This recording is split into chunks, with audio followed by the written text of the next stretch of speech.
Literally, the teams that are in bottom 10 tomorrow are going home. I think one team for sure that is going to be completely safe is Tiamba, right? Starting yesterday with a back-to-back win on Rondo into Erangel.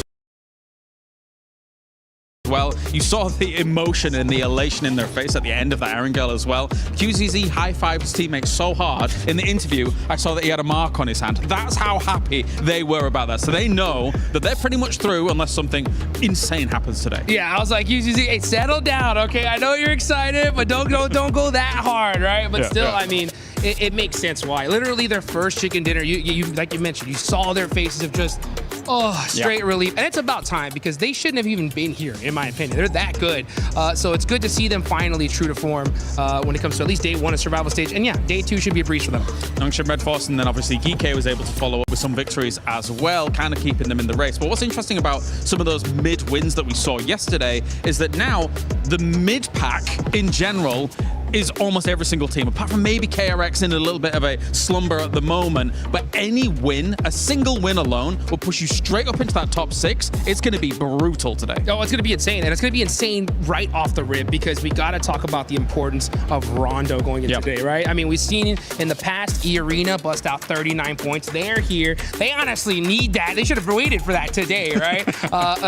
KRX, they are going to have to go. They need a miracle at this point. They need that kind of performance and even a little bit more, right, if we want to see that. But for everybody else, you're right. It's going to be a tight race just because of how things lined up yesterday. No, absolutely. To finish off yesterday as well, you had AGAL, one of the teams that's really in contention for the club championships, right? They're at #1 in the club championships, above Falcons right now. So that win really granted them a bit more of a lifeline to be able to keep themselves rolling, not only here in PMWC, but also in the club championships as well. So that's very exciting for them, considering they're at #1 right now. Yeah, I mean, that's a team that I kept on hearing about, like, hey, their club really needs to perform here, and to be able to win in a Los Leones finish too, right? It was crazy. You were talking about it, just like, I mean, you have been watching PUBG mobile gameplay for so long, and those rotations were insane. You were playing this since the beginning. I remember it back in the day, but of course, the fact that they were able to play that urban finish so well was spectacular. But hey, I think that overall, we have got a lot here that is going to be happening today. Of course, 10 keys will be crushed, and for our defending champions, Yangon Galacticos,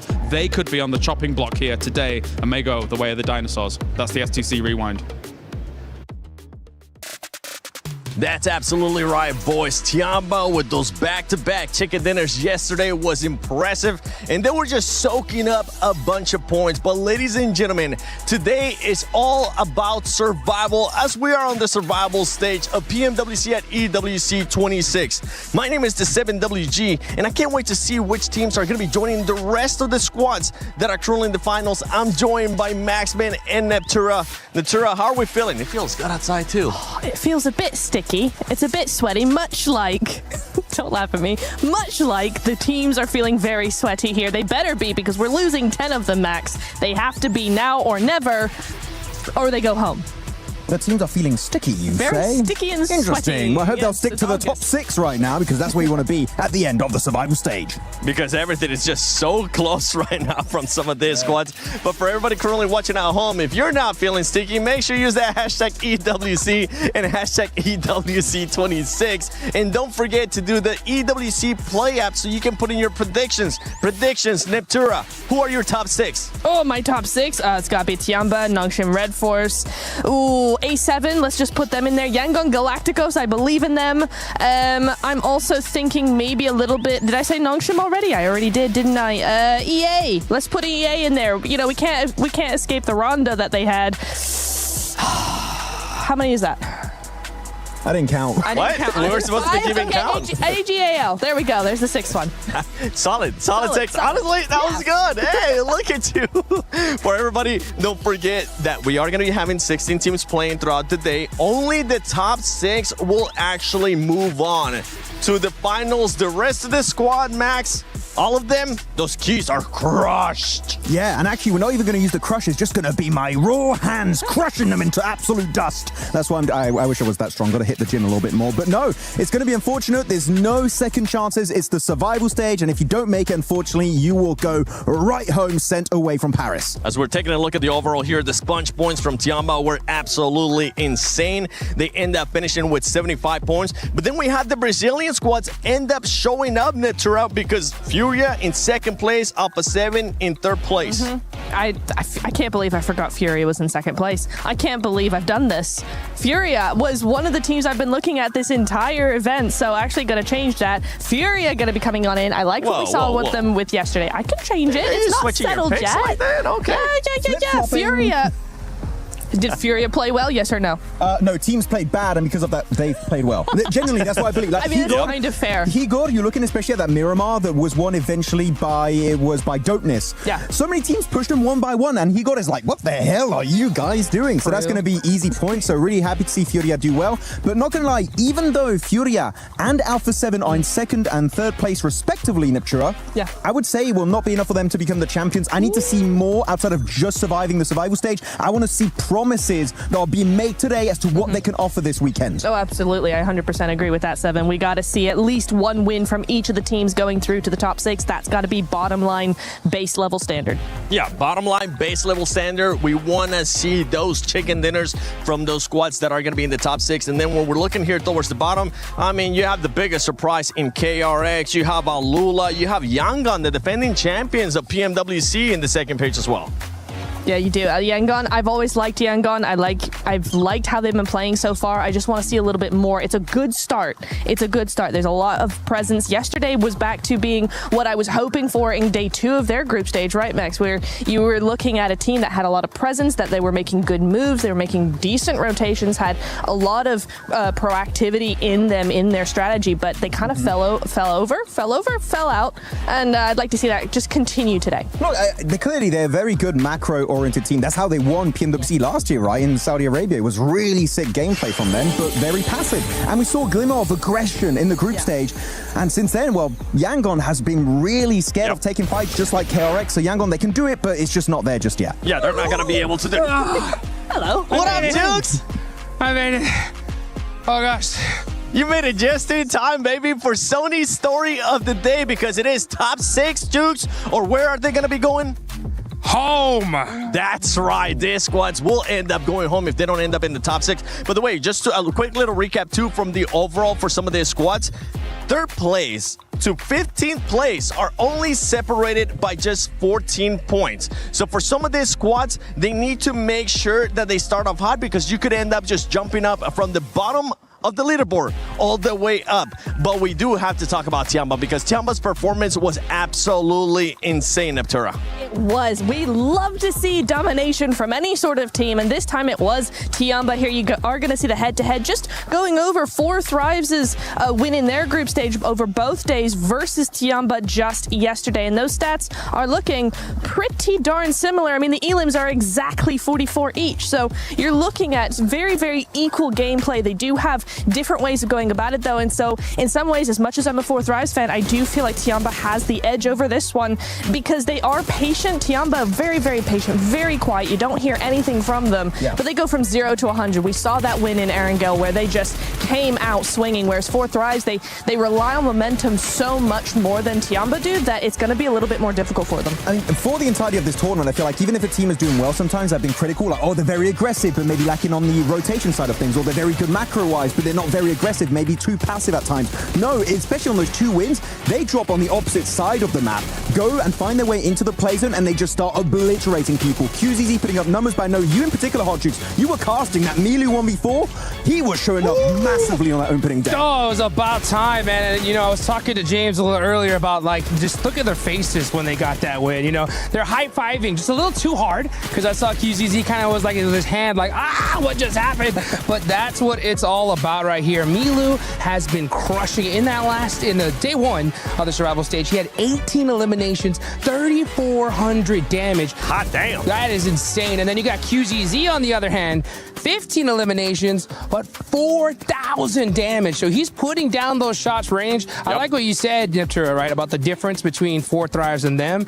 You know, there is a difference between Group A versus Survival Stage, but it's about time, Tiamba. Let's go. They should be a lock for the finals. It's about time for some of the other squads too. We're going to be looking at AGL and ULF because their squads are currently middle of the pack max. And as we were talking about just now, there isn't really that much of a gap point difference unless you take into consideration first place, which all you need to do is just be in top 6. But for their squads, they also need to make sure they start being proactive and aggressive. Look, I know I usually shouldn't be making predictions, but if I had to predict 2 teams I genuinely believe can escape those bottom ranks and make it last second in the top 6, it would be All Gamers and ULF. They've shown absolute promise in their past tournaments, especially looking at All Gamers. PMMI had a big step up, and ULF, man, PMGC last year and especially PMGO Season 1 of this year, they were looking very impressive.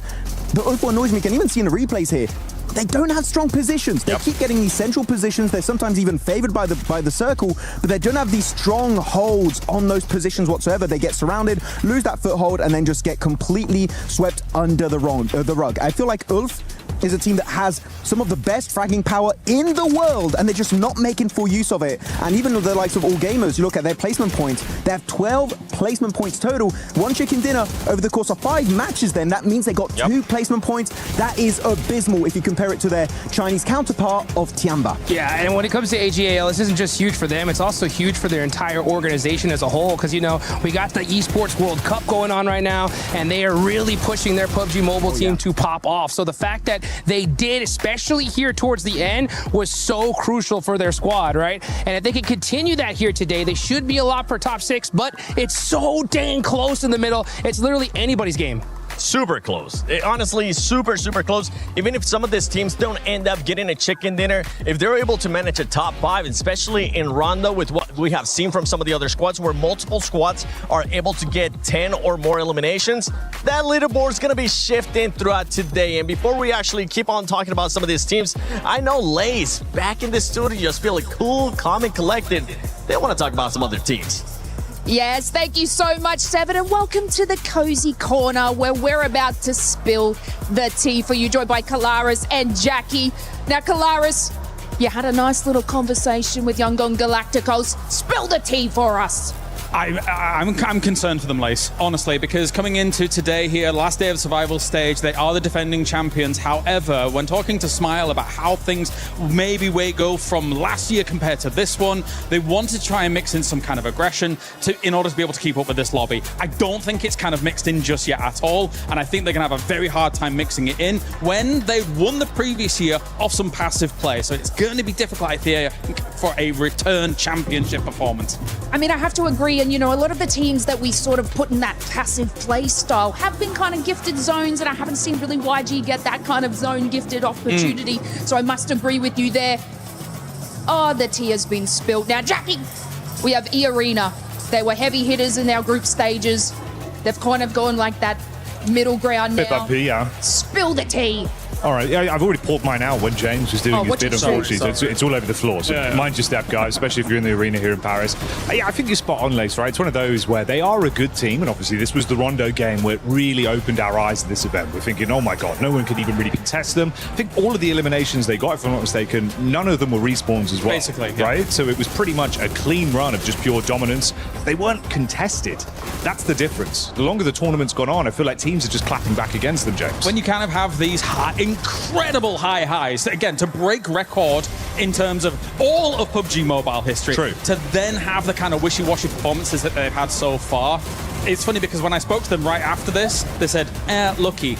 And I was like, no, not lucky at all, not lucky at all. But now that I'm looking at it, I think to myself after all the other games, I'm like, okay, maybe there is some truth to that. And I don't want that to be the case because the arena has been able to show this incredible kind of performance. I agree. And after like an interview that they had yesterday, and they were saying like, you know, we're not really getting that kind of that gateway to be able to take it. And I kind of compared it to Furia. Furia were aggressive and they're making those sorts of plays and they're getting those points. If we can just see E-Arena return to the aggressiveness, because the only other team really doing that, I believe, is Furia, where they're actually hunting down their plays. I think if E-Arena can adapt to that, they'll be the second kind of team doing that aggressiveness. The main concern is that yes, right now they're currently in that top 5, right? However, the mid pack is so close and all the way down to 15th place, basically, Jackie, that anybody from those positions could quite easily jump up with just one game alone and knock them out of that top 5 instantly. And I think that is why it's so tumultuous right now, because obviously we've seen it's not that consistent from them, right? So how do you fix that in the space of one day? 6 games left to go. Fear starts to kick in when other teams are rising their skill level as well. It feels like everyone's getting a bit better the longer the competition's gone on, especially in survival stage, with our top squads out of the running.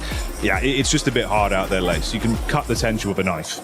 And we can cut the tension with our teas. Guys, great job. That's been the tea from the Cozy Corner. We're going to throw it over to Glitter with the CC update.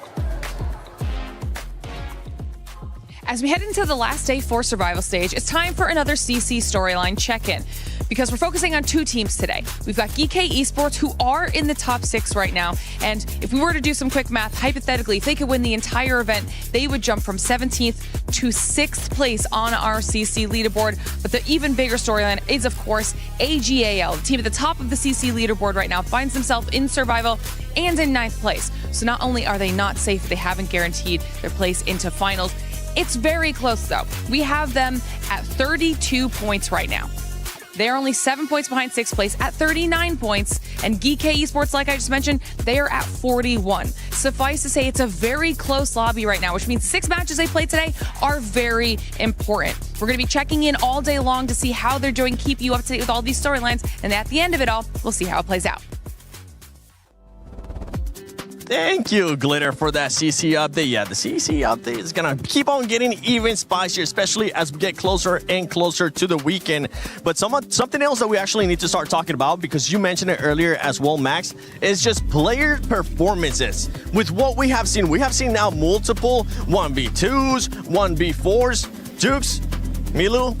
Great cast, by the way, yesterday. It's been all over Instagram using the hashtag EWC. It was insane. I mean, that 1v4 was so wild to see, and it just really invigorated that whole squad. So these players are really going to have to start popping off here. Like I said, Milu, 18 eliminations, QZZ with 15. They have the top 2 performers so far. Going on down, you have Leparkin from RRQ with 12 eliminations. And surprisingly, right below him, Necessary from the Wolves, all right? So it's good to see the Wolves, you know, on the top of the leaderboards or something. Hopefully we can see them here at the end in the top 6, but they're going to have to do a little bit more work. But one team in particular that I got to look at is Alpha 7, okay? Looking at their player stats, you have Guizhou in 6th with 11, who's actually the top performer for A7 here, right? Where's Carrillo? Where is Rebel?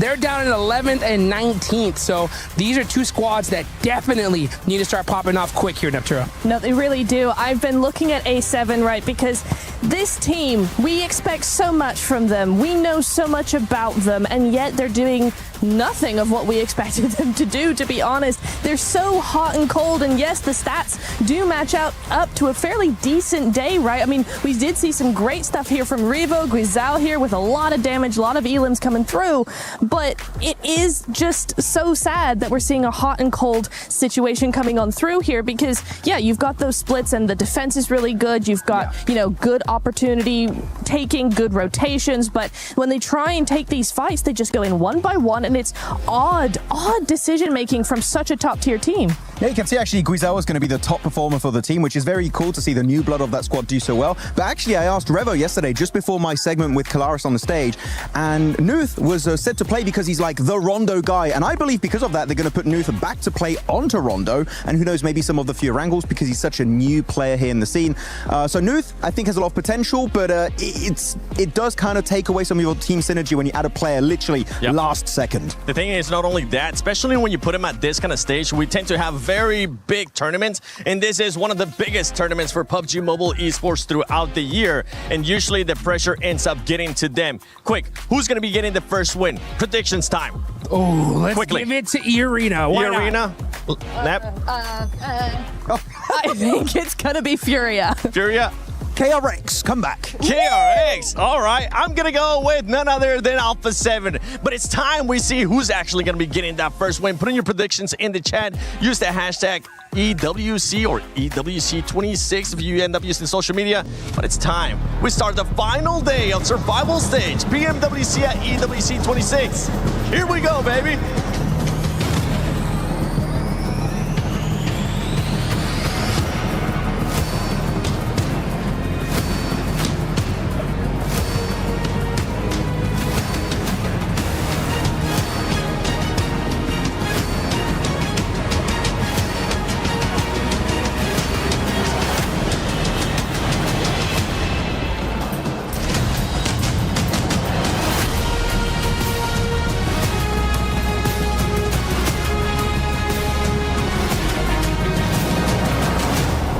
Mesdames et messieurs, welcome to the last day of our survival stage. Today, there is no chance for like a second chance, basically. Today, it is do or die.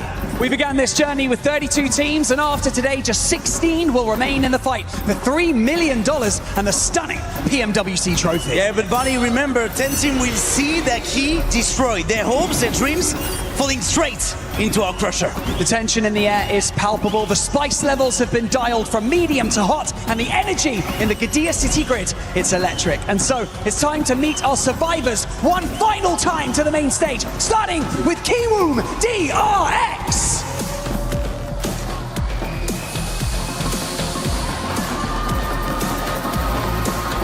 Seven, 2, 1, GS Esports.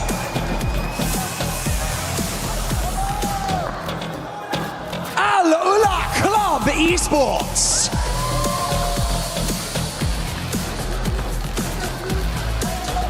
Your defending champions of PMWC, Yangon Galacticos.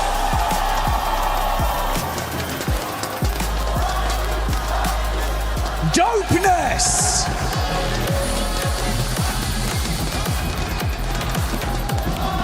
Go team.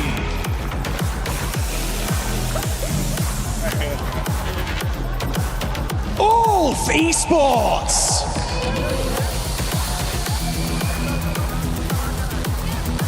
AGL.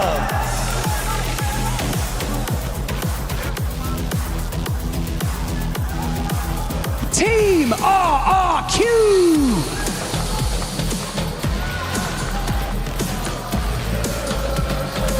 Wolves Esports.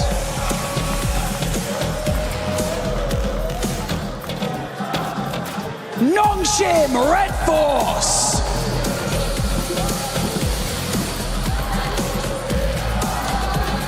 E-Arena.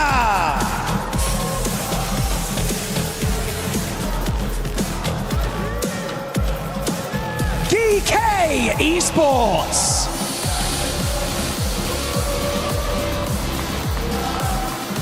Alpha 7.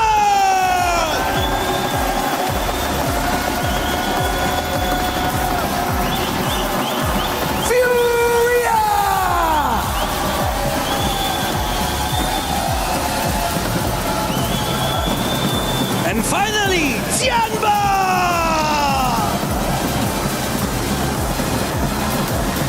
Every decision, every clutch can change your team's fate. You've got just 6 games left to prove you deserve a spot among the best in the world. The finals are on the horizon, but who has what it takes to claim the 6 places that remain? It's time to lock in and find out.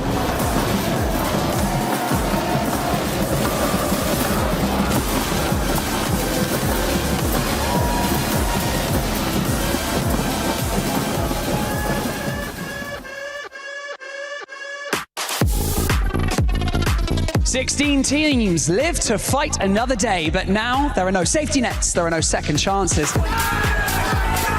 Today is survival stage, so the points are reset, and basically, Barney, anything can happen. With a big chicken dinner and a side dominance in the lobby, it's not going to be so easy. Today, you won't survive by hiding. Fight smarter, adapt faster, and deliver when the pressure is at its peak. Welcome to the survival stage of the PMWC at EWC 2026 in Paris.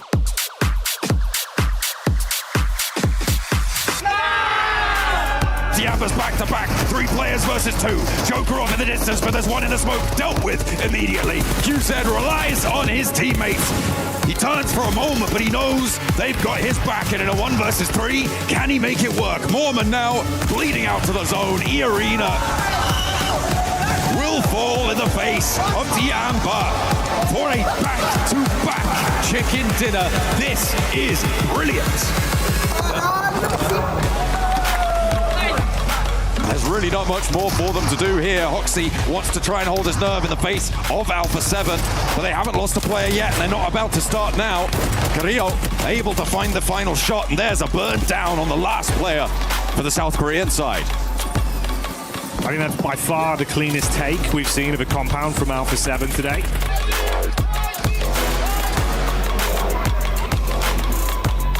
7 moving up with that almost blown up vehicle here. They know that they are bleeding. Obscure up, trying to make a play all by his lonesome self. The Revo goes down, and now they're gone. DK said, it's done. Yeah, see you later, Alpha 7. This is our game to win. But again, like, Alpha 7 takes so long to even do anything in that situation. They could have helped along that bio V arena a lot sooner.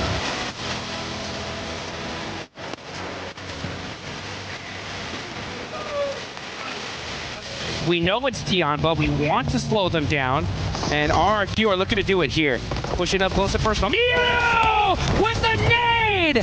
Turning the tables! And he's doing this all by himself! What? It's the Swan Wife! 1v4 from Vilu!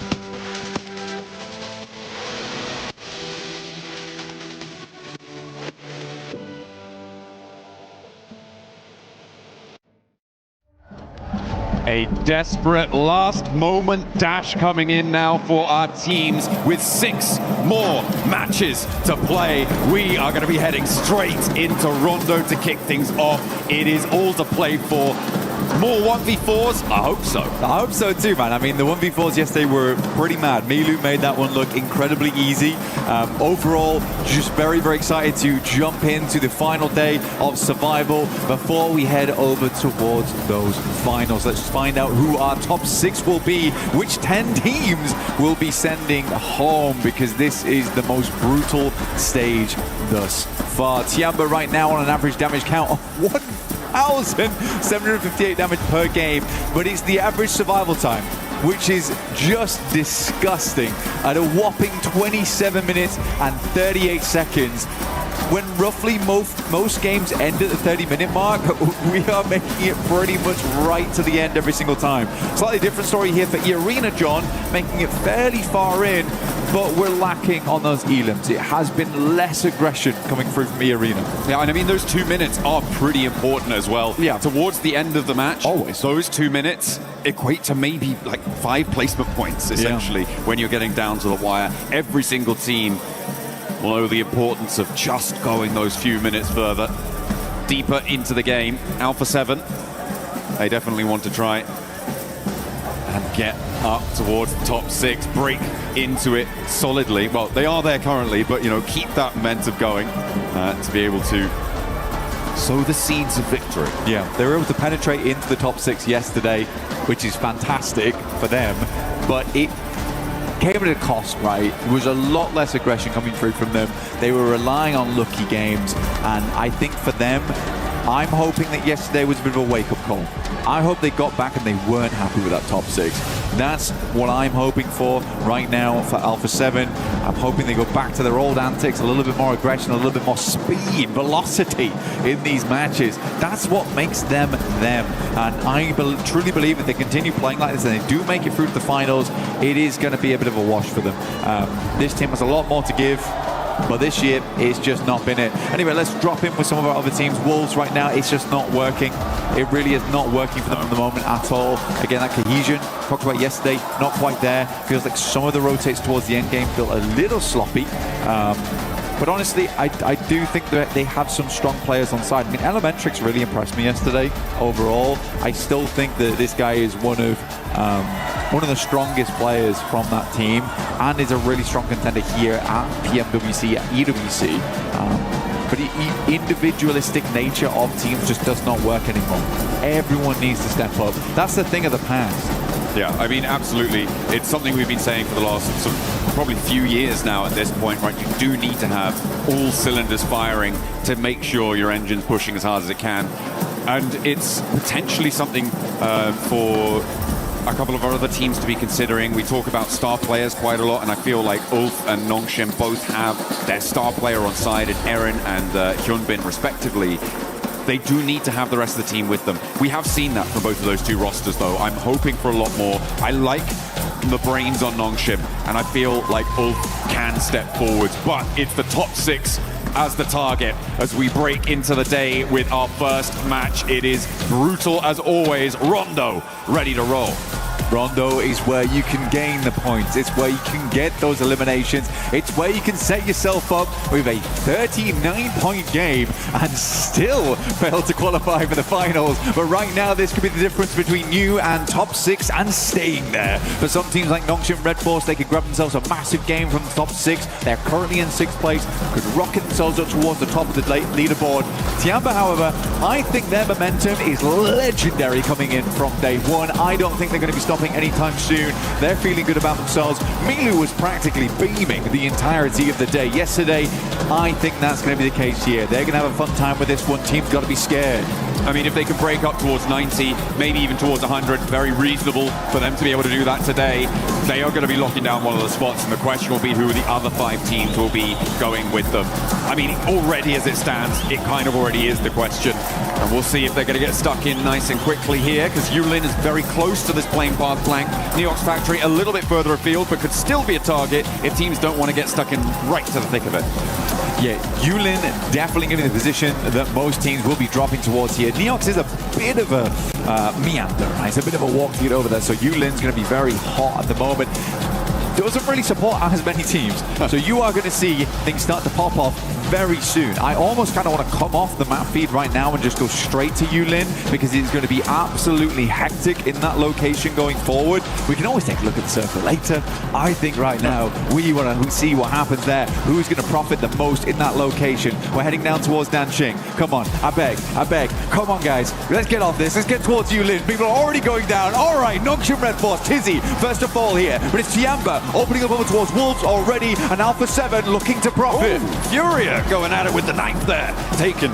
Strike over towards Nongshim Red Force. I think the majority of Nongshim Red Force have gone down. They're going to look for those recalls on the outside. Wolves going low. Furia similarly cut down to 1. We've already had 3 teams basically fully lose on this hot drop. It's looking like we might get another one with 721 GS going low, going down, and AL want to get stuck into Maple, a powerhouse on side. Already stepping up to the fight with Goat Team as Foopsman goes down on the off angle to a shot from, I think that may have been from Scarface. Oh no, Ketch. I mean, Kedge as well as the rest of Alpha currently taking down 2 separate teams. This is why I wanted to get off that map feed straight away, because this is an incredibly dense hot drop over towards Yulin right now. So many teams on the outside. RRQ also looking inwards, but they are trash looting for the time being. Yangon Galacticos defending champions here, now looking to get a little bit more done. But it's AGAL who came off the back of a big win yesterday, final Miramar, now looking to set themselves up for success towards the end game. They've already got themselves 2 elims. They want more than this. Getting a big points buffer at the start of the day, where they had kind of a shaky start yesterday, is going to be a really big boom for them going forward. Hopefully trying to levy that one, get that one on side. Scarface stepping out for Ulf, gets across, uncontested right there. Sportsman at the back line. They didn't see him cross over, and he was caught unawares. A lovely layer down on the DP there, and pushes him back, leaves them a little bit worse for wear. E-Arena just took down their outpost, honestly, for Ulf. So Solus actually out over towards that northern side. That leaves Ulf in a kind of an awkward situation now. It's do or die for them. They are all inside of Yulin. There is no one on the outside edge. Ulf could go down right now. They're starting to play a little bit more passive now. This is a good approach for them. They're going to play over towards the pagoda and figure out an exit. They can move out towards the east here, though, John. That's a possibility. It's in the direction of the circle, but you're going to have to give up eliminations for that. Are they willing? And they also don't have vehicles here, Blank, right? They got stuck straight into the hot drop. They were expected to be able to regroup later on as Maple goes down. Thierry able to hop in through the window and get that flush. But yeah, for Ulf, it is pretty dire. Aaron has managed to find a vehicle there and does get on the road heading south. Might crash in towards Kike as they move up to potentially pinch this one through. So danger for Ulf on all fronts. I mean, you're absolutely right. That arena flex out works really very well, and that's going to slow things in Yulin down. But that feels like a bit of a misread coming through from Ulf. Honestly, for E-Arena, it was clear before the tournament ever started. They tend to go for this big old trash loot drop over towards stadium side. They don't just stay in stadium. They like to have outside outposts. And for Ulf there, that's a little bit of a poor read, in my opinion. And Solus pays the price for it. And for a hot drop there, which could have been absolutely monumental for them, because Scarface was certainly feeling it, suddenly you're having to leave some of these eliminations on the table. Quizzout finds A-King from Tiamba. And E-Arena looks to send out over towards the northwest side. RRQ moving down towards the southeast, looking to poke their nose in over towards Yulin, but we're on board with Furia, another team that was doing fantastically well yesterday. Right now, Ayala, one of the top players, currently down. We're in ball with the coach corner. Honestly, the coaches, they look happy at the moment for Furia.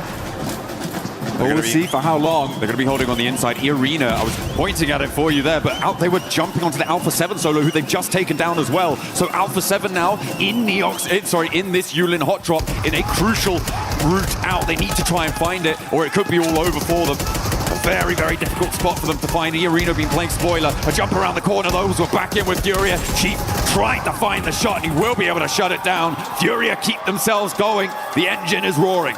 Once again, Igor's a great approach here from him. Keeping things going, like you say. Guizhou on the exit. GK, Ragnarok is in front. Lepar takes a lot of damage. Ragnarok just gets fully melted. Just crushed underneath the bonnet.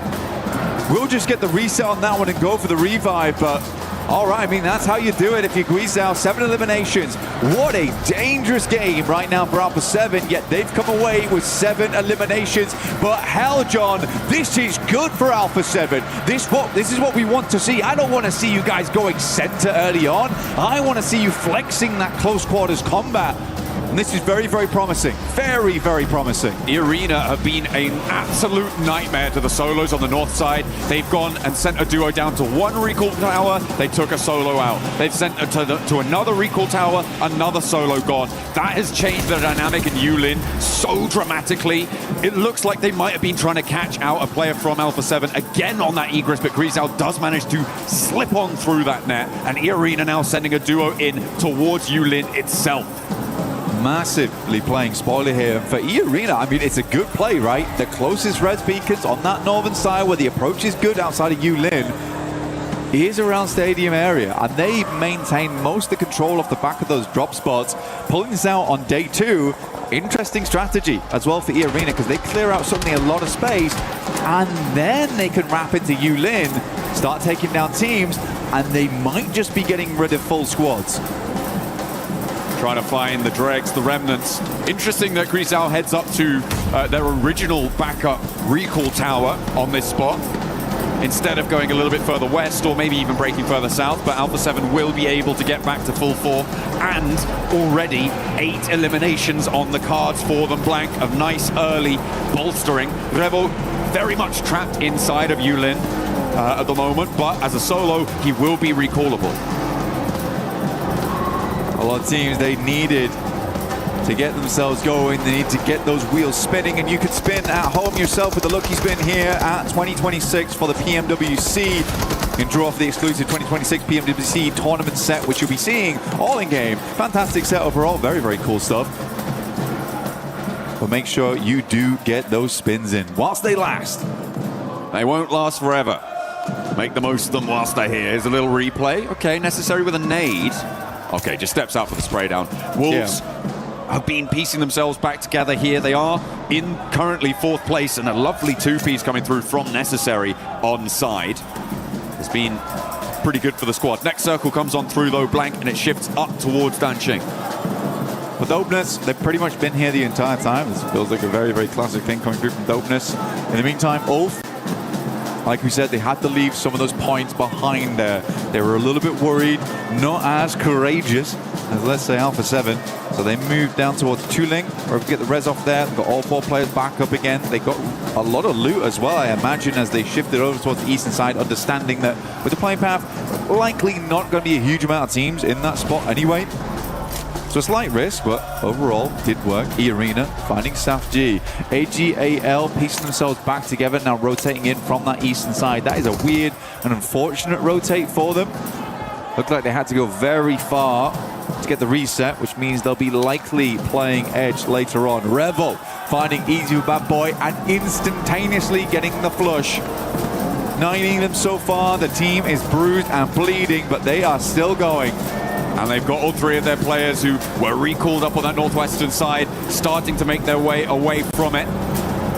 with a little bit more loot, hopefully moving forwards with some sort of strength, but getting into the next zone may be tricky. Over towards Danching, kind of only Arena sits on their side of the circle. Everybody else is just clumping straight towards that southwest side, and it's not looking super easy to try and navigate. RRQ wanting to navigate this compound, but it's not going so well. 721 GS with a little bit too tight of a hold on it. Yeah, make sure I don't make that one happen. So interesting. I love being able to get the player cams with the phones in hand as well, just because we got to see E-Arena there and just the speed at which they're flicking between what were they doing in the current moment, what's going on with the current map situation, zooming in, out, seeing what res beacons are in play. It's a lot to take in on Rondo. Very, very difficult map to play, especially at this level where everyone is going to give you grief all over the map. They are not going to let you get that aggression going, not going to allow you to push in without any kind of clap back. RRQ does move over towards the northern side, gets that reset. We'll start to move down towards that south side. But you're right, we're over towards Dansheng, Chuling. Moved out from Tenlong Gardens, have a little bit of a dip down towards the bottom here. The south edge. And on the south side with one Elim, it's Tianba at the top of the table still. They've been a lot more reserved over the course of this match, not wanting to get stuck in. Well, actually, they were forced to be a little bit more reserved because they did go down in the hot drop earlier on. Yeah. So they are now playing, not necessarily on the back foot, but certainly not from a big win on this engagement, like Alpha 7, who have managed to transition away from their game. They're all the way up on that north side there. You can see the backstop for E-Arena, who spent a long time getting away from Stadium. But the circle sends to the north side of Danching, and all of those teams that committed south flank, they're now going to have to reconsider. Yeah, there's a lot of positions to play on this north side. Actually, I think the most interesting spot at the moment is sort of that dead land, which has a fair few compounds that sit through it. You can kind of fight down. You can have, I would say, probably 2 teams there, and then you can play out towards the northern edge slightly, where the forest currently sits. Claus does find QZZ. Kind of an unfortunate timing on that one. Tiamba's going to look to try and just break out and through towards that northern edge. But oh my god, it is clustered right now in Danching. Lots of teams want to get a move on. Control that res beacon over towards the north side would be a big deal. But you've got Yangon Galacticos. They are flying in towards that. RRQ are looking for that position. As well as Alpha 7, who did get themselves a little bit of a lucky break. The fact that this circle went north. But I think that they've battled for this. And I don't think that I'm too unhappy that they get a little bit of luck here towards the middle of the game. Don't think they're going to be able to get to that recall tower before Yangon Galacticos. Unfortunately, it is pretty closely fought though, and they might want to just set up for it. RRQ could third party, but the brunt of it will fall on Yangon Galacticos right now. And Yangon may be actually looking to send even further on and not get stuck into this fight at all. The recall tower being available for just under 4 minutes now, blank remaining. It is going to be a powerful asset on side if you can keep control of it. It's a very big deal. Like I said, though, you can see here you've got Alpha 7 controlling the northern portion of these compounds, and then down towards the south side you've got Yangon Galacticos. Outside of that, though, it's very open. It actually is very open, this area. Most teams would probably like to play over towards that northern edge, where there is the woods that you can play around. There's some ridge sides in play that you can kind of LOS off the back of. But oh my god, a lot of teams just hoping this ends up over towards Danching, because they have committed. It is very, very packed in there. At least 5 teams in Danching right now. The Wolves making GK's game really, really difficult. I feel like GK have been punished at every single turn of this match. I think that if we got a count of who's been eliminated the most, it would be fairly populated by GK players in this game. They have come back time and time again. Pretty sturdy stuff. But the Wolves looking to try and guard them out on the northern flank. Alpha 7 in the meantime still just holding on.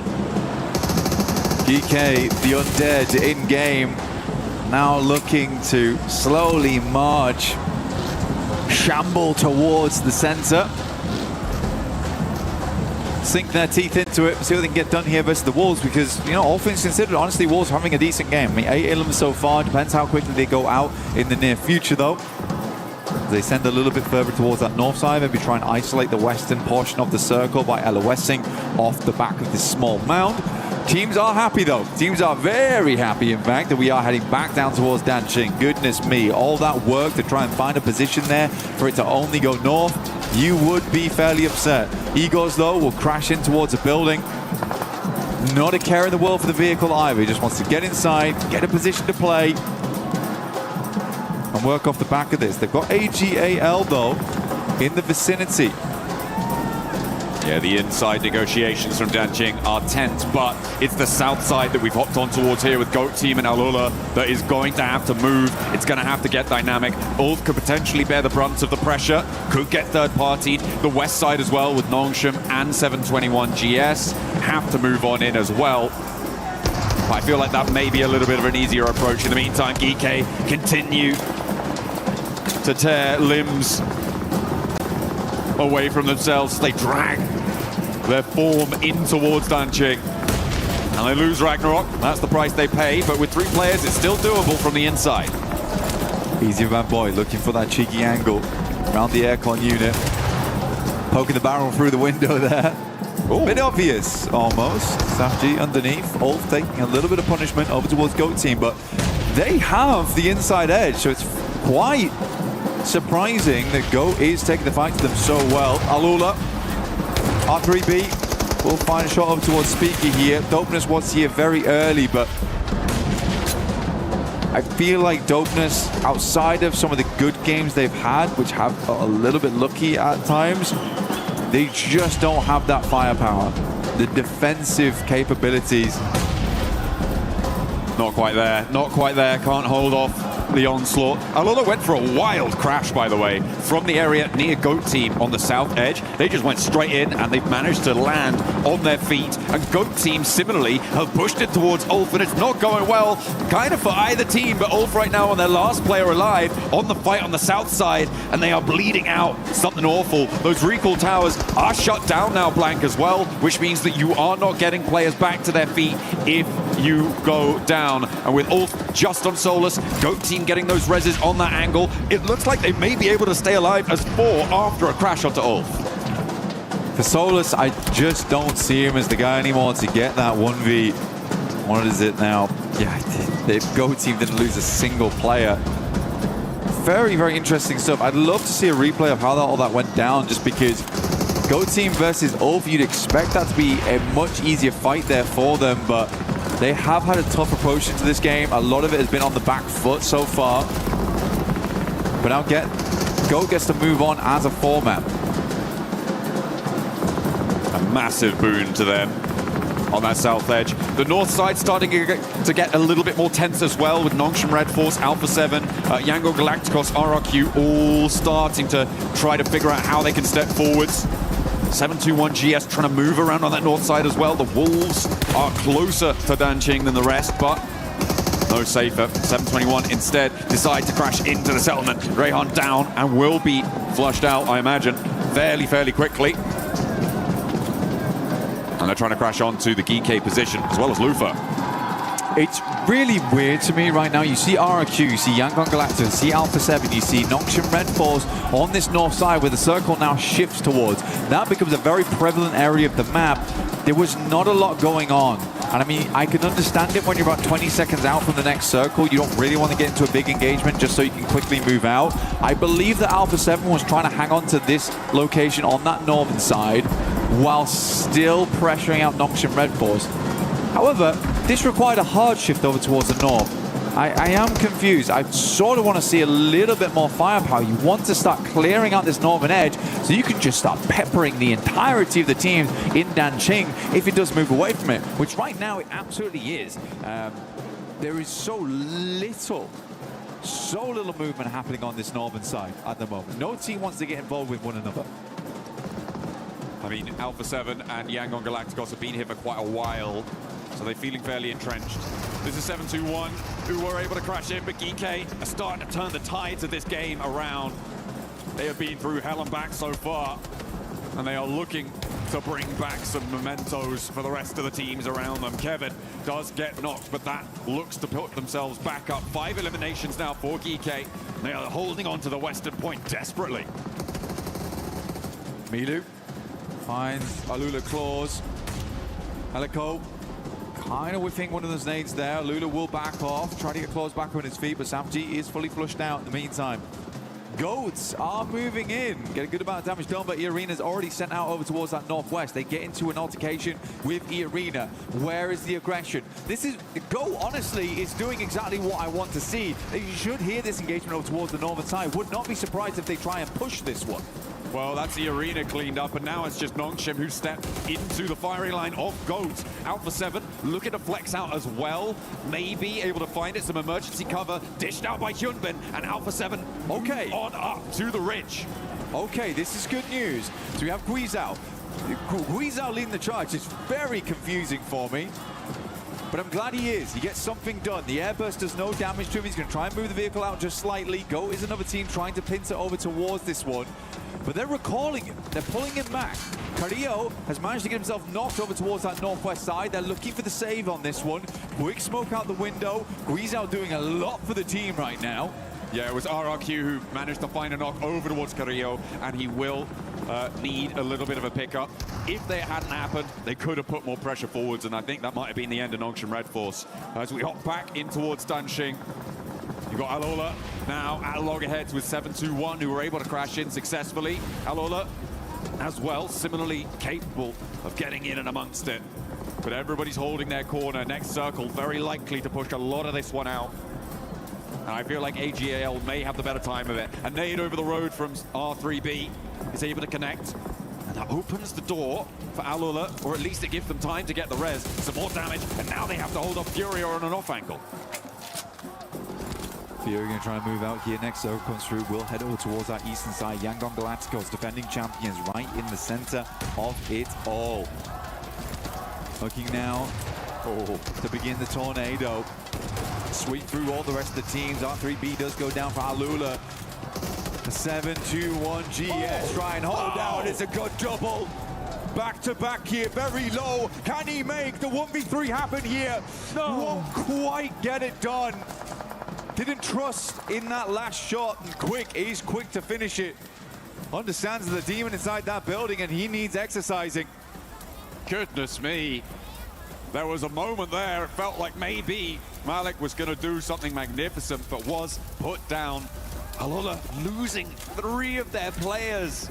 11 eliminations with 4 alive. They would have had a great time, but now it's Quick against 3 from Furia. He's already managed to find Igors, and now Ayala and Chief are bearing down upon him. There goes the flush, and he's still got a little bit more to say. The end of the story, not quite yet. Quick dashes out, and the pin pulled on the nade keeps Chief from spraying him down. Yep, common misconception. Can't get out that window. It is barred off.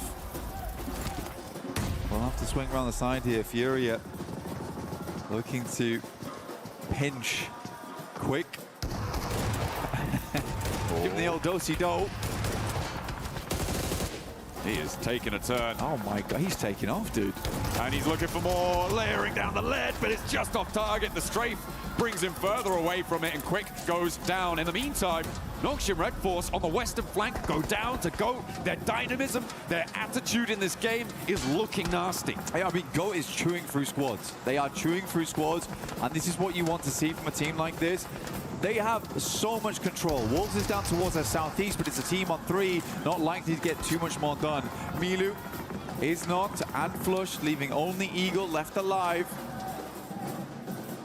to put the claws in over towards Fury. Emergency cover flares, smokes, all been dropped out to try and extend this push, but it's not meant to be. They will go out in 9, so not a single placement point found, but a good amount of elims on the game regardless, so 8 total. Alpha 7 now. Look to try and pinch over towards the southeast side of them. Send some Panabris nades through. They lost Guizhao in the middle of all of that. I feel like at the moment the story of this game is Goat Team going God mode on this western flank, rotating in, crashing into Ulf, disengaging from Danxing, taking the initiative to move around that western side. You highlighted it, you said it's what you wanted to see. Eagle wants to see red as he's spraying the shotgun shells up the staircase, but it's not going to work. AGAL currently still as a 4-man. Said yesterday they were able to get themselves a nice little chicken dinner at the end of the day. We expect so much more from this squad. Coming off their performance throughout the year, PEL, PMMI was not meant to be though. It's been a bit of a rocky start for them. XZZ, now looking to pinpoint those shots, but right out into the open. No smokes available. It is free pickings. They had to go on a 2-2 split here, so at least 2 of them will survive in Liu as well as Flower. Alpha 7 is taking heavy casualties on this northern edge, but it's Yangon Galacticos got themselves in towards these buildings quickly. They were fast on their approach too. It was that early push that really solidified this position. They've been playing a 2-2 for a long, long time. RRQ just hasn't given them much grief whatsoever though. But I would genuinely be happy to see a GOAT win on that eastern side. RRQ being a little bit tentative. As you say, not putting too much pressure onto things. Yangon Galacticos with only 3 elims at the moment though, with 6 teams alive. Going down here would just not be a good enough performance for them, frankly, because they do need to jump up towards that 6th place to keep themselves in the running to defend their title here at the PMWC at EWC. And they are 2-2 split right now. GOAT team resetting, lining up their cannons, trying to find a broadside. The question is, where do they go? Or are they going to wait for other teams to move around this one? Try and pick up some of the drags, because they've already done a lot in terms of isolating teams, in terms of moving this circle and being a playmaker within it. They've pretty much been the sole playmaker, in my opinion, in this match. Like the way these teams are playing right now, it just feels like they're waiting for other teams to struggle against the circle. I mean, for instance, right here, Alpha 7, they have to move. RQ's not done much this game, but they're happy to punish as they have to head over towards the dip. AGAL now punish over towards Wolves, who sat in this location for a long time as well, not really done much off the back of it. They could have easily attempted to get in on the action as GOAT went over towards Nongshim Red Force, but AGAL, some good nades over the top, will take out the remainder of Wolves. It's a weird endgame, John. A very, very weird endgame. Yeah, so much commitment to the south side of Danqing so early on, but they are now looking for it to continue out in the open and knock over towards the Yangon Galacticos position on the south point. This 2-2 split will make it reasable, but Alpha 7 going to get pushed over the hill, and with an opening, they might be able to find something. RRQ descend from that eastern side and take on AGAL. Head-to-head, 2 versus 4. They like those numbers, and they will be borne out in the result. Lepar goes down, but that's going to be pick-upable. Maybe. That's a real word. Pick-upable, potentially. Down towards that south side. Put him in a vehicle, moving forward. Loot crate in play here, but as I told you before, it's very open. Emergency cover players are almost essential at this point in the game. Alpha 7 has to figure out something and figure it out right now. Yangon Galacticos on this 2-2 split, they should have been able to realize this by now. I don't know if they have any vehicles. They need to smoke train over towards one of these buildings.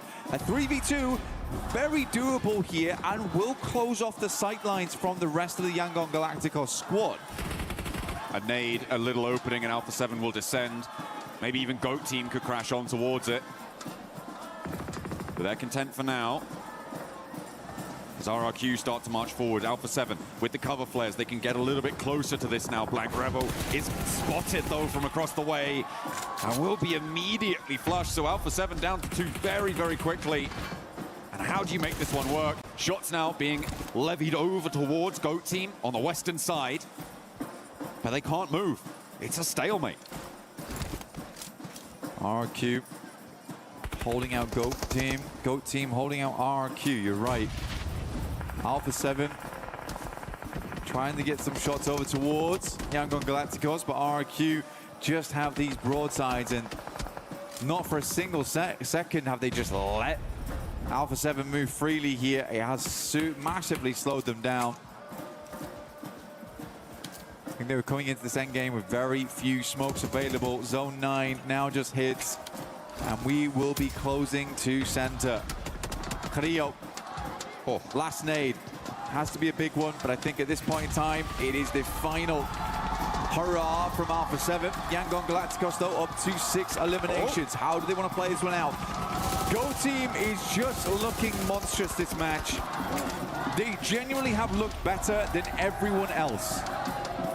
A real wild crash out from RRQ as they try and mount up, get across the open ground and only leave 2 of themselves alive. But in a 2v2 against Yangon Galacticos, it's not all done and dusted. A hop out from Smile. What are you doing, man? Straight into the firing line, and that's the opener that RRQ were looking for. The blue zone pushes them further. They have to get out of the warehouse, but the blue zone's choking them. Yangon Galacticos starting to have to leave here. Go team will squeeze the pressure on. RQ moves out, JS9 in play, but it's Go once again. Killer Joe at distance. Yangon Galacticos down to 1 final player. What can Marnet do here? 60 bullets in a dream. A nade over towards Romeo. The blue zone's going to force him over the edge. He drops down, and down he goes. It is GOAT team going God mode. They have to be happy with that game. I mean, the way that they're screaming the end of it, they deserve this match more than anyone else. There was such slow gameplay from everyone else in the lobby. It felt like GOAT was the only one carving their own legacy into this match. Couldn't ask for anything better. You really couldn't. They climbed themselves up to the top of that mountain, and it was a tough road for them. Their positioning on the south side, as you were saying, they were the only playmakers in this circle. Their move to Ulf, their decision not to try and just stumble forwards, creep towards Danqing like everybody else. Instead, they stepped back, they looked at the bigger picture, and they took a big chicken dinner. There was just so much willingness as well to just give Yangon Galacticos those locations. Playing a 2-2 split there, for the amount of time we're in that location, you deserve to be crashed upon on that 2-2 split. Holding those 2 buildings for as long as they did only happens because there is such passive gameplay around them in that location. Everyone is so afraid to get third party right now, and again, that's survival stage, John. That's what happens. The pressure is on. GOAT's feeling none of it, apparently. Well, yeah, they were just unleashed there. They were allowed to graze on any pasture they liked. There was just nothing stopping them. And you're right. I mean, it was particularly RRQ and Alpha 7 on that northeast side around the Yangon Galacticos position that just really didn't push into it, didn't go for those targets until the blue zone forced them to do something that was completely unfavorable to their longer-term point-scoring prospects. It's very tentative gameplay right now from Alpha 7, and it's almost annoying for me because the beginning of that game, my God. Oh yeah. I saw glimmers of the past. I saw the demon that used to be there before the mass descended. I want more of that. Alpha 7 looked genuinely insane at the start, but let's hear more from Kalaris and what he thinks about Alpha 7. Thank you very much, boys. Yes, once again here for the 100th time I am with Revo, as always. Let's talk about that game, actually. Of course, Go Team did get the win, but you guys were incredibly resilient in this game. You actually, from the word go, E-Arena hunted down Carrillo and then was able to take him down. Of course, then you were able to save Gizao to be able to get the res off here. But what's going through the team's mind in that point? Because that's a scary prospect when you're in a hot drop in Yulin. Yeah, I think we know that can happen. Like, it can happen with everyone. So we always have a plan B to do anything when that thing happens. So we was ready to that, and we did a great match. Yeah, you guys have already told me, you told me especially, that you're really good under pressure, and that kind of really exemplifies it. And speaking of that pressure to continue on in the game, once again in the late game, you guys go down to 1 player and able to get the recovery back up to 3 to continue things on to eventually, I think you had like 9 elims in this game as a whole or something like that. So when you go down to the 1 again and then are able to recover to the 3, what's going through the team's head in that moment? I think like that's means to be a Brazilian because we never give up.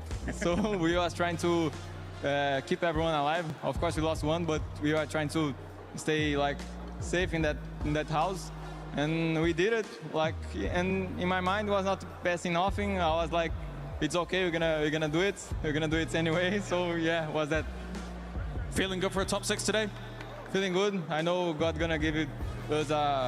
If you qualify, gonna be by God. So I trust Him, and let's see what's gonna happen. Message for the fans. Tamo junto, hein?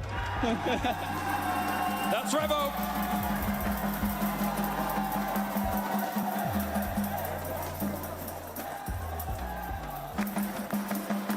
Human body was built to move, not trapped at a desk in one singular posture for 12 hours a day. It's time your chair evolved. This is Secret Lab Titan Evo. Ergonomically engineered for you. Gamers, hybrid workers, artists. Backing your every move.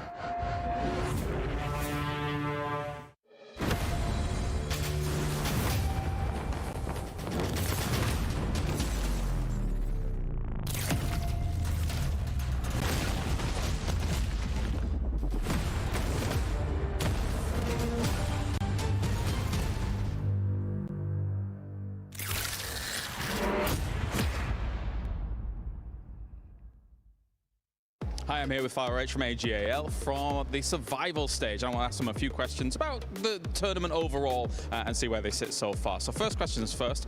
You guys were 9 points away from qualifying through into the final. I wanted to ask you guys if there was any adjustments from the group stage that you could have maybe changed looking back at it to maybe just go directly into the final for the top 5. 那我们现在在生存赛当中有 AGL 的 Flowfish 给带来我们这次的采访。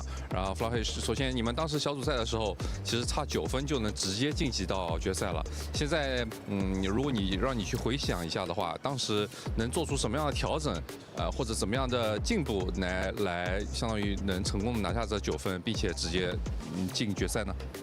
其实当时知道差9分，其实挺可惜的吧。然后因为那人的圈运其实也算很好的。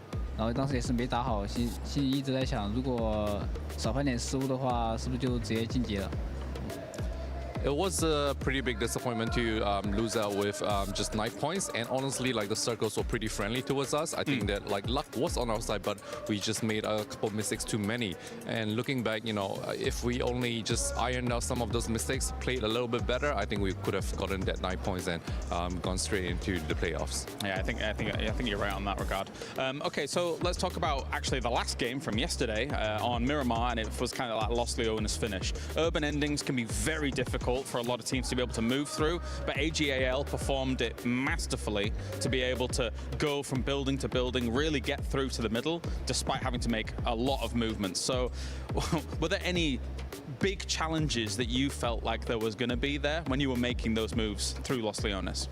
那我们先说一下昨天打的最后一张图，因为当时是那个沙漠图，而且那个圈都是在那个城区嘛。然后城区的这种圈通常都是最困难的，因为四面埋伏，就是到处都有危险。但是你们却是非常干净利落的一栋楼一栋楼这样清过去，然后最终成功的直击了。那能不能跟我们说当时那一张图当中哪一些时刻特别的危险，以及你们当时做出了哪一些就是比较亮眼、比较优秀的一些决策呢？ 当时的话应该是扎进去的时候风险挺大的吧，然后当时是被两边一直扫，还好没有掉人。然后后面的话就是我们一起抱团吧，然后一步一步清一个边出来，然后慢慢的往前推，往前打。 Well, yeah, when the circle first formed and we saw that it was in Los Leones, it was very dangerous in our initial incursion into the circle because we were getting kind of like flanked by 2 different teams. But we managed to, you know, form as a group. We pushed as a team, and then once we cleared out our own side, our own niche, I think it became a lot easier, and we were just clearing building by building together as one singular unit, and I think that was what clinched us the victory. All right, thank you very much, FireH, for the interview. Thank you for the translations. That's been us here with AGAL. A day where a lot of teams have absolutely nothing to lose. So how about you start improving on stuff that we've been pointing out here? And that's exactly what GOAT Gaming was able to do in this game, Max. Ah, the boys, the GOAT team finally showing up. And you know what? It's very interesting because there's no hovercraft on Rondo, and yet they still get themselves a win. Moxie definitely making me proud in that game. But a great merge of aggression in this game from GOAT team and also strong macro rotates that I do have this that I'm going to break down and play a little bit later on. So check that out later in this desk segment. But no, GOAT team generally the first time in this tournament. I have hope that this team can actually maybe make a big jump at the top 6. And just to highlight what you said earlier, Seven, on the pre-show, the point gap is so minimal towards the middle pack teams, which is where GOAT are. This game, I think, puts them up in top 6. It was a 14-point difference between 3rd place all the way down to 15th place now. Wow, that's fantastic. I mean, it really just goes to show that anybody with one decent game can jump all the way up. We will see that on the the overall leaderboards. There we go. But yeah, Goat Team able to just grab this hilltop. I'm so excited that we actually got a zone here because there's some really dynamic terrain to actually work with, and Goat handled it so beautifully. RRQ as well, you're seeing there with Yangon. I was really happy with Yangon. Yes, it's a more of a passive second place. Yes, the zone was given to them a little bit, but they defended pretty well against RRQ, and we could see them take some shots towards other teams in the zone. So actually, I'm very happy with their performance. They were able to get some killer shots, man. There's some awesome shots coming on through there, and yeah, getting the win is finally going over to Goat. But Yangon, GG. Yeah, to be fair, it is really hard for Yangon Galacticos. You just had a fight with RRQ, and then you have to instantly finish the fight with RRQ and go for an exit onto Goat. I understand that getting that win was not possible, but you know what? A strong second place, Yangon. Again, the point gap is so small that could put them really high on those rankings. It is strong second place. And look at Goat Team, 25 points, RQ as well. A lot of the squads that actually needed the points. But Lace, I'm looking especially at one squad. And that squad, it's currently in 4. Damn right, Alpha 7 showing up. And not only that, we got a chance to see Rebel showing what we know he's capable of. Yeah, I mean, look, it was kind of like such a beautiful start for them. They're just dropping slightly northwest of Yulin and not getting into that hot drop scenario. But what actually happened was E-Arena forced them out of their initial drop into the hot drop zone as a duo. But you think that would be the downfall of them? No, Reaver the Beast has been unleashed and has come back to play today. He was able to drop 5 eliminations, holding off so many teams that there's actually, I wish I grabbed the clip for you, scaring away RRQ. Ooh. I mean, he is pushing so much presence onto this team that their team was able to revive themselves, adapt. They cleared a very clear route for them to be able to sit on that northern side. And although, you know, they ended up as a duo at that final against YG, did you see just how much aggression they were showing even as a duo in between a split hold of YG? Like, this is all we were asking for yesterday, and they've turned up today. Yeah, throw away that car once again. Just make sure we stop hitting Max, because everybody's been doing it over and over again. Max, I got you. But just talking about, exactly. Talking about that gap of points, a Goat Team ends up pushing up all the way up to second place, and this is perfectly, this couldn't be the most perfect example for all the teams that are currently outside of the top 6. If you have a good performance here, you will end up jumping up to that top 6 because of how much everything that Tiamba was able to sponge up yesterday. It's so true, but this is where we've got to be really careful now, because it all comes down to the next couple of games. Because look at second place, look at 6th, only 10 points difference. Then 7th with GK 46, E-Arena 46, Yangon Galacticos with 44. The list goes on. It's so close. So Goat may have gotten a big jump into that second place position, but it's not over yet. We still have 5 more matches to actually, it could go either way here. These other teams, they're not going to be happy where they are. The points are so close. It's really anybody's game now. That leaderboard is going to be shifting, okay? It's going to be shifting not only during the match, after the match, and everything in between. We don't know which top 6 teams are going to be going towards the finals, but I do know that Goat Team has been putting in the word. Maybe they've been listening to us, because I know Killer Joe definitely speaks English, and they've been adjusting those rotations and trying to make sure they stay alive towards the end of the games. As I said earlier, this is one of the best rotations we've seen so far this tournament from Goat Team, so I'm going to hold you to hold my microphone. I got some analysis to make right now.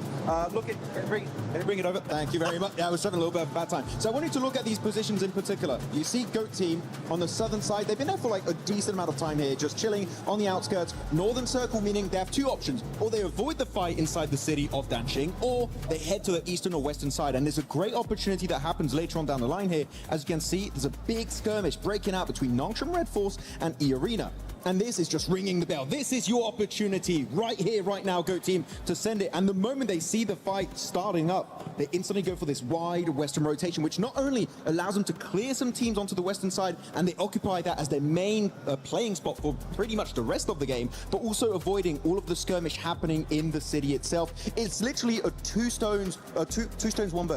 birds, one stone kind of situation. And Goat Team, this gives me hope. They can be a strong team in the finals. I just wish they would make it just more consistently, because this was 10 out of 10 stuff. And that's why Goat Team, out of all of us, with the improvement that you've been able to do on that one, you get a chicken for that one. Hopefully you'll be able to keep on getting more, because right now we're going to be heading on to none other than game number 2, baby.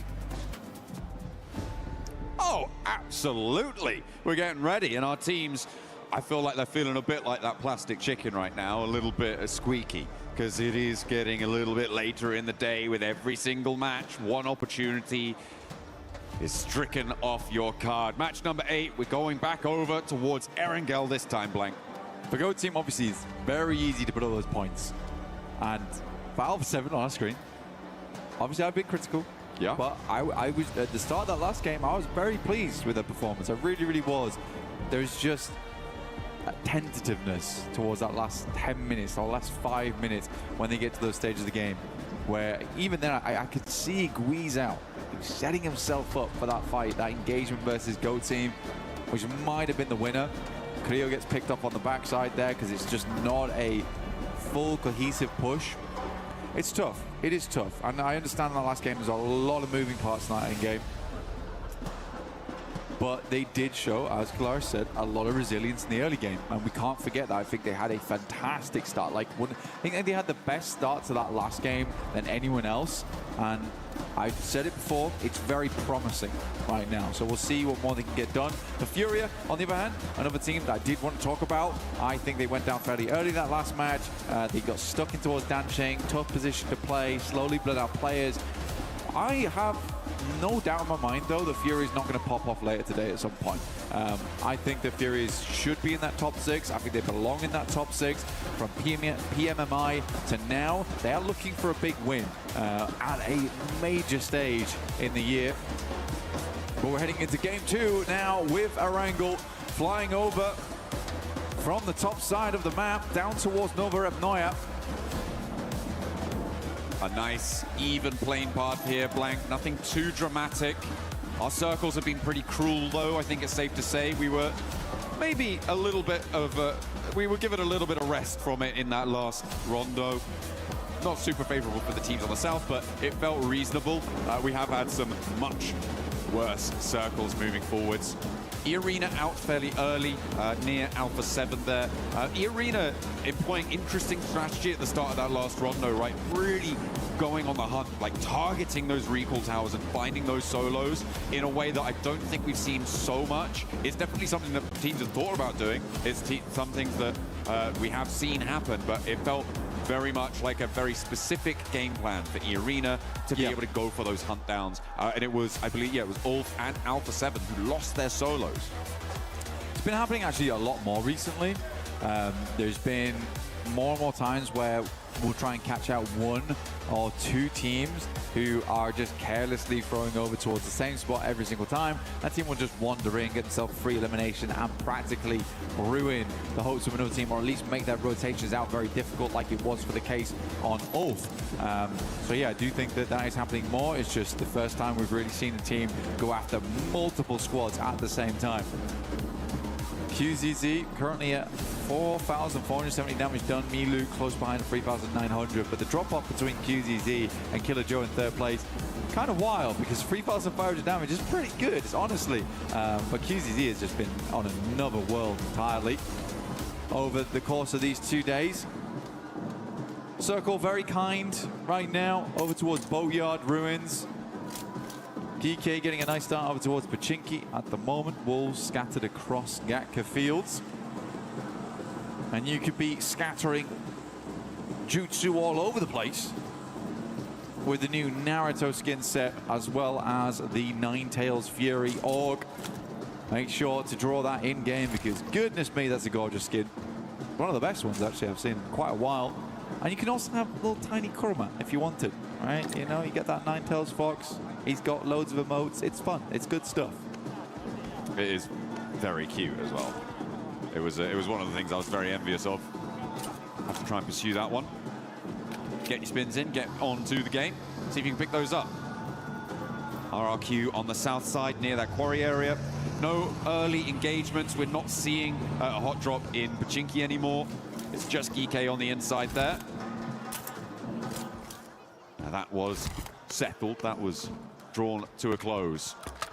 And that's what they're all playing for right there. We just saw on our screens the beautiful trophy here at the PMWC at EWC.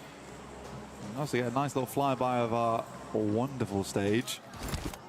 banked on both sides by fans from around the world, which is great to see, honestly. It's really, really cool to have everyone here supporting the teams. The atmosphere has been fairly electric, and I might add quite loud.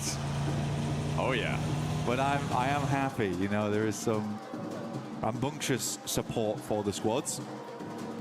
Absolutely. The drums of war beating heavy on the ears of our players.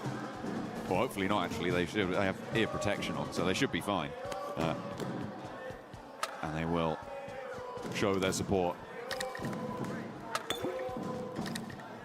efficaciously.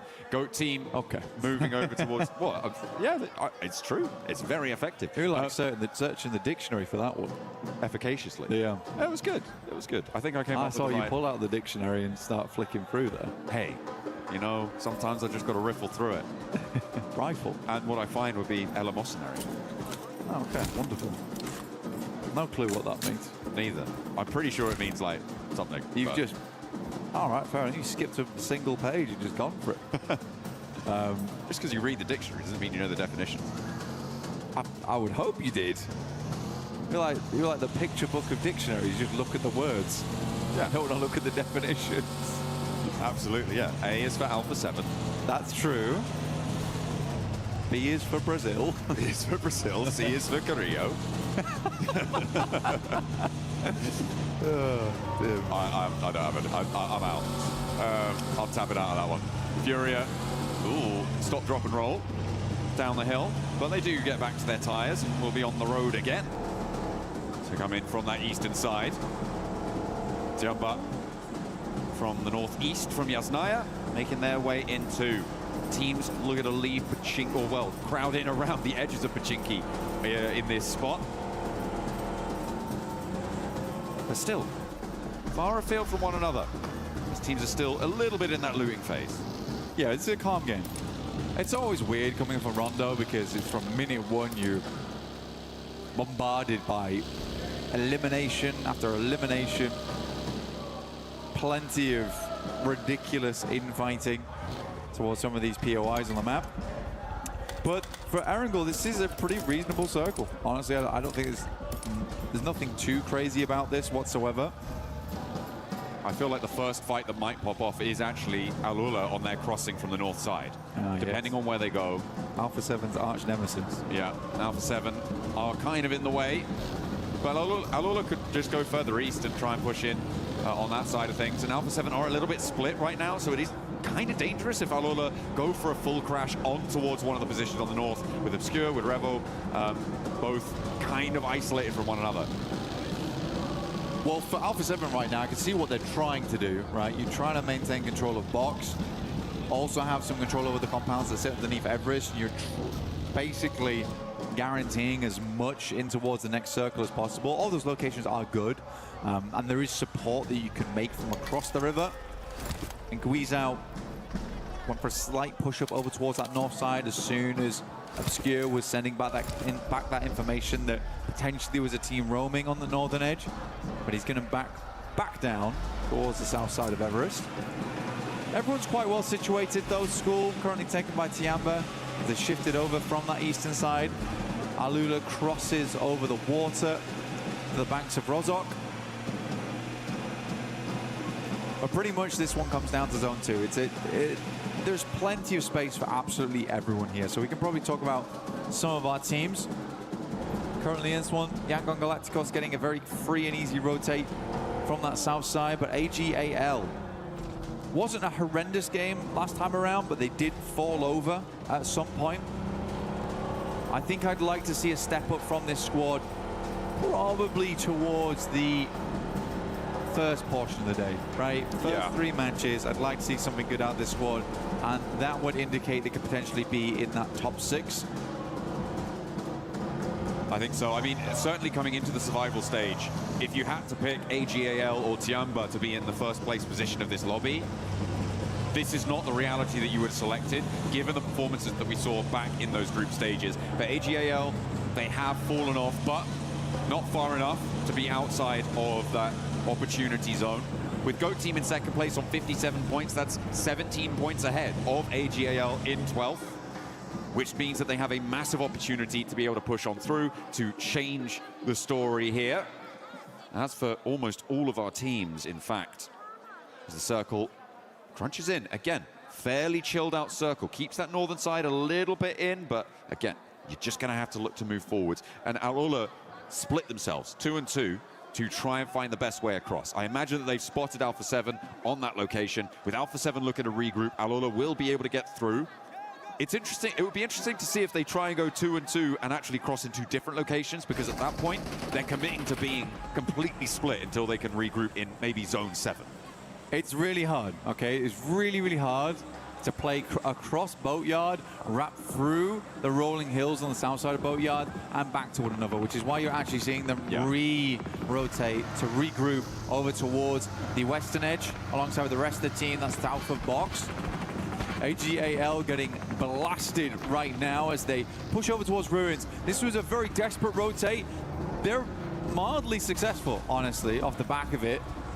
They get into position, they play the bunkers, they play the sandbags. Okay. Not horrendous. Actually not horrendous. Flower H's vehicle is on its last legs, though. They do have a blowtorch, so they can actually repair that one up. I think that's what you can hear in the background there.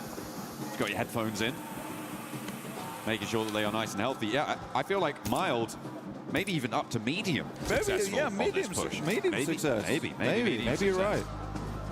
Bit of piri-piri on that one. Piri, yeah, exactly. It's spicy rotation. Could have been bad. I think a lot of people and teams were trying to figure out where they wanted to go. But AJL had a very clear decision in mind. A lot of teams don't push towards ruins too early either because they don't want to be on that slope. You would rather have the information and the vision down towards that south side. So I think AGAL plays into that quite quickly and is like, okay, maybe we can get sandbags off the back of this one. I don't imagine anyone's pushed in there too early. Boatyard team potentially might have gone for that one, but Dopeness is on a weird 2-2 split over on the western side of Boatyard and then down towards the south by the roads. So they are likely not going to be able to regroup anytime soon. I think it's a 3-1 coming on through. To me, that stinks of not moving quickly enough and responding to the circle, because you know what the other teams around you Kenji is done are going to be going for, right? He's on foot getting down there. Or is he? Maybe he's in a buggy. Not entirely sure. No, he is, just on his belly. Trying to survive. Trying to not make any sound. As soon as Alula read that he's here, he's gone. He's out. Yeah, they did. Didn't hear him. He leapt off at just the right time. Sneaky beaky down towards the bottom here. I think maybe that was his vehicle. Maybe. You saw it there. It is hidden. It is hidden away. And we are heading over towards ruins, in fact. A lot of teams will have to figure this one out. AJL, medium success to massive success, honestly. Yeah. Really, really well done.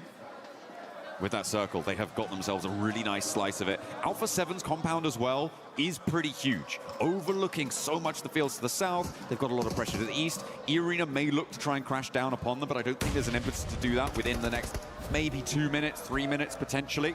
Goat team in with a scrap on the south side as they're trying to leave past Gatka open across those fields, but the Wolves are dragging them down into a fight. Wolves actually in the top 6 right now. Kind of interesting. They've been able to get some points on board, but Elementrix will fall now.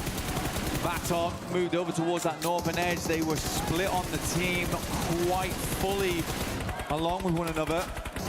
Slonic just about able to get off into the distance, but before he does get knocked down, I think for Wolves right now, there's a bit of a awkward push out. And they weren't really thinking that, oh my God, there's going to be a lot of teams coming from that south side.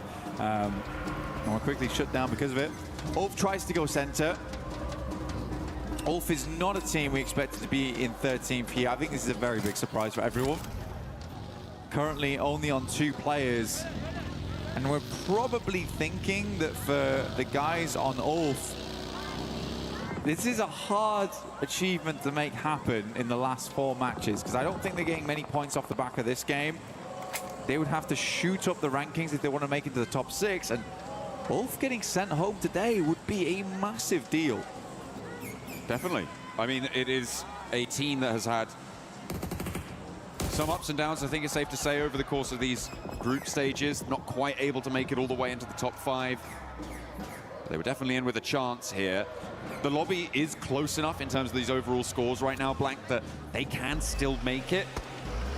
It does require them to be pushing pretty hard and fast, though. For Ulf, it's likely they're going to need to see at least 5 points off this match to keep themselves in the running, moving into the latter half of the day. And to be fair, from their position on the north edge, that may well be doable as a duo. If Al-Ula don't commit to pushing out onto that angle, there's really not too many other teams that are going to threaten them. So it's a survival strategy for Ulf, and it may go quite well.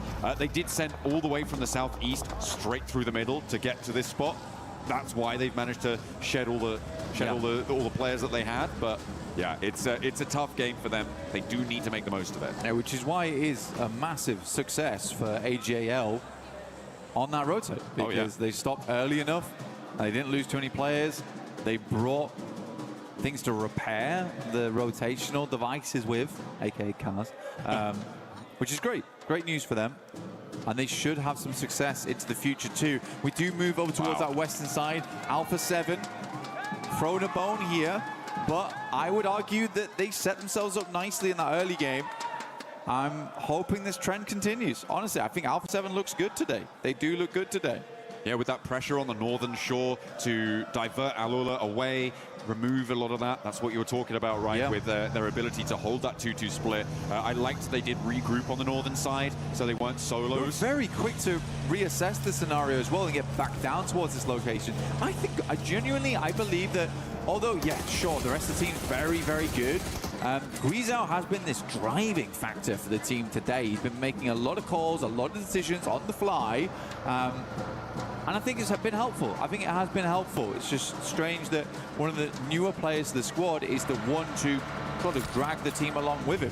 Furia making a similarly wild rotate in. Yangon Galacticos looking to punish, and Chief is down. And oh, yeah.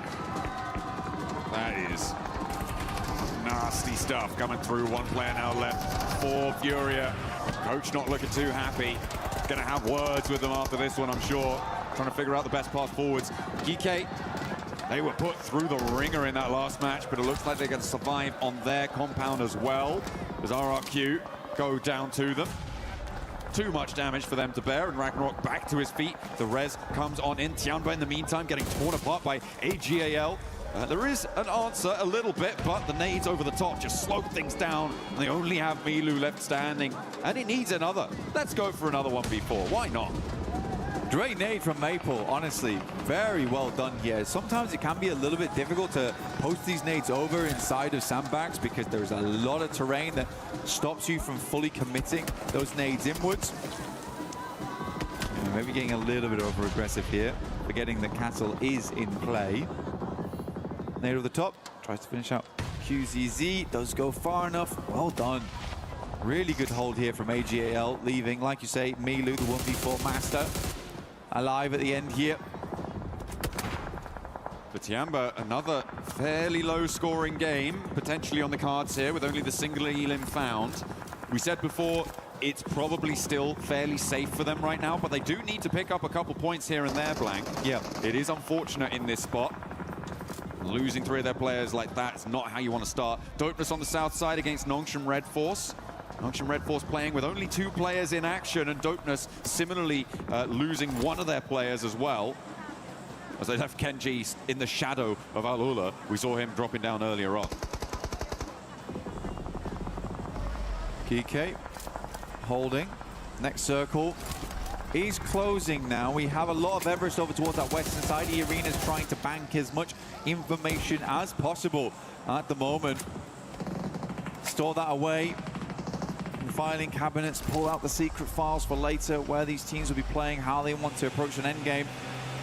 They have been very quiet so far, very spy-like. Ulf now being descended upon. The duo that moved out there earlier, able to do a little bit there, but Scarface does get flushed. Aaron's not too long to follow. A victim of the MG3 on the northern side, and Ulf will go down, so not what they were looking for here to keep themselves in the running. They'll need something bigger in the next few. And very, very quickly, as we turn our attention towards the teams now left in the circle. GK, they've been holding their nerve. They're up to 5 elims on this match now, Blank. They're doing well on the south side. They've rebuffed pushes there. They have the buildings to play around. GOAT team on 6 elims as well, looking to come off the back of a strong Rondo in towards Erangel with some force. Well, they have force with them, so don't worry. He is on the team. We're good to go. But they're going to have to move it towards that northeast side. I think it's a slightly interesting push they'll have to make, and if they want to wrap down towards the south here and play in slow, definitely doable. Alpha 7, they pulled off from that northern portion of the compound and fully situated themselves down towards the south here, understanding the teams are likely wrapped through fields, were in the compound down towards the southwest, which they are right, and that is GOAT team. So they're fully focusing a lot of their attention over towards Everest and their southwest. This is a good approach to the game from them. GK doing something very similar, looking to hold out the teams that are on the southern edge. You just got Milu remaining down there. Ooh. Alpha 7's position gets so much stronger when E-Arena leave the top of Everest. For GOAT team, that is good news for the time being, but as soon as E-Arena move, their rooftops become so dangerous against GOAT team. They're going to have to a real think about how they want to go for this one. And I feel like E-Arena is starting to peel off those angles. Yeah, start to look over towards Alula again. They have had that information for quite some time now. Noxian Red Force, Hyunbin opens up over towards Killer Joe. That's a backstab coming through here and will slow the guys from go down. Revo actually looking to swing by in the vehicle, get some information, but Noxian Red Force definitely the main force that is distracting away from GOAT. And GOAT turns their eye towards them. You could see them just about start to shimmy back down towards that southeast side, realizing they got to get rid of this team. Hyunbin causing problems there. Noxian Red Force again, they're on 2 players alive. They're out of this current zone, Blank. They have to step forwards. So finding these little openings is exactly what they needed. Diminishing the power of GOAT team across the way. You love to see it. You love to see it. Hyunbin with another nade over the top. They're not quite connecting either way. Fuchsman starts to get closer with that buggy. Gets the scouting done. Hyunbin putting damage down range, but does have to duck back as he gets clocked himself. He's very, very low there. And in the meantime, TZ is fending off against Geeko, who won a third party. Hyunbin falls. Yeah, Hyunbin going down here. Good nades coming through from GOAT team, but in comes the shots from the sidelines here, and it is Revo finding Moxie. This is good. Very, very well done. You have to capitalize on that, and this was the plan from the very start, John, for Alpha 7. Looking better and better as the day goes on here.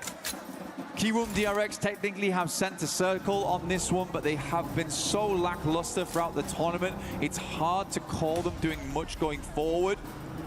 They'll have to change our minds essentially as the day goes on. E-Arena did now finally pull fully off of Everest here. They still have Mormon on the low ground.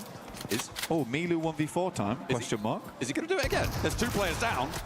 Oh, that one felt like it might have connected as well. Milu with a chance here to go big again. The 2 players from GK not getting back on up, and he has got them on the run. They're trying to step into position to go for this res, but steps out, looks for it, darts into the building now. The res did not get stuck, and he's got another. He's just got 8 rounds left, though. The DBS out of ammo, and there is no more left in the tank. It ruins the day of GK, though. That's nuts. That is nuts. I mean, Milu is just disgusting. Oh my goodness me. GOAT team to 8 eliminations on this game, despite everything still putting up those points. Alpha 7 wrapped underneath. Tried to catch him off guard there. Fuchsman did send over towards that southeast side, looking to hold out Tizzy from Noxian Red Force. Kiwoom DRX also taking shots over. And Force will be knocked, leaving just Fuchsman remaining. We'll see if Alpha 7 is able to pick up that point, and they do. Oh, he steps out into it. TZ holds his nerve, gets across, and now looks to heal. There's a lot of crates on this location, remember, because Milu was doing some dastardly deeds out in the open, so potential to find a lot of loot here, but I don't know if TZ's going to stop. In the meantime, AGAL, good shot. 721 GS looking to take the fight. AGAL with their maximum successful rotate earlier on. Looking to try and convert now into transition into this circle. Alpha 7. Oh, they've just lost a player on that northern side. Revel went out too close to E-Arena and does get clipped. I mean, it has to be the scout, though. I think that's fair. The fact they're trying to gather information, now the rest of the team knows that there's players on this north side. So annoying for AGAL, by the way, because Alula not for a second tried to check Kenji. So no one's known he's here for so long. He backstabs over towards AGAL, starts to move out, and he has completely scuppered their game plan. Changing the tempo on the lobby. The arena look to try and isolate this northern side as well. Everyone. He's just going for it. Okay, Kenji, a demon on the descent there, leaving one player back. We thought it might have been a misplay, but Blank. I think I still believe that. But he goes down, but a really solid performance from that angle. But Dopeness, 4 elims into a 6th place. I think that's more than they could have hoped for in that spot. Another late entry for AJL, though, today. Getting further and further into these games. It's nice to see their name popping up towards these endpoints. Alula forced to move down, and AJL looking to bolster this position. They flow up.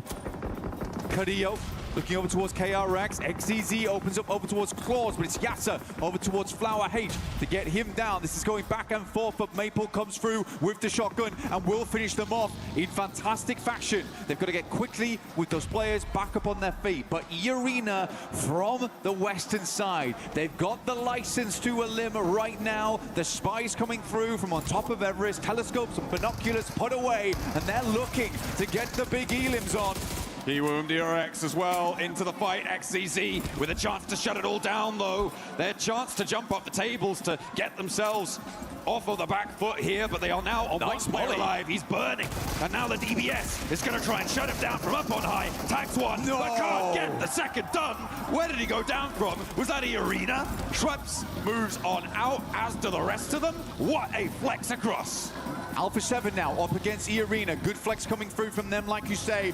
Goodness me, felt bad for him on that last DBS shot. Took him so incredibly low. Would have been a great clutch up for AJL, but still a strong game for them at 15 points total. 2 final teams. E-Arena, who came blasting out in their group with a huge game, versus Alpha 7, who are slowly but surely regaining confidence in these matches.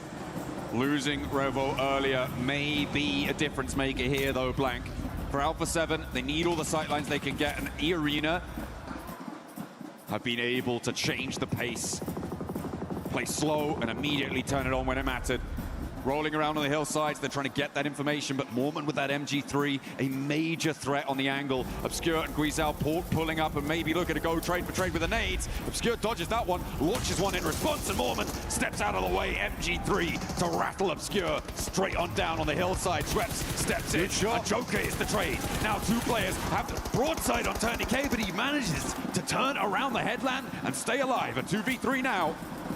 Tony K backing off, comes back around the angle. Moment over the top side. He's flying through the air, might get out of the vehicle, but his eye on fire. Guizao goes down to a rundown as he gets out the car, leaving just Carrillo in a 1v3. A hard game from them. A chicken dinner would be great, but this feels like an impossible task. Moves off the angle. 5 grenades. They have to be absolutely exemplary. Cannot get the shots underneath the vehicle over towards Tony K. Likely going to be going for a first aid kit. Swings one far, looking for the bounce. Might hit good. Doesn't quite grab him, though. Constantly repositioning. Another Molotov on the vehicle forces him away from it. Has to step into the firing line. And E-Arena, from atop the Everest position, able to descend, control the northern side, and squeeze the life out of the lobby. I mean, they pulled up those files. None of them were classified. They had locked-in info on every single team. And they took the silencer out and certainly silenced a lot of these squads in the lobby. The boys in Alpha 7, though, another good game. A repeat of success. It's really good to see from them. And again, what I really liked is I understood the game plan from them.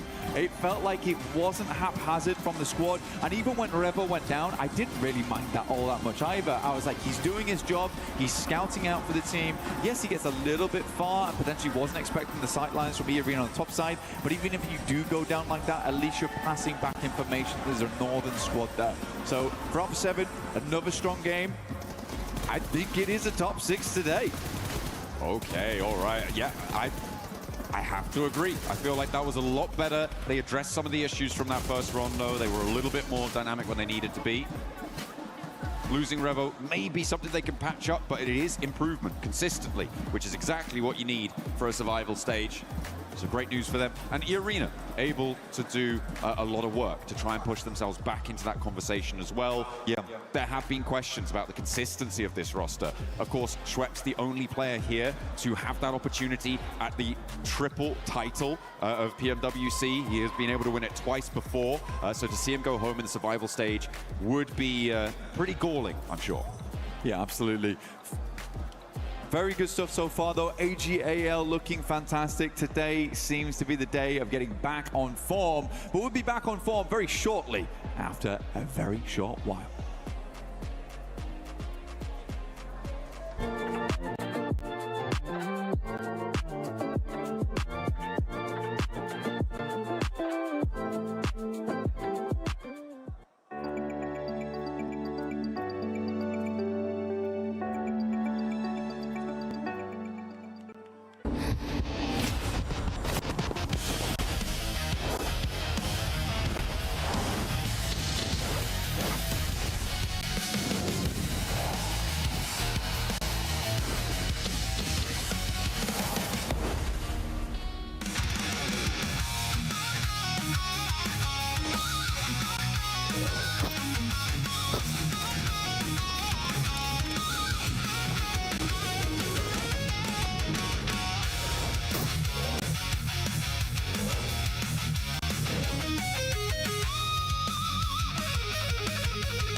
Hi, Kalaris here at PMWC for day 2 of Survival Stage. And we haven't got to talk to Wolves at all throughout this tournament so far, so why on earth not do it here with Baton to talk about everything that's going to be going on so far from basically the group stage into the Survival Stage. So thank you for joining me here, Baton. I want to ask you about, obviously you guys got a second place with 11 eliminations on that last game yesterday, but so far, the chicken dinners, the wins have kind of eluded you. What's denying you those chicken dinners? I understand the tournament's very hard, of course, but what's it like from the team's perspective? I mean, first of all, we're doing like a lot of individual mistakes, you know, and we're not far up to the end of the game. That's our main problem. We're trying to fix it, and I think if you will be far up every game, it should be much easier and to get chicken dinners, win, whatever. So let's talk about the Los Leones game specifically, right? Because you guys got to Los Leones pretty early relative to everybody, a lot of other teams, and committed to it quite early as well. When you look back on that, a second place with 11 eliminations is great, but are there any moments from that game or in that game that you look back on and you think you could have done differently or even differently enough to be able to beat AGAL in the final moments? I think it would be different if me and Necessary stay alive, because we lost like me and Necessary in fight with NS Red Force. We could just hold them like because they didn't have the zone. If we just hold them and we were like 4 up, I think it was our game. So I guess I'll actually add a final question as well. What was the expectation for Wolves coming into this tournament? As I mentioned before, obviously, and you know as well, a very hard tournament overall, the best teams in the world. What's the goal for Wolves here in this tournament? Okay, for now it's obviously to qualify to the final. Yeah. But in the final, just to improve our game and show our best. Perfect. Thank you very much, Baton, for joining us here. This is day number 2 of the Survival Stage, and we're signing out right now. Thank you, Kalaris, for that amazing interview. And E-Arena, Max, we've finally seen them showing up here, even though they were just chilling for the longest time in Everest. But great movement out of that squad to come out with the win. A non-rondo chicken dinner? Well, I'll take it every day of the week. No, it's really good to see Everest, of course. Very important area if you have a circle shifting towards the northwestern side of Erangel, which is what ended up happening there around Ruins. But in particular, what I loved is they were trying to get rid of threats before they become a major threat. In this game in particular, Al-Ula, they were having major control of Ruins. I think you might want to talk about them later on, Nipchura. But they had really big control of Ruins, and I think E-Arena understood that would be a big issue for them later on down the line. So they knew if they try and get rid of Al-Ula, or maybe not straight up eliminate them, but force them away from their position, maybe they can actually end up getting the win. So I think E-Arena here, that was some top tier stuff, and I wish to see it just more consistently.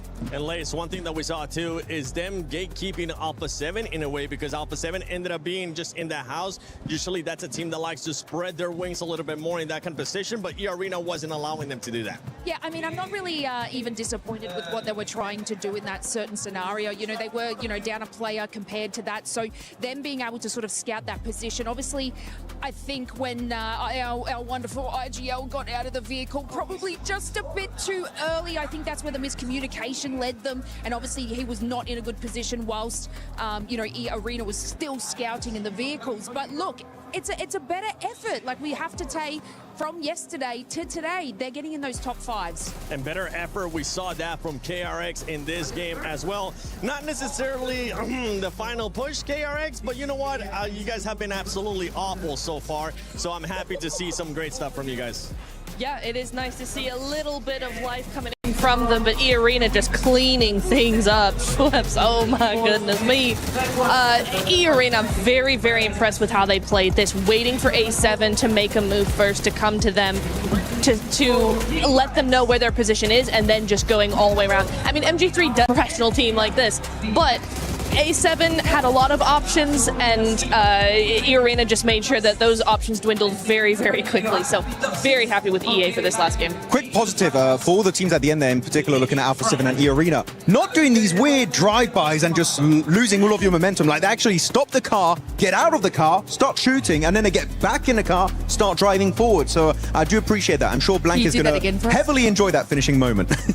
What was that? So can you do that again for us? Damn, boy, you made the whole camera shake and everything. But one team that has been performing really well has been Go Team. Go Team, they ended up with the win early on. We know that they can definitely put up the numbers. I want to see Go Team between yesterday and today, because this squad is different. Keep in mind, this is total stats, and so far, Go Team, we know those eliminations are going to be coming in, but Lace, one thing I'm looking at is those placement points already double in some the placement points of yesterday. Yeah, I mean, they're really thinking this through. Even if we, come out of that match and their rotation from military base. And, like, I do want to kind of add in RRQ just into this mix, because they had every opportunity to be able to gatekeep on military bridge. They didn't, just decided to rotate, but, their power in holding a position is unfortunately not the best. But that's what GOAT can realize. They moved through that sort of western side. They were able to position themselves well. Nice split hold, which we see from them so often. They have that dominance power. So this is exactly why we're seeing them collectively get these good positions and these eliminations. So, I mean, it's incredible work from them, and I do believe that they're going to maintain that top six. I believe it because of the way that they've been playing throughout yesterday and today. It's amazing. No, it really is. I'm really enjoying how they're the playing. Greatest of all time. It is. It really is. But I really enjoy the zone control that they're trying to keep going forward game after game. It's a nice bit of consistency that we're seeing. EA as well, not to go back to them, but they had a really nice push down off the mountain. They were able to sweep behind really, really well after Alula. Yes, hello, A7 as well. Second place, okay, that's good. Whoa. But stop. No, but for me, Alula was a really, really nice. The way that they split around to surround Ulf when they pushed out the spread across that zone. They did actually try to push up to EA as well, which I did notice, but I think just that terrain was just not going to be really happening there. But for me, Alula, except for the final crash where they just disintegrated in 0.5 seconds, apart from that, really good game. I like it. Nice, Alula. One team that I know you were keeping an eye on as well, Max, is none other than Tiamba, because Tiamba, what was it that you were looking at?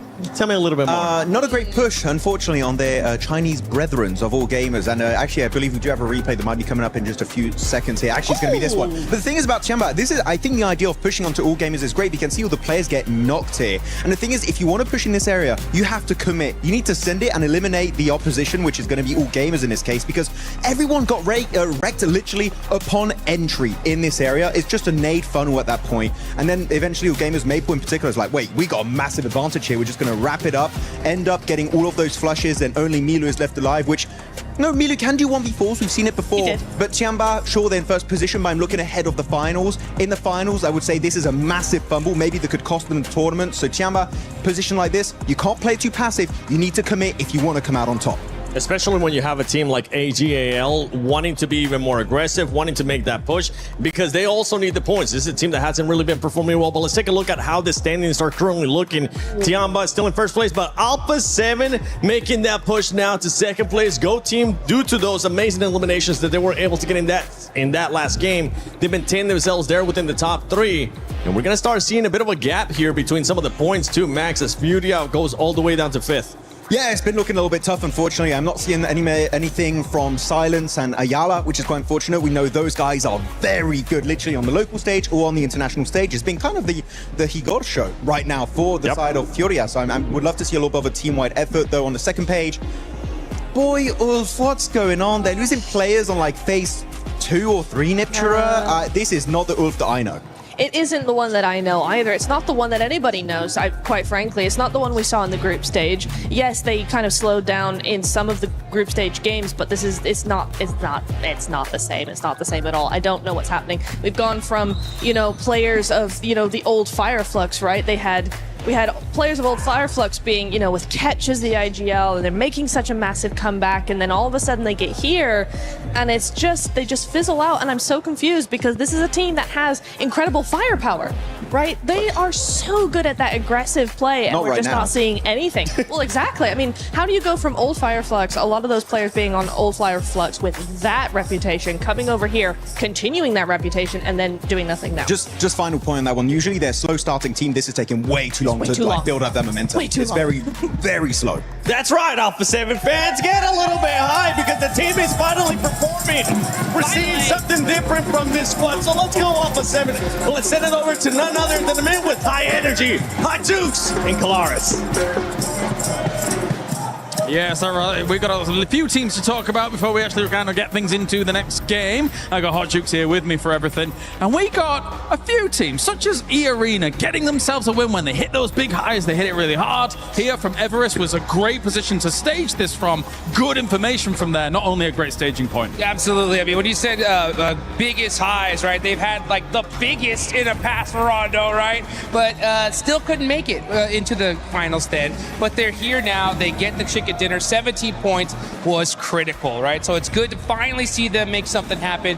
Even though it is on the last day, we still got 4 matches left to go. It's a great start. What's particularly impressive is holding Alpha 7 in that compound to then swing around the north side, hit the east, be able to clean that up, eliminating threats. They're a very opportunistic team, and I think that was really exemplified in that game. Yeah, for sure. I mean, they had all the sight lines on everything, holding that edge at first, and then they saw that fight happening down there with KRX. They go down, take it, get those eliminations, and still hop on back, like you mentioned, to be able to take out Alpha 7 and clutch it up. Very nice. One of the teams, of course, they did kind of clean up on that east side. AGAL, who, of course, is in the running for a club championship point, in the running to try and get themselves a strong, solidified position in that top 6 as well. What did you think of them? AGAL needs top 6. They need to see this team make it to the finals. It was so brutal watching it at the last second. XZZ with the DBS. I thought he had it. He hit the headshot, but wasn't able to get the finish, but still 11 eliminations. So they ended up getting 15 points based on that. A solid performance, but at the end of the day, this is still a close one. I like their pandas. Do you think they've got the blessing of the panda? The pandas are looking out to the audience right now. They're looking into the distance. They can see the future. And you know what? The future is bright for AGAL. All right, well, the Pandas are going to be staring down the casters here to get things rolling. So let's get another game going here for PMWC. All right, looking like a little magician with the flourish there. Emphasis on the little. He's a short man. Thank you very much down on the stage. You have to get your small man with a big voice. Yeah, I'm quite tall. I don't know what you're talking about. Please, leave me alone. Oh dear, that was my imitation of a couple of our other teams, certainly in Rondo over in Tanchik. Please. Fight. I want like some placements, please. Yeah, just if possible. Let me live, please. Yeah. Go team were like, no. Furia don't look too happy. The body language is looking a little bit rough. We got Yangon Galactica stats here. Sub 1,000 damage average per game. I mean, it's not like they're doing nothing. I think Yangon Galacticos have been putting up a good fight. Again, for sort of an unknown from last year to a very well known. I don't think they're doing terribly right now at PMWC whatsoever, but they would like to get to the finals at least. They got to get on the bike now, though, 100%. Absolutely. Definitely something you need to try and step up towards. We said it would be a little bit of a shame if the defending champions weren't there in the finals, but if you're not good enough, doesn't matter what you've done before, you need to do it now. You need to get stuck in. And we're going over Erangel, the plane path. Heavy south lean on it again. Blank from that Sosnovka military base over towards Lipovka. It is pretty nasty. Isolating positions up on the northwest. And I feel like the team I'm thinking about when I think they're Alpha 7 over in North Georgia. Where are they going to go? Yeah, we'll see. We'll see. I think Alpha 7 should have a secondary here. We'll see exactly which one it is. Maybe eastern side, potentially. Very long time ago they used to do that, though. But yeah, Furia, definitely a team that's at risk right now. They're on 57 points. I know they can do more. They know they can do more. Like I said, the body language looks a little bit rough at the moment. See a bit more energy. They might need a bit of a pep talk between match 3 and match 4. One of the teams jumping out nice and early here, dropping in towards Sosnovka. Hard to get towards the north side of the map. There might actually be some, not hot drops, but some contested locations for vehicles, etc. I feel like there's a little grouping of players there around where the Wolves are. GK are underneath that. The northern point of RRQ could potentially be a danger zone, and everybody out just northwest of Milta over towards the mansion shelter prison sort of area.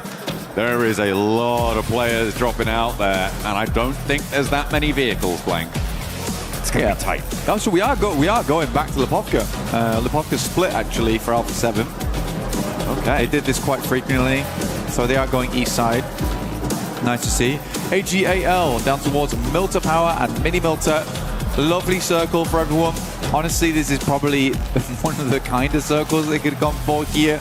It's not fully down towards Sosnovka, but it is around the area where you'd want to be playing, where the plane path has been dropped to you off.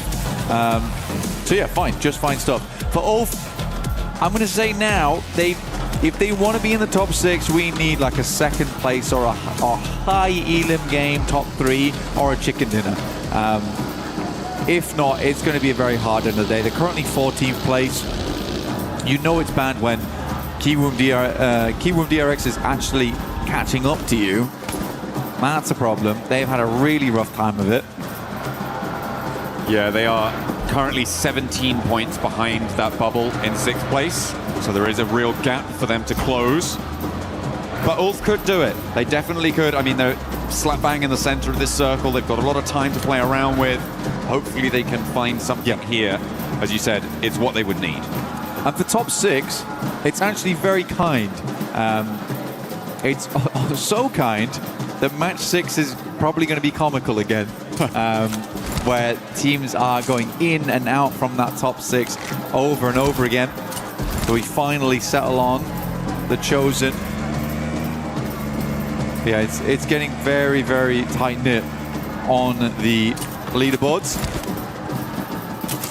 You want to get a tight-knit grouping okay. on your spray. Okay. How do you do that? You've got to make sure you have the Ninetales Fury Orc skin from in-game. Oh. Make sure you also pick up the Naruto set.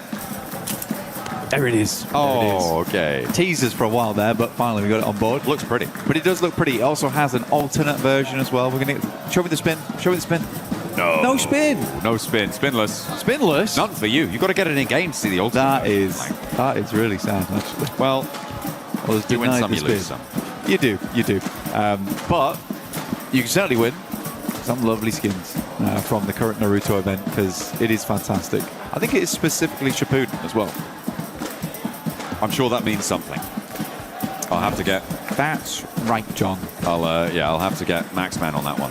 That's correct. Generally, the things you say tend to have meaning, so I'm gonna give you the benefit of the doubt there. Yeah, it's a huge event. Nonsense. It's a huge event. It's a huge thing in game, just like Tsunade. It's fantastic. Yeah. I'm really happy to see it. And again, I really, really am glad we're getting more and more of these skins in game. You guys couldn't see it, but he literally bounced when he said I did, yeah. I'm so glad. JJK, you know, we've had everything. We've had everything so far. I can only imagine it'll continue. So big up to the PUBG Mobile team. Oh yeah. Please continue. Big fan on that one. E-Arena on a wide 2-2 split right now. well, fairly wide, I think it's safe to say, from Severny and South Georgia, although it's very much uncontested at this point. There's really no one breaking out that wide, with the plane path being so far southwest early on. Southeast early on. Nobody's contesting, so they'll be able to push back fairly easily, you'd imagine. The question is direction. Do they regroup over towards Severny or to the west side by Georgia Pole? As Ulf mount up as well. And as we said before, they need to light a bit of a firecracker underneath themselves. That they do, John. Right now, it is a bit of a struggle bus for Ulf. They're going to grab the buggy, get a move on, but they are fairly central already. 721 GS, realistically the only team that is in front of them at the moment. Nongshim Red Force down towards that south side. It is very tight on that grouping. 49 points in 9th. I mean, honestly, even all the way down to 12th place with Yangon Galacticos on 45, it is not a major jump of 12 points to get over towards 5th place. And then it's 10 points to jump over to tie with 6th. This is all over the place right now. A lot of teams want to stay in. For AGAL, they have had a good day so far. I think if they want to solidify a little bit, you have one more strong game here, and then the rest of your day feels a little bit more comfortable. Tiamba, I think it's looking more and more unlikely that they will drop out. I think they'd like 8 more points roughly to get towards that 90-point area, and then they'll be in much better stead. Again, I am talking sort of very big unlikelies right now that Tiamba drops out. But they have been a little bit slow today. I think they started at 75 points, and over the last 2 matches, they've been able to garner 7. Yeah, not being as much as they would need. And what we are also looking at now is confirmation gains from 2nd to 4th, right? If you get Alpha 7, Goat Team or E-Arena with a good game, they jump up over that 80-point boundary. All of a sudden, they're also going to be an uncatchable target, which just shrinks down the number of teams that can start to play in that flux zone in the middle of those tables. So that is also what we're going to be looking out for those top teams to push themselves over that final hurdle. Tiamba, as you said, a little bit more up to their old tricks, I think, today, over the course of it. A little bit timid. There has been some sticky scenarios, I think it's safe to say, but still, we want to see a little bit more. Yeah, they learned a new trick yesterday. They've forgotten it already. Like when you try and replicate one of those card tricks you learned when you were like 14 and it goes horribly wrong. Yeah. And then everyone looks at you and laughs. Yeah. I forgot my cards. When you're in the middle of the trick and you're like, wait a minute, I forgot all of my cards. Oh, well, I mean, that's a really bad start to any kind of card trick. Oh, wait. Oh, wait. Just imagine it. Pretend we're doing it. Pick a card in your mind. Now, pretend you've got the extra space. Was that your card? Yeah, we're heading over towards Dip right now. And Mini Dip. Furia taking up location there. We're still waiting for Zone 2 to pop around. And slightly slower game so far here, just with the fact that we've had 2 games so far where the circles have not been egregious. This plane path was pretty bad. It was pretty bad for getting everyone across the map, but the circle was very kind on the direction that it went. It does mean that we pack a lot of teams in very early towards the center because they were so close to rotate. E-Arena was one of the few teams that actually sent very wide earlier on to get themselves into position, and actually can play off the back of Rozhok on this one. They can even go further over towards the eastern side if they'd like, play off the bridge side. But man, there's a lot of teams on the south side right now that do need to move further towards the north. So there's going to be a lot of traffic jams going on, a lot of honking of the horns to try and get on through. Tiamba has a free approach though, free cut up towards that north side of the map. Big access. Ulf as well were fairly proximate to the apartment buildings near school, so they should be able to take control maybe of some of the hills to the south, generally a fairly solid position, or maybe even sending into those apartment blocks themselves as well. Furia may be content to just sit here for a little moment longer. They are kind of fine in this zone. They're probably happy to watch AGAL and 721 GS get into a little tussle off in the distance as we hop on board with that. AGAL losing 2 players, 3 in fact, in quick succession. Liu there, the only player able to clap back, and it's looking very bad right now for AGAL. They are trying to maintain presence. The players are starting to surround them. They've had 2 good games back to back, and I think for Liu it might be just the situation of leaving, regrouping here with Flower H, and playing on as two going forward. What a nasty turnaround there, getting stuck in a fight with 721 GS, who are in 15th place. When you're on that 6th place bubble right now, playing as two is far from favorable. But you may have been able to control such an important central position. Goodness me, what a way to lose that sort of spot. Now Fury are close by, Tianba, Ulf, all will have heard this fight unfold. And they'll be aware of what they could be able to achieve. They'll have counted the player numbers going down. They'll know AGAL are starting to flag. Great news for teams like Geeky, for Nongshim Red Force and RRQ to look to push past them as well. Yeah, for Nongshim Red Force, looking a little bit better here, moving over towards that northern side of Potato Hill, looking to regroup on this one. Both played over towards apartments, but not quite, actually. They have one player inside on the south side, that's Eren, and they're trying to secure a location outside. They don't want to fully commit to apartments just yet. We get this nice replay. It just was absolutely hectic. Luckily, Liu here is able to get some good damage off, try and salvage the situation, but he knows better than anyone that it is better to try and get himself a top 6 at least as a two-man than trying to just live out through there. I think there's been plenty of times where AGAL has made this mistake, where they are so adamant on getting all 4 players back up again.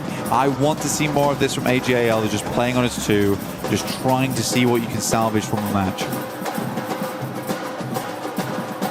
Those single-digit point games often are pretty make or break. I mean, we do focus a lot on the big point-scoring games, but if you're able, and I've said this so many times, if you're able across all 12 of these matches to get 1 point more per match, you're getting 12 extra points there. It is such a significant difference to be able to play those small ball situations and get some profit out of it, because 12 points could be a difference maker in a massive way. Okay, so it looks like actually PEL is coming to play here over towards this eastern side. Both Chinese teams, and Tianba as well as AGAL, instantaneously sent for apartments. I think it's the correct send too. A lot of teams likely haven't decided on fully committing towards this location. For Tianba, this is more of a gamble. For AGAL, it's a necessity, right? They have to send here and find a location that teams aren't going to be willing to sweep through, because there are so many other squads in this area, and likely will be towards the end game, taking shots at one another. This is an area that AGAL can potentially secure a high placement off the back of. Maybe not a high eliminations, they may be able to steal a couple of elims here and there. But yeah, I think that was a good maneuver from AGAL, because even Ulf hadn't decided whether they wanted to fully play over towards apartments just yet. The arena over in the school as well. Looking to post out on the top there, try and keep control over the surrounding fields, the open areas. North side, you've got Alola and Alpha 7, who are opposing ends of Rozhok. Meanwhile, near Pachinki, Yangon Galacticos trying to take a turn around the town, with Q1DRX behind them on their south. Goat team out on the east side of Pachinki, as well as Wolves up to the north. It's fairly packed in here, so I feel like for Yangon, they may just have to crash into a fight. Maybe they could find an outpost from Alola, and that could be a really good opener here if they're able to find R3B all on his own.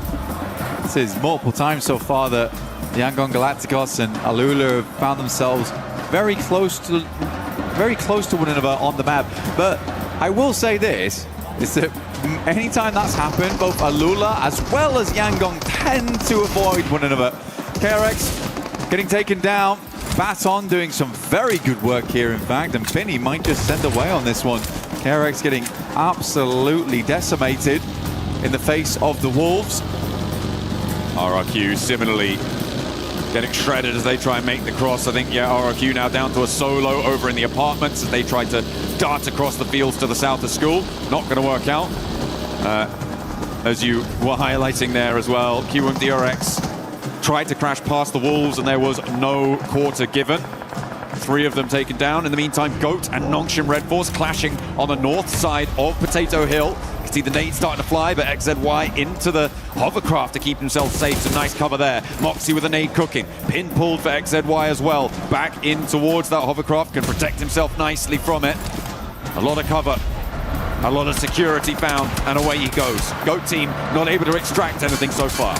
We'll just go for the lob there for Ulf. This is looking like that game, and they are hella happy that they maintain control down towards that southern side and didn't fully commit towards the apartments there. It was a risk. There's definitely a risk where they couldn't fully control apartments and more teams poured in, but this means now they have this southern side to play. Really like this from Ulf. Again, just trying to confirm as much area as possible because they know they need a good game and they need one soon. This is their biggest chance though, so far. We want to see a strong match coming out from Ulf. Right now, my worry is that the player who is topping the charts a lot of times or doing majority of the work is Scarface. When we sort of know from first-hand experience that Ketch and Eren a lot of times are the Pistons that are doing the heavy lifting for this squad. So Scarface is definitely pulling up the slack a lot, but he wants to be the player that's enabling both those teammates to really do their best work. So again, let's see if they can get some more confidence on board inside this game, John. I'm hoping as well that they won't be too timid in this center position, right? They would love a chicken dinner, but a good Elim chicken dinner is what is necessary. It's quite easy potentially to just sit back, get a little bit shy, and not get stuck in. Sure, the apartments fights, you don't really need to be peeking out too much. You're worried a little bit about the arena, but once those fights to their south start to move forwards, I want to see them flexing something out. Maybe getting stuck in, scouting those fights and trying to find angles. The arena from school side, still taking shots over towards Alula. Yangon Galacticos took a little bit of damage. They lost one player in Marnet, but were able to carry on. Alula, however, taking many casualties. You can see Ulf on the other side. Really quite like to get rid of Alula. They are definitely invading a little bit here over towards their location. 200 bullets total on the 5.56 here. And a PP Bison for Scarface. So some strange kits here for Ulf. Hope that's not across the board. They did get gifted a loot crate though. Oh yeah. Alpha 7 losing Revel on their rotation. And they take up post above on the top of the hill here, further south. They did move in from that north side, so losing one on this approach. Not the worst thing in the world. Could have certainly gone much more poorly for them. But now they're going to have to face off against Dopeness pushing in. The south side getting crunched towards as well as Goat look to re-engage potentially over towards Nongshim Red Force. The apartment's resolving in the meantime across the circle, but this Goat and Nongshim standoff has been going on for a while, Blank. Yes, it has. I mean, Nongshim's just been giving space after space after space, which I think is fair enough. They are just leading Goat further down this side, waiting for them to silhouette over. Goat knows what's happening here, but it is making it awkward for them to play out of Potato Hill. But I like the patience on side from Nongshim Red Force. I know there really isn't anyone around right now to cause them too many problems, so they can just play this one out slowly. Next circle coming on through as Alpha 7 is on the move. Ulf still very pleased with their position. Alpha 7 may send over, but it's Dopeness who is fully on the rotate here. You can see from the eastern side, Ulf may have visitors. The south side needs to conclude as well. Dopeness getting straight into the middle here. I don't think this is a safe place to be right now, but somehow they're sneaking through the sight lines and nobody's taking shots. How on earth did Dopeness manage to do that? And where are they going? Are they trying to third-party this fight with Nongshim Red Force and Goat Team? How on earth do they rock up to this fight? And what is going to happen here? Nongshim Red Force caught unawares, and rightly so, because this is absolutely mental. Lufa goes down and Nongshim Red Force trying to hold face, but they just appeared out of nowhere. I understand it. I understand it. We'll go over it later. Wolves immediately rock up to the plate as well, understanding that there is blood in the water. This is a position where they can get some more points off the board, but Dopeness is down. Wolves able to third party onto this one. Furia quickly moving across as well, trying to bolster the position on that western side. They have a peek in. They realize that, goodness me, this has all gone wrong. It's topsy-turvy on the other side of the map right now. But for Dopeness, it's not the most insane play in the world. I mean, what they do is they just try and rotate across. They have no information, okay? I'll be honest, they have no information, and they just try and make something work on the other side of the back of some kind of rotate. It's a massive gamble from them, which obviously doesn't pay off. I just haven't seen it be done as outrageously as that before. I mean, with Alula, Ulf, Alpha 7, all in a position to look to take shots at them. the fact that they got through with big HP bars as well, Blank, is insane to me. And for Nongshim Red Force to go down there, I feel sorry for them. Because I also it was an outrageous play, right? Yeah. I know why they did it. It doesn't make it any less outrageous. The Wolves are now on 8 elims, though, for it. GK trying to survive against Yangon Galacticos, who are starting to falter in the face of the damage pouring out. GK have been tenacious today, Blank. I think that they are potentially onto a win on this fight as well if they can get rid of SayCloud. Try and burn this one down. Alpha 7 flex back out to the north. There's the nade to put it to bed. Alpha 7 back out to the north, and they're facing off against the route out of apartments for Tiamba. Tiamba able to clear out over towards AGL earlier. Doing a really good job, honestly. Very, very pleased to see it. Pretty sure they figured out that Tiamba only had 2 players. Tiamba figured out AGL only had the 2 players there and were just quick to send over. I think they found Liu first and then Flower H came shortly afterwards. It's a difficult game there for Alpha 7 as well because it was an insane shot as well. I'm sorry we didn't see it, but it came through from Flower H inside of apartments as Revo was rotating. Like, I actually genuinely feel bad for Revo. I'd be upset if I got hit by that one. But they're just going to play it slow from the eastern side. They know at this point they have done quite a good job today. They just want to keep the point scoring up. They know they're not in the best position to get a chicken dinner on this game, so they're looking for high placements. Alula continue to take damage here, and Ulf's position becomes more and more secure. This circle, on the other hand, fairly disgusting. Yeah, it's pretty nasty. That slope down towards school and apartments, a major feature on that north side. Ulf potentially pretty happy, but they're going to have to face the brunt of Furia, Wolves, and probably Alpha 7 here on the eastern side. They're just going to have to hope that these teams face off against each other first and try and take the fight on that front. The Wolves losing one is good news, but in their stead, GK step up as they rotate on the Rap South. GK started out strong yesterday, still maintained a fairly decent point scoring. And another team that absolutely has it in them to make it work. Likely will, after this game, leapfrog over the top of AGAL. And Wolves have a potential to leapfrog even further. Some big teams in the top 6 going down early. GOAT and AGAL.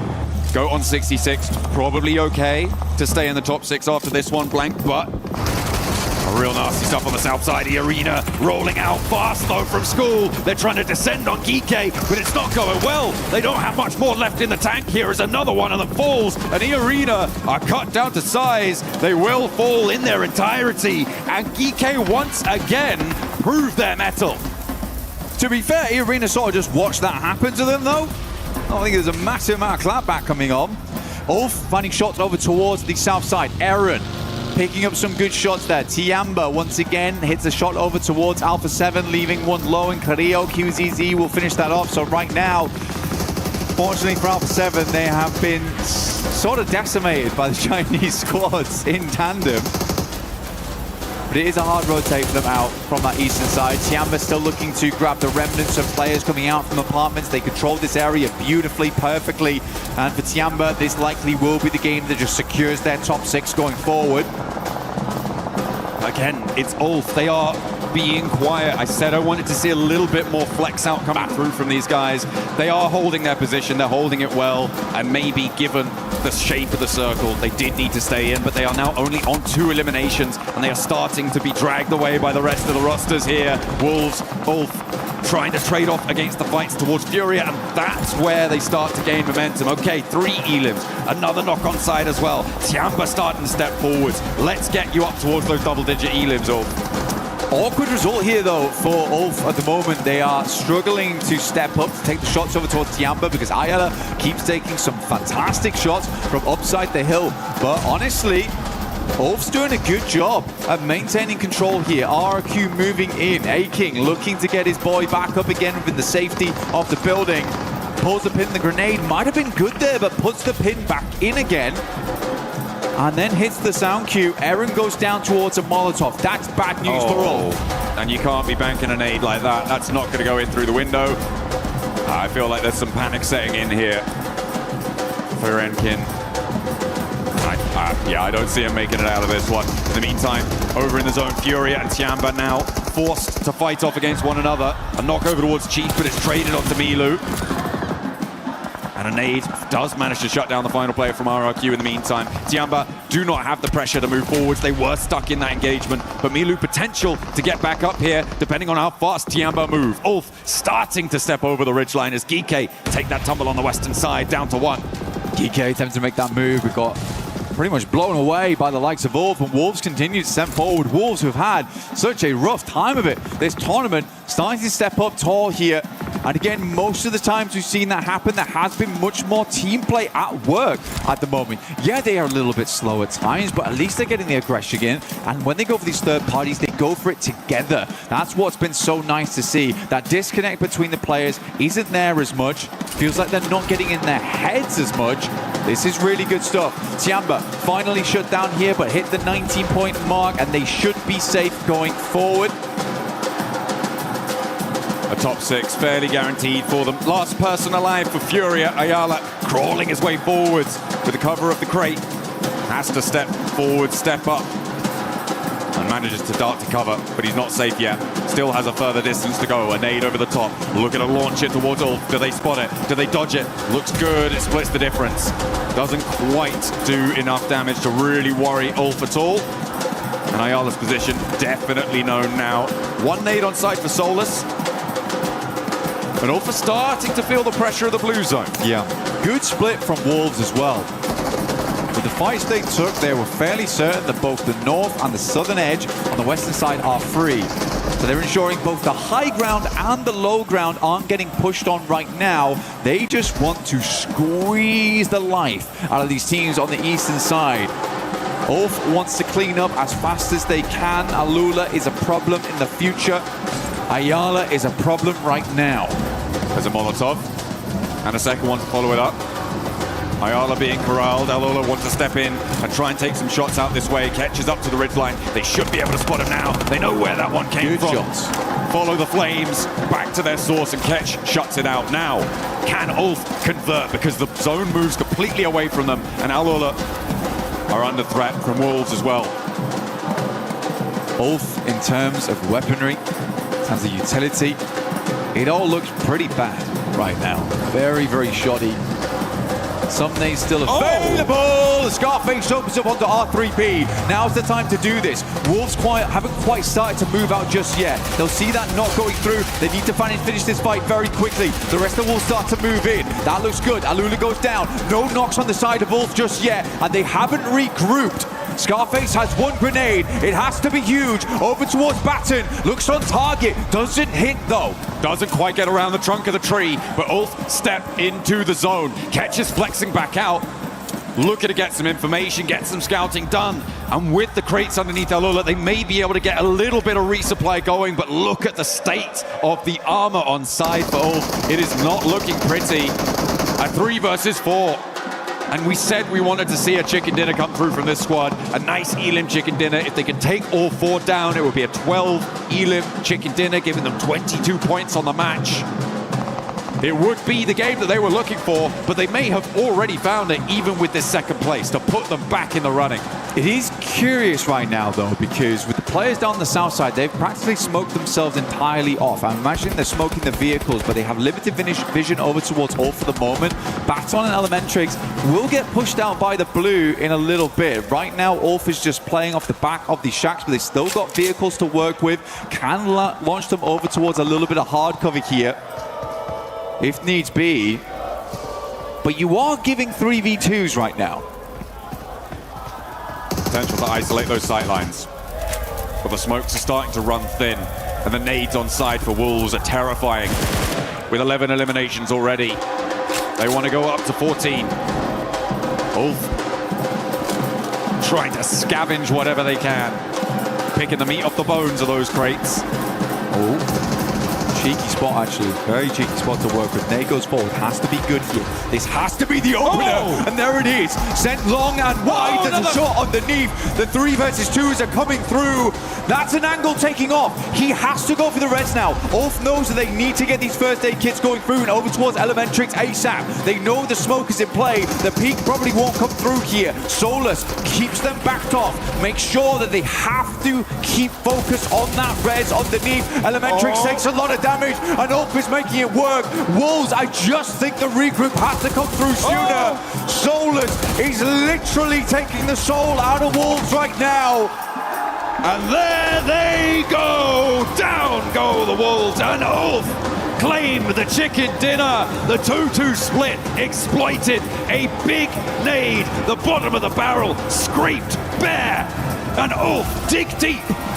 But you can see it's not elation on their faces. They know today this is just the first step of many if they want to get towards the top 6 right now. But it's a good game. It's a strong game. They play it out well with limited resources. With singular grenades, they pull out what felt very difficult towards the end of that game. And for Wolves, it's just sort of a confusing approach. I understood at the start, but as soon as you have information, all the players are on the top side. They have this slight plateau. Why are we smoking ourselves up on the south side? Why are we denying sightlines? Why are we essentially playing as 2 separate 2-man teams? Very odd. Very, very odd.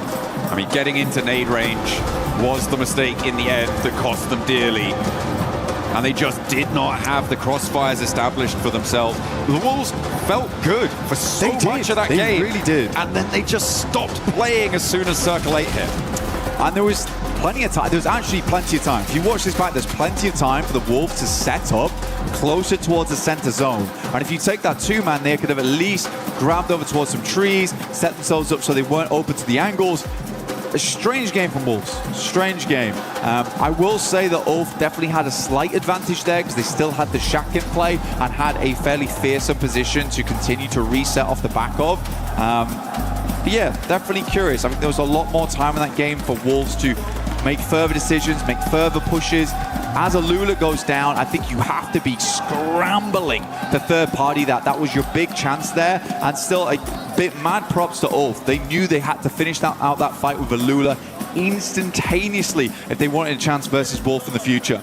I mean, getting that knock with the nade around the tree was so big for them at the start. Absolute banger. But the conversion on a knock downhill was what clinched it for them. Because that kept those sightlines tight in. There was no chance for the Wolves to step up. You take all the guns away from them at that point. Absolutely. Yeah, it was an incredible shot. And I think that, honestly, if you are on the south side there, you have to play super passive, basically tiny peaks over the top, spraying over towards them, but not playing with your life. That's the problem they ran into. As soon as they could get Batten back up again, because he had time to walk over towards crawl over towards the tree to get rezzed again. But you're right, as soon as all the guns were laid bare, it was a very easy game from Wolf there on forwards. Yeah, being forced out by that final zone as well. The stage 9 zone has been closing quite a lot here.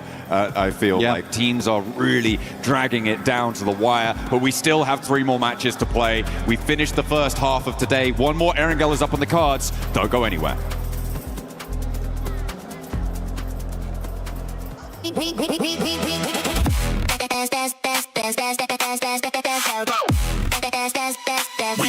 Esports World Cup.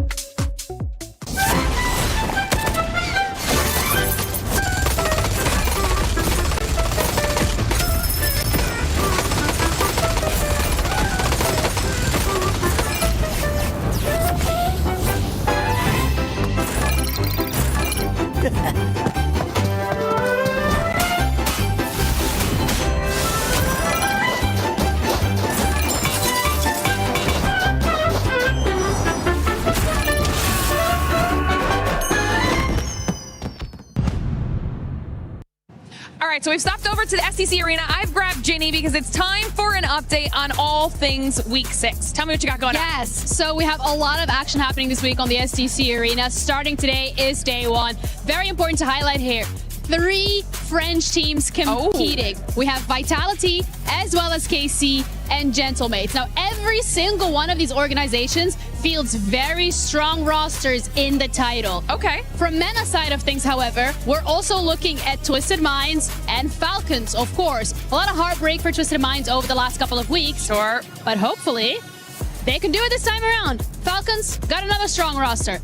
But what is the kicker here is KC and Gentlemates. Okay. Because as much as their rosters are very strong, they need one more top 8 finish to even qualify for the Club Championship points. Okay, so potential big moments for those 2 squads, but also some of our leaderboard leaders potentially getting some more points. Of course, we're going to have to see how all of it plays out. And when we have some more answers, we'll check back in with Ginny.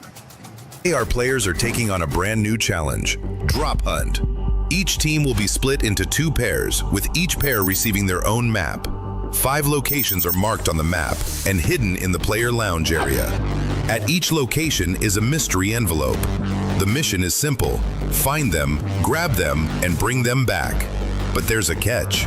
There are only 5 envelopes, and each one is worth 20 points. The team that collects the most envelopes wins Drop Hunt. Ready, set, hunt. Mana kita? Mana ya? Ini bang. Ini bang. Kita stiker di sini bujang. Kita di sini aja. Coba tengok mapnya lagi. Itu mereka ini. Mana tengok di daerah sini? Kayak mana cara dapat amplopnya anjing? Tengok tahu cara mereka.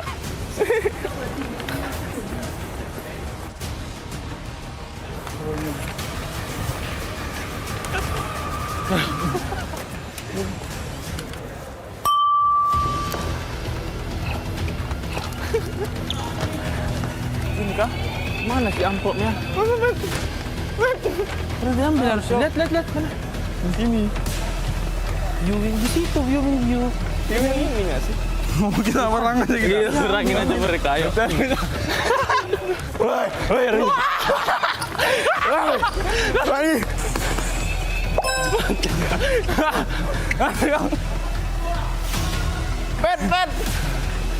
Pen. Sini, Pen. Kau mati juga kan jangan. Ini, Pen. Ambil, Pen. Lari, Pen. Lari, Pen. Bentar. Ayo.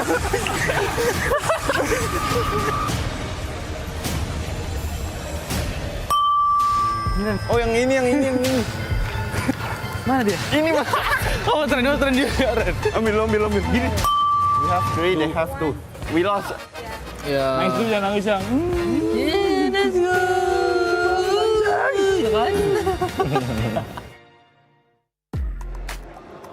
We've been wondering all this time where this team has been, and they finally end up showing up as Ulf is able to get the win. But for everybody currently watching, yeah, we're not back at the same place. We're actually at the fan experience, so make sure you come and check it out. You can check out the awesome collabs that we currently have with Naruto and PUBG Mobile. And most importantly, make sure you check out the Brain Rot Royale, which is available in World of Wonder. It looks pretty cool, honestly. I'm currently looking at it. Once you guys come to the screen, you'll be able to see exactly what we're talking about. That's Max is currently posting with Mr. Unknown, but Max, Ulf ends up showing up in that performance. I gave up hope, to be honest. Before this game, we were like, Ulf is just not looking like the Ulf we saw earlier this year, and even at the end of last year with the 2nd place at PMGC. But man, oh man, what a great push out, able to clear out all of Al Ula, and then winning out versus Wolves, which I didn't expect them to win that fight, really. I mean, me and Kalaris were talking about that game, and Wolves had a great setup, but clearly Scarface in particular stood out massively. I'm mad. He's mad. Tell us why you're mad. By the way, thanks for joining us. Hi over there. Yeah. Hi. No, I watched that fight go down, right? And I think the Wolves should have been able to have that. I was theorizing a 3-1 split, 3 on the kind of south side in order to be able to kind of put on more pressure. But they gave them so many 1v1s and even 1v2s, which Ulf was able to capitalize on so greatly. I'm not. I don't know what to say. I'm choking up. Choking up right now. Oh. It's because all finally showed up. That's why he's choking up. He's so happy. He is, but I tell you what, the one thing I'm really happy with Ulf about off the back of that win against Wolves is they waited until the zone was actually pushing in, right? Stage 9 before making their move. They isolated a player of Wolves. They got that knock. They realized that was the weak position and then went up over the top. Because of the zone that was coming in, the guys down at the bottom of the hill couldn't really retaliate, so they were immediately put on that defense position. So Ulf actually timed that very well, but I totally agree with you, Kalaris. Wolves should have had that in the bag 110%, and they just didn't. I gotta give some props for the Wolves, though, because this match was very important for this squad, and I actually want to rewind it a little bit more because the 3-1 split that they were doing earlier on, they were taking a fight with a different team, which was none other than Nongshim Red Force. They kept one player behind, and he was keeping track of what was going on with GOAT. Once they finished off the fight with Nongshim, they went back and finished off GOAT in such a good just synergy from the squad. I don't know how to feel because Ulf, I'm happy to see them do well, but Nongshim Red Force get eliminated, so I'm a little bit, torn between this game. But no, really good stuff from Wolves in particular. And what I like to see is when it was shifting around school and apartment area, it kept going to the western side, and Wolves actually see, okay, got 4 teams to the east. Let's wide wrap to the west, eliminate GK, and let the fight come to us at the very end, which by doing so, they secure bare minimum a second place. So yeah, Wolves, good IGLing on their side. It is good IGLing, but as you guys were saying, just that 2-2 split at the end, honestly, it was a bit too much for them. Neptura, from this last match, I mean, we are going to be heading into the final 3 matches. Any team that you're in particular just going to be keeping a close eye on? I got to see more from Nongshim Red Force. I know we keep saying it again and again and again, but they came in looking like the favorites for the entire thing to actually win PMWC this time around, and they just are falling so short, so short. I need to see more from them in the last 3 games. We need to see them go to finals. We need them to have another chance. We need them to wake up. Yeah. That's what we need them to do. Galaris, we need them to see them being able to start those Neptura, quit hogging the mic. We need to see them getting those eliminations. I think I'm concerned for a lot of the teams, not just them as well, because I think the gravitas of the situation is getting to people. I think people are playing more passive than they have before, to the point where it's actually going to cost them points down the road. You're getting less eliminations. You're playing for a position, but then the circle shifts away from you, and you're not flexing out from that spot until it's too late. So I'm seeing, I mean, there's $3 million on the line, 7. Yep. It is going to weigh on these players, especially when they're on the verge of elimination. It is, and that's the crazy thing, right? When we're heading into this final 3 matches, the pressure is going to be on, but it's also going to be a bit of freedom for some of these squads, because if you're outside of the top 6, you got absolutely nothing to lose. There's no second chance after this. There's not another survival day. No, this is it. You have to make sure you end up in the top 6. Yeah, I mean, it's going to be do or die for some of these teams very clearly. Now, you just got 3 more games right now around the corner, so we'll see if they can try and make it work out. But if you're at the very bottom, such as, for example, KRX, I think it's done. They just don't have that drive right now to try and make a mad dash at the top 6. I think for KRX in particular, they're the first team on my mind, Kalaris. They're just out of the race entirely. It's especially interesting because when I interviewed them, they said, yes, they got the better end of the roster shuffle, the WrestleMania, that happened at the beginning of the year. However, it doesn't currently look like that's the case in a very high-octane situation. They have been non-existent, to be completely honest, with that squad. And we even saw it on social media too, using the hashtag EWC and hashtag EWC26, where the coach took full blame of what was happening with the team yesterday. Today, I mean, is it going to be the coach again, or is it going to be the players? Because ultimately, the players are the ones making that decision within the game. Max, I know you wanted to see something that happened in the last match, especially one that we were kind of laughing at. And it had to do with just Alula and a bunch of smokes. It was me and Kalash who were just going, what the hell is happening over there? And you're looking at the replay from Alula when they decide to actually crash onto a plateau right next to Ulfin. Like, that's a great position. You can see it right now on your screens. And he's like, okay, that's a good send. IGL will say, guys, just put down a couple of smokes, maybe, bare minimum, just to deny the vision of Ulf. But Kalaris, they went way overboard. I've told you many, many a time, having utility into the extreme late game will pay huge dividends. Having no smokes towards the end where Ulf actually did throw those nades over, there's no way you're going to be able to negate them. The lines of sight and things like that, it's just too many. You're not really negating too many lines of sight other than maybe some lines of sight from like the top of apartments or something like that. Yeah. This is too much. You just deny your own vision too.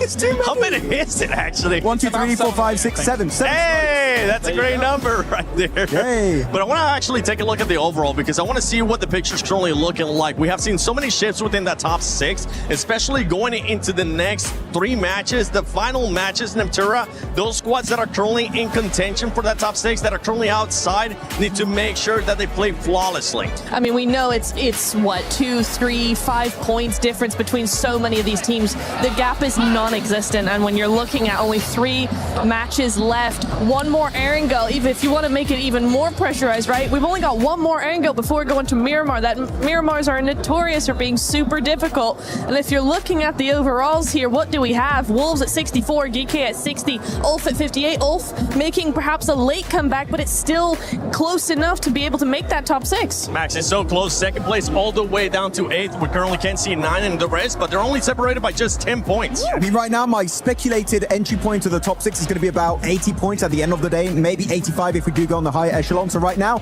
outside of really Tiamba, every team, if they have a really bad follow-up for the second half of today, could fall out of contention for the top 6 and reach in the grand final. So if you're not currently in first place, if you're not Tiamba, your spot is not locked in just yet. And for Go Team, we've seen them being able to get those eliminations. They need to get those placement points as well. As we go here towards the second page, I mean, Yangon Galacticos, they have a chance to make it once again to the finals, but Yangon, the defending champions of PMWC, are struggling. I think it has to happen in this game. I think that if they do not gather the traction, but again, they're one of the teams that fall under that passive mark. And they even accepted it last year that they were a passive team. They were able to get the championship because of some of that passive play, because of some of those circles. They needed to ramp up the aggression. We spoke to Smile. He said, yes, we need to mix some of that in. It has not happened fully yet, and it needs to activate right now. It's starting to look like last year's PMWC for this squad. They were able to make it into that final game as well for PMWC survival stage. Could it happen again? All we know is that we're going to be playing some Brain Rot Royale, and you should too in game. Make sure you log into PUBG Mobile and check out that map in World of Wonder. But let's send it over to none other than Barney and Luti. What are they up to? Ladies and gentlemen, just 3 maps remain in the survival stage until we'll start closing things out, and things are starting to heat up on the... Luti? Yeah, I'm here. Dude! Yeah. You made it! You survived! Yeah, Nicely I did survive. done, bro! Hey, can I have more chicken dinner, please? Oh. Can I have more chicken dinner, please? Yeah, I can get you more chicken dinners. We've got 3 more coming your way anyway. Can I get you anything else? Oh, yeah, I miss the French cheese as well. French cheese. Yeah, I'll see what I can do, man. I'll see what I can do. Hey, look, I meet him. It's Chicky the chicken. It's Chicky? Yeah. Really? Yeah, it's disgusting, so it's mine now. It's my friend. It's disgusting? Yeah. Okay, yeah, okay. I'll see what I can do, buddy. No. I'll see you later. No, we're losing him. Cast us back to you, Chicky. Chicky! Save him! Save him! I'll tell you what, there's a lot of teams that need to be saved here, Jackie. What's up, everybody? How's it going? I'm Hot Jukes here with the legendary Jackie Powers. Gonna be on the mic casting these last 3 matches of the survival stage. The intensity is in the air here because after these 3 matches, 10 teams are going home. It's very true, Jukes. You're kind of setting the stage perfectly there. Luti, obviously, he's been doing a good job of surviving himself, but for some of these teams, it might not be the same. Although there is one thing that's going to be exciting for all of those fans at home, of course, it's Yangon Galacticus' really quite commemorative skin that they've got there in game, that ancient charm set off the back of their win last year. But in 12 months, a lot can change, Jukes. That's the landscape we're looking at today. That's exactly what we're looking at right here, man. This is getting so intense. And you can see Alpha 7, they got some smiles on their faces. They're feeling confident going in here to the rest of the day. I know they have tons of support for their teams. And just every single time I see Alpha 7, I could hear the drums of victory ringing in the background as we get into the final Aerogale of the survival stage. Let's get it going. Yeah, let's see what they've got in store for us. How loud those drums are going to get, ringing in the ears of competition. But will it fuel I can still hear him now. Success, mate. Yeah, it's tinnitus, I think it's called now. Oh, okay, all right. Let's get it going here. Oh, we got a plane path going all the way from Novo up to Severny. Okay, we're going to still see some teams stretch on over to Sosnovka. But look at the overall rankings here, folks. Tiamba, a lock, obviously, to go into the finals of the top 6. But looking at the rest, man, it's still anybody's game here. Even E-Arena in 2nd place, they are not safe, especially if these teams in that 8th place going all the way on down to, I'll put it even at 14th, right? We can still see Yangon Galacticos in the finals, but in my opinion, it's going to take a win right here, right now. Yeah, they've got to come out swinging, right? It's got to the point where there's only so many times we can say all these ifs and buts of, oh, maybe they'll start to wake up, maybe this is the point. It literally is cutthroat territory of do or die now. You know, they were saying themselves it's way harder because you were a bit more of an unknown quantity before. You came out hot, played a blinder. Like last year was ridiculous in how they were able to just show up and give it their all. Very different landscape this year, Jigs. Feels like the competition across the board has gone way better. Oh, mate, you know what? Take everything we were going to theorize. Just get rid of it. Yeah, don't worry about that. Just focus on this. Are you kidding me here, folks? It's going to be a military-based finish. This is the last Erangel. This is it. There's no more Erangels today, and we're going to the south side, baby. You can see there's quite a few teams already in this area. Yangon Galacticos, they are here, and this is their chance, in all honesty, because we haven't talked about it a whole bunch, but I really need to, and this is when we get into these last 2 matches, those are going to be the ultimate desperation games, right? So you cannot count on it being a regular game of PUBG Mobile Esports here, right? If you need a 20-point game, you're going to see teams go nuts, do crazy stuff, disrupt the entire lobby. So if you want to feel even slightly solid to go into the finals, you got to get it done right here, right now, and this is Yangon Galacticos' time, a perfect zone for them. It is. It's ideal, right? And obviously this is the go-to drop spot for them, and Goat, they hit every single time. It's been consistent throughout their runs on Erangel. Usually with a lot of the zones we've got, you're forced off massively to long north rotate, so having to push over towards the southern side of the playable space. You're already where you want to be for a finish. This is going to cut a lot of that downtime out of rotations. They can think a little bit further ahead, a bit easier. Bro, it could work out. Could be the perfect time for it. Just what the doctor ordered. Yeah, the problem with it is just where they're standing, right? They're in the 13th place spot. It's top 6 or nothing, literally. Yep. No, not 7th is not good enough. So right now they are 19 points behind 6th place. A regular, just a chicken dinner with 2 elims is not going to cut it. They're going to need at least double-digit eliminations here. Especially if a team like the Wolves gets some points on the board, but one of their players is knocked. A nice little revenge shot though, but Boots, man, is putting in the work. This is devastation for the NA team, but Elementrix driving on up with the drive-by just might have saved a squad. Down to 2 duos then already. The battle of the Wolves versus the Goat. Powerhouses of the Animal Kingdom, bro, and they're starting to flush them as well. Goat lose 1 player hard, 4 still knocked. GK as well, smelling out blood in the water between these 2 sides. This is 3 points sitting right here, Jukes. They're putting some shots down, but GK just wants to be able to get into the circle. I actually like this play. Yeah, you want to avoid that fight. Just try to get into the zone. Maybe Ragnarok wants a piece of this. Maybe he can smell an elimination. There's one right there. He's going to get the secure onto Baton, hop off the vehicle. It's a 1v1 and catches Elementrix. Ragnarok saying, nah, my old teammates, they can take off, but I'm staying. This guy loves fighting. We've seen it so consistently, and once again there, the aggression pays off. Oh, mate, Wolves and Goat out instantly on this one then in reality. You're down to a solo for either side. This is brutal, Jukes. You know what? It makes sense. It makes sense why GK did that, because they had to see the elimination feed. And with all those players knocked, they knew who it was. It was Wolves. It was GOAT. These are 2 teams that they need to pass up on the leaderboards. So I understand why Ragnarok says, I'll solo take the risk, because if I do end up winning that fight, this is huge for our squad, and it worked out perfectly for GK. Yeah, you're right on that barrier. 3 points behind now, and it's Wolves that are there gatekeeping you, so a massive upwards draft. Oh, there could be more in their timeline as well. Racing down, facing off 721 GS and Killer Joe just on the periphery inside of the compound.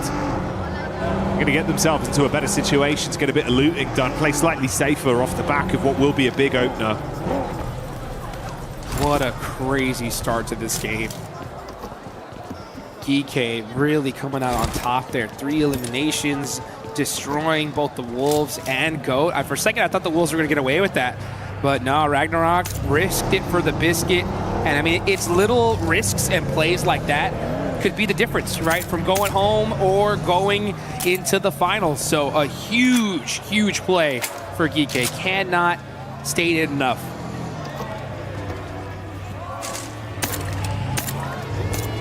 You love to see it. They're going to be very proud of the plays from Ragnarok on that one. Clean up crew maneuvers.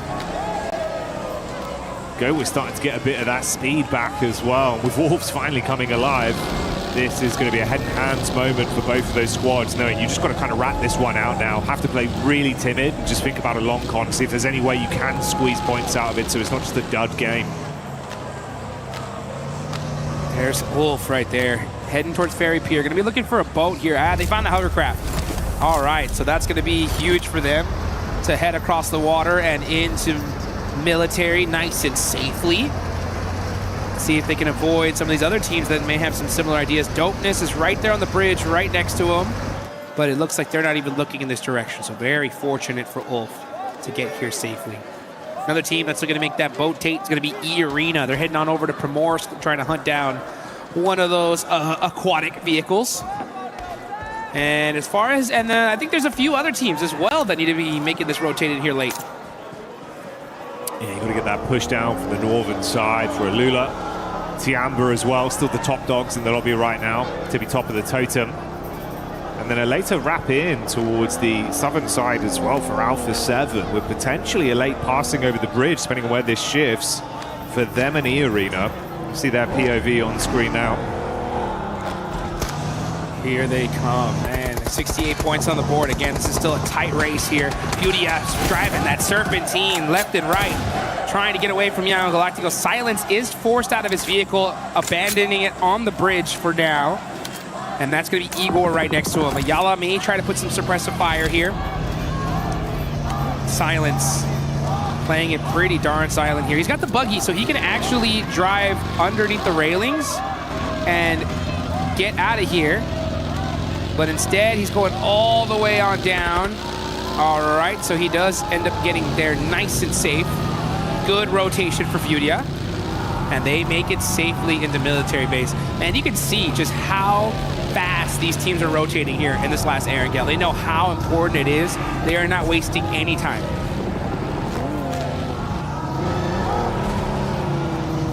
Any indecision here could be really costly for your overall tournament lifeline. Ooh, hard crunch into the island as well, very center. Cutting out the bridge, cutting out the mainland, and forcing everyone to basically step over one another, Jukes. That's about as military base as it get here, folks. I don't think you could get more of a military circle than this final Erangel match of the survival stage. We are now at the second half of today. About to go into Miramar in these next two matches, but we're starting to see some engagements happening right in the center of the map. You can see Alpha 7 still needs to find a way into this circle. All those boats, everything is gone by now. So they're trying to figure out what to do here. And playing it patient is going to have to be the play. They cannot afford to go out this early. We saw the map feed there as well. One of these squad mates of E-Arena was down in the blue. That's Mormon. Ooh. Ulf end up finding the last player of the Wolves, and that is the 6th place cutoff team eliminated. But now AGAL getting into it with Ulf. These are two teams right next to each other on leaderboards. A huge fight. Maple gets the thirst onto Aaron. The rest of Ulf forced to avoid this fight, so they make a sacrificial play, rotating on into this circle. And AGAL find a beautiful spot in this zone. Yeah, not the entry they wanted. Losing one player. Teams above them looking a little bit weaker as well, so opportunities to try and climb the ladder in this game would have been big for a squad like Ulf. Feeding the points over to their direct competitor as well, like you touch on there. It's going to leave a sour taste in the mouth. Few shots were dumped into the hovercraft, but it still stays alive and in play. Scarface is closest by, but effectively left on an island. Man, this is going to come down to the last match here, folks. I can already tell. I mean, this is getting crazy. Let's take a look here. Oh, necessary. Trying to find a cheeky play on the plane, and he gets taken out. Oh, they try to get to the circle just a little early. They end up getting into it with GOAT, and that rotation costs both these teams a whole lot. They're going to have to make a play in Miramar to survive because GK are looking strong. AGAL have a beautiful position in the zone. And the one team in the top 6 that's not looking too hot is Alpha 7. They are still on the north side trying to find their best way into the zone. They're eating a whole lot of blue damage here. They're going to waste quite a bit of utility. But you know what? It's better to stay alive a little bit longer than just make some crazy rotate on a bridge and get taken out early. Yeah, they don't really have that many options with the way this went. That wrap down from the southern side just kind of left themselves isolated, so they'll just have to cross their fingers. They can eventually find a way in. Shift on the zone comes in as well. This could be huge because, I mean, we can see it, they can't, but that bridge is completely open right now, and with that circle shifting in that direction, it could be a play, but it's so risky. Let's see what they do. Maybe even I think they're trying to do maybe even 2-2 split. Not too sure. It seemed like they were debating it, but maybe doubling back now towards the southern side where Alula are stationed just on the exit to the bridge. Fury are in the midst of this. Do take a few shots into AGL. Seems like they've gone able to actually open this one up quite nicely at least. Tough for AGAL. They got a little bit antsy and they wanted a better position to zone. They get a decent one here, but they end up sacrificing XZZ in the process. A huge player for the team. Furia ends up picking up that point, which is devastating considering that that is the 4th place team. Right now, though, the team that I'm really excited for in a zone like this is Yangon Galacticos. They have the observatory. They have all the high ground. And we've seen plenty of times in PUBG Mobile history, if that zone shifts in that direction, they could possibly walk away with a 20 elimination chicken dinner here. So this is huge on the side of Yangon. Speculative right now, but if they put that into facts and forge a path for themselves, it'd be a huge game. That's what we're saying, right? They're the perfect drop location. The zone instantly goes their way towards Snovka. You're set up for success. You've just got to cash that in and make sure you get the most you can out of this game. With the other squad slightly beneath them, or slightly above them rather, there is room to climb.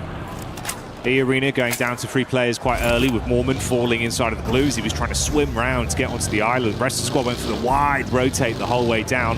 So they're up by the coast right now. It's KRX and Ulf that are ahead of them. Alpha 7 still not committing for the wrap over the bridge just yet, Jukes. Alula would still be the guards that are defending that entryway if they commit to this. Let's see what plays they're going to make here. Alpha 7 need to find a way into this circle. I'm looking at the crowd right now. I see some of the Yangon Galacticos fans, and I see a whole bunch of nail biting right now as they are really feeling this one. I see some smiles on their faces as well because this is a perfect circle for them. We'll see where the next zone does go, though. If it ends up going a hard shift to the west side, that's going to be pretty rough.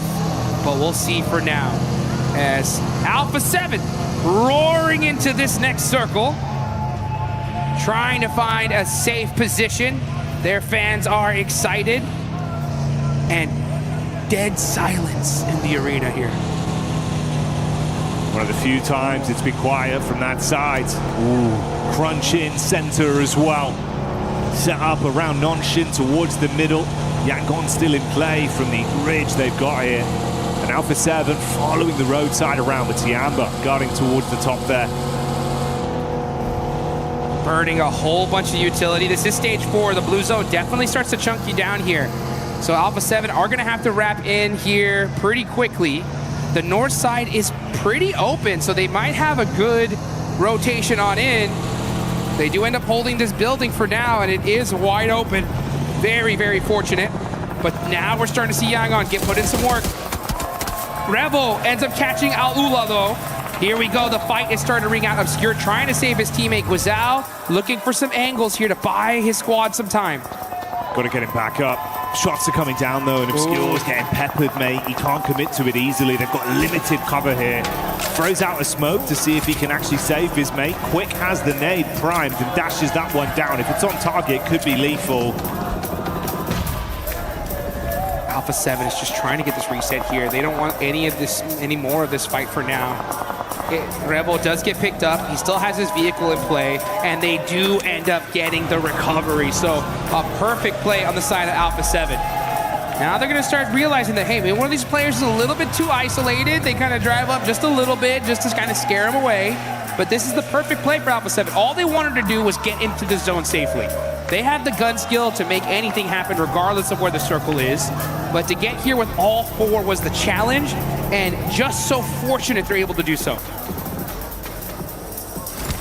Yeah, that sense of safety could have been taken away very quickly. So they're going to be quite chuffed that they've been able to stay alive as a full squad at this point. Tiamba are still nearby though. In the meantime, so easy taking pot shots over towards Geek, and their numbers have been dwindling rapidly. What looked like a good start coming into this one off the opener we saw from Ragnarok has unraveled to only a solo player remaining alive. You've got Dopeness taking shots over to E Arena as well. They were weak from the start, Dukes. Now they're down to just the duo. Pretty crazy here that the 7th and 8th place team are so dang hurt. Could be a huge opportunity though, right? For even a squad like Nongshim Red Force, RRQ, Yangon, right? The fact that so many of those cutoff teams went out early opens the door for the rest of the lobby to kick them out of one of those precious golden tickets to the finals, that top 6 slot. Here goes Alpha 7, getting a little bit closer to Tiamba. That's gonna be a tough fight, especially considering that Tiamba are sitting pretty on the leaderboards. They are dead confident, not a single worry. Alpha 7 have everything to lose in this battle though. Oh, it's a big ego fight. You got to pull it off if you're going to go for it. Aggressive scouting from Revo as he charges straight up towards them to get a read onto the setup. Like you say, man, you mess with a beast that is Tiamba right now, you better be ready to back it up. Good nade. Milu getting hurt, Obscure getting peppered as well. Alpha 7, they know exactly what's at stake here, right? You know they have some of the best coaches, some of the best support on the planet. If they win this fight with Tiamba, this could be enough to push them ahead and secure that final slot. But it's not enough right now. They need to win this fight. It's either that or they're gonna leave the mercy of Miramar up ahead. You got Yangon getting a look in as well towards the backside here. Hello. With Tiamba, mate. They're coming over to see what they can find. Being sandwiched now. Alpha 7 are trapped between Alula and Yangon that are backdooring their way up towards Tiamba. This is going to get messy so quickly. It's already messy, yeah, especially considering that Obscure gets knocked at the literal worst time. Claus is putting some shots downrange, and then now, yeah, you're right, Yangon Galacticos, they heard this fight ringing out. They said, well, let's take out these squads here and now. They are lurking though, maybe saying, all right, you know, we're here. But we haven't heard those shots in a second. We'll wait for that third party to ring out, then we'll get in the mix. You've made them feel uncomfortable though. Put the fear into them a little bit with the warning shots they fired out. So it's not as easy to clean up and get aggro. Ooh, attention turned. Alula once again hitting the shots onto Alpha 7. 1-for-1 trades as the plays come through. Carrillo up close with the shotty. Switches back to the rifle, ready to let it rip on the peak. Dopeness even trying to find a steal from distance with damage done onto Alpha 7. Yasser hard flushed out, quick replies back. Scrapes his way through them. Claws comes out swinging, the shotgun gets it done. Introduces him to Big Papa Pump, but how much more punishment could he do, Juice? Tiamba with the steal. And the save! Alpha 7 save for now, but Tiamba looking to finish him. It's Guizao all by himself. Gonna have to make a play, and it's not good enough. Tiamba crushing the dreams of some of these squads. It's gonna leave Alpha 7 with 70. Furia right behind him though. 3 points so far, and their whole squad alive. Furia looking to seal the deal here now. Tiamba silencing the marching band as they storm through that one and smash those drums, putting themselves into a good position here once again to command respect from all the squads in the lobby. You come for the best right now, Jukes. You gotta back it up. Yes, you do, and you can see right now you got RRQ on the other side. They're in 12th place with just 2 players up, trying to make something happen for their squad. Meanwhile, dead center of this circle is none other than Nongshim Red Force. Full squad, sitting pretty. When are they going to start getting active, though? They only got 1 elimination to their name with 54 points. That's 12 behind 6th place. A good win here could put them into that play style. Right now, you're going to see KRX. They're toast. There's no way. Unless they win this game and the next 2, that's the only chance they have. But we have seen crazier things happen in the past. Yeah, so far down the ladder, realistically, it's more what damage can they do to other teams that are trying to progress than remedy their own disaster that they've had in some of these matchups here for our survival stage. Going to be a lofty challenge. Furia, though, still sitting pretty. They've had some great games. And once again, lining up to do more damage. Nongshim Red Force with a backline there. The Org of Hyunbin hitting heavy. It will punish Ayala so far away as well. They're going to have to grab him as the zone comes in. That next zone does pop on up there, and you can see Nongshim, the only squad that's sitting pretty there. They have a lot of coverage. They're just sitting back, waiting for these teams to slowly creep in and then start putting some damage down range. Meanwhile, this fight's been going on for a minute. You got Tianba, you got Yangon Galacticos. Yangon not getting that hill, that mountainside that they so desperately wanted, and it's none other than QZZ popping some shots. Actually, it was Milu that actually getting at that knock, and now Smile up close and personal with the S12K, but just a little bit too greedy. Gets finished here by Nongshim. Ooh, SayCloud trying to make himself famous with the FAMAS, but he's so low on HP that it surely can't be done. Quick switch though, hits the headshot. Still alive, low on health, and they charge back in. Split push on the reposition, and he will buckle. Yangon out of that one. Super unfortunate for Yangon Galacticos. Nongshim Red Force holding this little hospital right here. And now they're having to do a defense against none other than Tianba. Tianba looking so strong. They have the outside advantage. They're gonna start throwing all the util they have, and they have some good Molotovs here. Milu actually gonna go ahead and back up with that hovercraft. And this fight is still ringing on out. But if you're a team like KRX, who's right over there, you gotta get active here. You need to start eliminating this entire lobby. When are they gonna make a move? As Tizzy with the pump shotgun knocks down Milu. It's a big play. Milu has been an absolute powerhouse for Tianba. So bringing him down could be a nice upwards draft there for Nongshim, but they've got to maintain this pace. Lots of pressure being thrown their way. The second back-to-back team to try and crash onto this compound and remove them from the battleground. So easy, armed with a heavy weaponry as well, looking for the peak, spams over onto Eagle, barely gets back into the building. Hyunbin said hello to QZZ. Hyunbin, only 18 years old, putting in work for his squad, trying to keep their dreams alive. They're in 11th place, but we've seen crazier things from Nongshim Red Force. Goes back to the PUBG Mobile Macau Invitational. They won it, and they won it on the last game of the tournament. So that is one squad you could never count out. But we do have to say goodbye to RRQ on this run. Still stuck down there in the depths towards 12th place. Tianba with 2 players left, one of them knocked for now as well towards the upper side. Geek and Ulf still fighting to see if they can climb slightly higher up the standings here, Jukes. From 7th up to 4th, it's a relatively easy leap if they can find some way of keeping themselves in the running. A conversation of a couple elims, a bigger placement finish. Hyunbin not done yet though. Dealing big damage for Nongshim. He's fired up. The nade knocks him down. And Eagle swoops back in for another elimination here.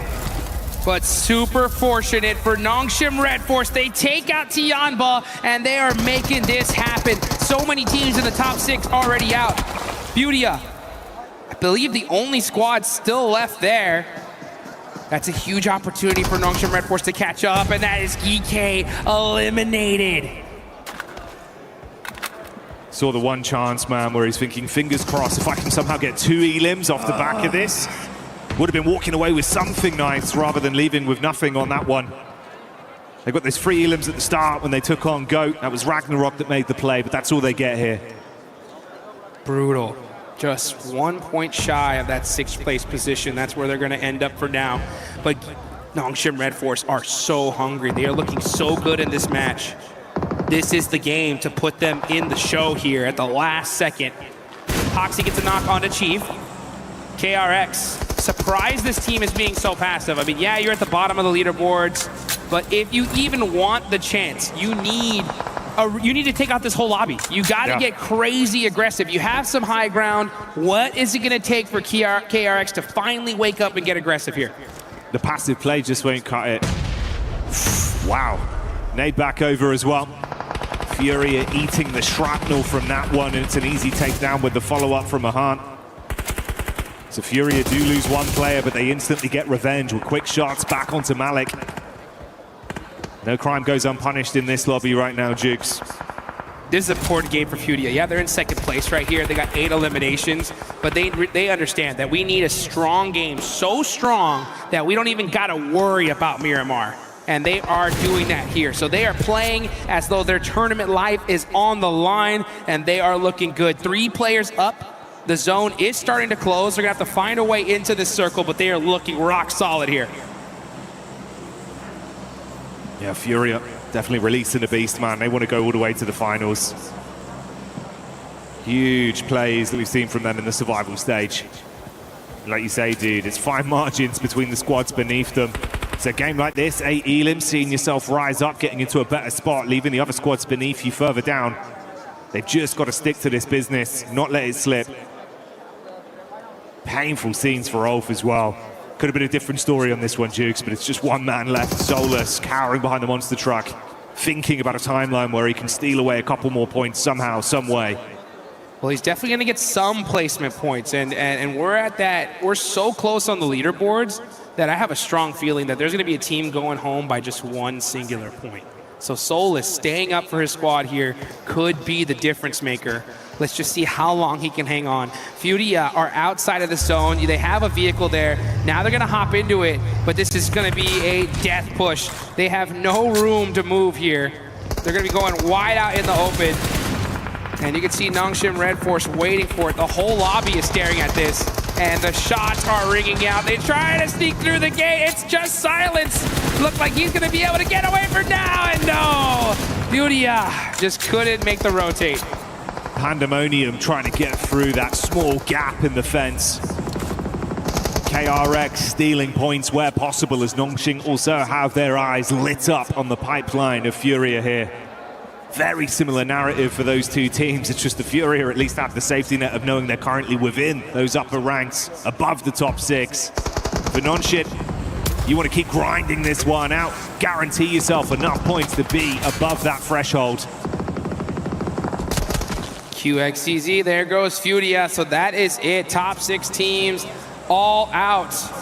Huge opportunity out of all these squads here, obviously, for Nongshim Red Force. 11 eliminations. They need to win this game. 2nd place isn't it. They need that chicken dinner. Solus hopping in the vehicle, denies it. Oh, actually, I thought he was going to deny it, but Hoxie ends up getting that last shot onto him. So now it is really just up to KRX versus Nongshim Red Force. And it is none other than Nongshim that got everything to gain here. It's a big final head-to-head to this team. You've looked great in the fights we've seen leading up to this point, but how strong is the finish for them? Oh, peek over, QTZ with the engage, and they can follow up with this. They go in swift, Jukes. Spinny firing off the buckshot quick, hoping that he can dome another one. As the pump action looking good to try and whittle down the numbers for Nongshim. It's a 2 versus 4, and Tizzy's getting hit on the top. Tizzy gonna have to make a play. He peeks up, he goes into the open, gets the knock, but some great support play. It's up to So Easy with the S12K. Gonna have to make it happen all by himself. What can he do? Gets a thirst, perfect. Get every single point that you can. Huge, huge flush right there for So Easy. This could be big for him as well, man. Little bit of timing. If he can actually get the heal off, he's going to be in a great position to at least attempt, to the best of his abilities, to fight for this one. 1 versus 3. What have you got for us so easy? Can you live up to your name and make that a reality? His tree's going to be caught slipping, trying to get the bandages out. He's got to pull back into cover. Wants to go for the jump shot round the corner, baiting the crosshairs, spotted through the window, losing HP. And he just says, nope, I'm out of here. And it's KRX that wins the game all the way down in last place. End up sneaking a chicken hitter here towards the end. But Nongshim Red Force, are you kidding me? This is an exciting match for them. Sure, they don't end up getting those extra 4 placement points with that chicken dinner, but you can tell they were fighting for everything they could possibly get. It was a great approach on it. So all you've got to do, man, it's the one chance, right, where we're looking at the teams above them, falling to the wayside early. They're getting Elim after Elim. They're playing aggressive. That's the solution, Jukes. That's the answer. Man, you take a look at these players' faces. You could just tell the intensity, the anxiousness in the air is at an all-time high right here. So many squads going home. I said it's not just 40 players. You got the substitutes, coaches, staff, everybody's here. None of them want to go home. It's all about making those plays right towards the end. Even Fudia, right? Fudia currently sitting in second place, and you can see the passion coming from Igor right now.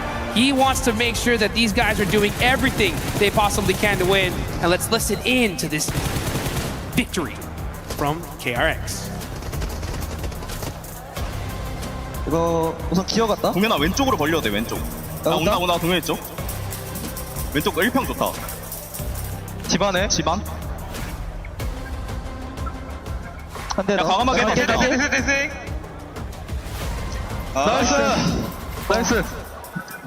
Tempered celebration there.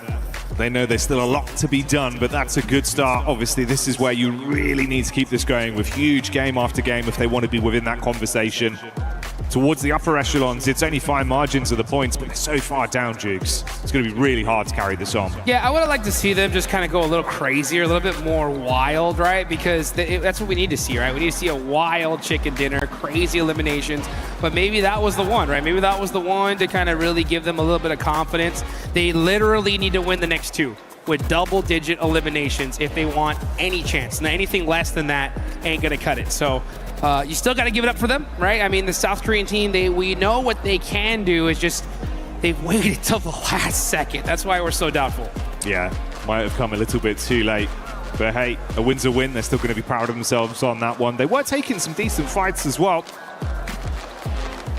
Yeah, you know, this is what gets so tough when you're at the survival stage towards the end. If this was in the first day, right, or something like that, we'd be like, oh, let's go, right? Like, that's how you do it, right? That's perfect gameplay, literally, for KRX. It's just they're at a stage now where it's got to get a little bit more wild. But you know what?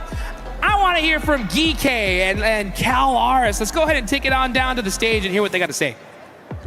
Yeah, you do, because I've got Ragnarok once again here. You know what? He gave such an amazing interview last time. We had to pull him again to talk about some of these games. So let's take a look at what we've had today, right? It does feel to us, some of the pundits, the experts, that it's been a very passive lobby from a lot of the teams here throughout the day. Does it feel like that when you guys are playing it in the lobby, or what's your perspective on that? Yeah, to be honest, it feels like harder than the 3 days that we played before. 2 days in the group stage and 1 day here. The lobby is being very passive, like you can reach the zone 3, zone 4 with 62, 60 players. That's so fucking... So much, Kilaris. I've got Ketch here from Ulf Esports. We've got to talk a little bit about map number 3, managing to secure the chicken dinner. To put you back into the conversation. You're in that bubble, just a few points shy of getting into the top 6. What were the comms like after you managed to secure that chicken dinner? Did a bit of self-belief come back into the team? Üçüncü maçtaki wininiz hakkında konuşmak istiyorum birazcık. Şu anda böyle işte puanları yakın olan birkaç tane takım var, onlar arasındasınız. Top 6'ya girmek için arada çok küçük farklar oluyor. O win aldıktan sonra takımınızdaki atmosfer nasıl oldu? Size bir push verdi mi? Yani win almamız tabii ki bizi çok mutlu etti. Daha çok motive olduk. Çünkü bu tarz maçları elimizden çok veriyorduk. Bu maçta biraz şanssızlık oldu ama gene hani puan alabildik. Yani finale çıkmak istiyoruz. Kendimizi göstermek istiyoruz orada. Yeah, of course, this gave us a push as a team because we many times we just fall short of like winning a map. So it was definitely a big motivation for our team. And now also we collected some points by becoming top 3, and we hope that we can still make it. Well, 2 more maps before the finals 6 are decided. Now, these last 2 maps are going to be on Miramar. You've got a good track record on Miramar so far, especially in the group stage and yesterday as well. Are we thinking that this is going to be, you know, a more promising run? How do you guys feel going into this last Miramar? Because it feels like what you guys are lacking at the moment are eliminations, because you're typically, you know, quite an aggressive team. So what's going on in these next 2 games? Top 6'nın belirlenmesine son 2 map kaldı. 2 Miramar haritası. Hem dünkü maçlarınızda da grup aşamasında da aslında Miramar'da iyi oynadığınızı görüyoruz. Sanki takımca böyle biraz elim puanla eksik kalıyor gibi, yani öldürme skoru az kalıyor gibi geliyor. Nasıl bir stratejiyle giriyorsunuz bu oyunlara? Yani biraz dengemiz bozuldu. Bunu düzeltmeye çalışıyoruz. Bu 3. maçta kendimizce düzelttiğimizi düşünüyorum. Bunu bir şekilde üstesinden gelip finale çıkıp bütün hatalarımızı fixleyip önümüze bakacağız. Yeah, I kind of feel like we lost our balance somehow, but we fixed this with match 3, and we just want to focus on these last 2 games and do our best. Time for the last 2 games to come over onto this main stage. Ketch, I appreciate it. Thank you so much for joining me. Don't worry, he's not injured. For those of you at home freaking out, it's not an injury, okay? We're going to go back over to the studio to break down everything we've seen so far before we go into our final 2 maps of the survival stage.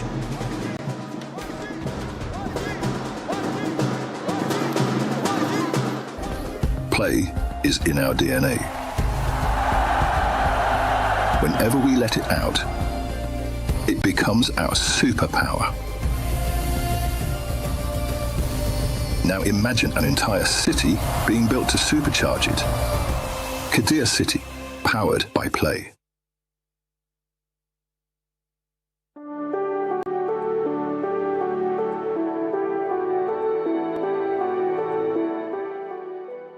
It is Yangon Galacticos! Chasing the sunrise, boots hit the ground, hear the battle call. Loot up, lock in, we're ready for it all. Every street, every door, searching for a little more. One squad, one dream, nothing's ever what it seems. The circle's closing in, can you feel it on your skin? Heartbeat like the drum, the final fight has come. Fight till you make it, never gonna break it. Stand your ground and take it, right into the fire. Fight till you make it, every move can change it. Higher and higher, we're reaching for the winner, winner, chicken dinner. Fight till you make it, fight till you make it. Exciting things happening over at the Allianz Vault. So I've grabbed Trev to break down everything that's going on in chess today. Well, at the moment, we've got Magnus Carlsen taken to the stage for Team Liquid, a team very in need of points, to say the least, at the moment in the Club Championship. So a lot is relying on Magnus Carlsen right now for them. It would get them their first place. It would get them their 2 top 8s. So a lot riding on him at the moment. We've already had a few of the big organizations when it comes to the Club Championship playing. Okay. Denis Lazovic has got through to the next round for AJAL. And we've got Hikaru going through for Falcons as well. So it's big news across the board for all these teams. Nobody really making a breakaway just yet. It's as expected so far. I love that, though. I love that we're getting some more Liquid storylines. Still AGAL in the conversation, and still lots of chess action left to play. So when we know more, we'll check back in. Thank you, Glitter and Trap, for that Club Championship update, as AGL is looking to make a push so they can be in the top 6 to actually go to the finals. This squad just hasn't been performing like what we saw them being able to do in the group stages, but for this last game, it has to do with none other than KRX. They finally showed up and they put themselves in a way that if they get another win, Max, they could make that push to top 6. Not just KRX, by the way. It's South Korea for the win. Yes, first and second place with the side of Nongshim Red Force securing that building. But yeah, KRX definitely desperate to get some points on board. And actually, I was going to pick their team to win. But I was like, oh, it's KRX. They're probably not going to win it. But by the way, the match MVP is QXC. Big name over there in South Korea after that big roster shuffle. And you know what? It took some time. They showed promises sometimes of being consistently, but this game in particular, I feel like they took all the right steps, Nipchura, to actually get that chicken dinner. It looked a bit shaky at the end, but you know what? That was just enough to get that win. No, I'm really glad that KRX were able to win that. They made that push across to the north side of zone that I was hoping that they would do like a lot earlier, like 2 zones earlier, but ended up not happening, and it worked out just really well for them. As you're seeing, as we look over the highlights, you know, Nongshim we saw on the match rankings there, they also got 18 points. Furia. I feel bad for Furia. They had nowhere to go here, Max. One team that was able to get that second place finish, though, Nongshim Red Force lays that squad. We usually talk about how they're not really aggressive. Guess what? All the fights were just coming to them. Look, I actually had high hopes that, well, not high hopes, but like their positioning here and especially being able to take that rooftop from KRX, I actually thought they were going to pull out the win from this position, but obviously, you know, Zone was sort of closing in on that rooftop, which made it a little bit difficult for them to be able to peek over that top, because obviously KRX had a bit of a rotate in with only the trees to cover them, so it was looking really good. I also was a little bit worried for KRX because they didn't make the push on the one player that was left. Even though they win that, they get the chicken dinner, they're still a little bit afraid, and you can see it in their play style right now, but I do hope they can take the momentum to the next game. I mean, right now, what was it? What did you say, ladies? I can't hear you over this loud crowd from Alpha 7. They're also winning a bit right now with none other than Zatching for the Indonesian crowd. But I know there was a clip that you wanted to see, Neptura. There was indeed, yeah. I just really wanted to see a little bit of a replay of KRX Hoxie, right? Because he played the anchor role to a T. Really enjoying that. Yeah, here you go. Oh, no, it wasn't Hoxie. It was QZZ here. You told me who's behind the tree. Hoxie's behind the tree. Hoxie's not over. Oh, yeah, he's over there. So QZZ is going to be over here. That's who I was really talking about. Because look, Benny and Trey are over by that hillside, right? And eventually QZZ is actually going to take this tree spot. And as the other two at the compound move around to either side, QZZ is right there, ready to take any sort of action he might need to take. He's got that back angle. There goes Hoxie. So it's just down to those two on the front line. And QXZZ is doing his job as an anchor point really, really well, holding the fort, giving his team a defense, giving his team cover on those angles, and that is what's going to win them that game. It's a good one. It was a good play at the end of the day. Almost gave many 1v1s back to back. I was like, oh, that's a bit scary. But actually, could not win a KRX. Nongshim Red Force win. If Hyunbin didn't go overly aggressive of the Chamber's position, that was a bit of a throw. As much as I do like Hyunbin, I have to be critical when he does a misplay. That was a bit of a misplay, a bit of a throw coming out from Hyunbin. But still, South Korea showing up massively here. We've still got 2 Miramars, and usually Miramar in South Korea is not a great cocktail. Would it be safe to say, Max, that Hyunbin finally did something that just pissed you off?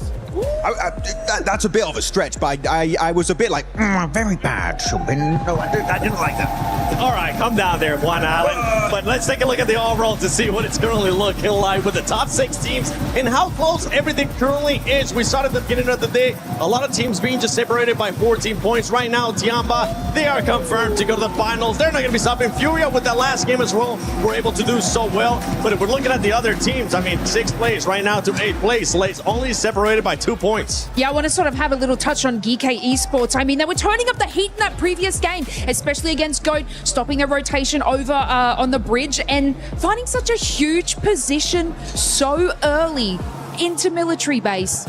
But then what happened?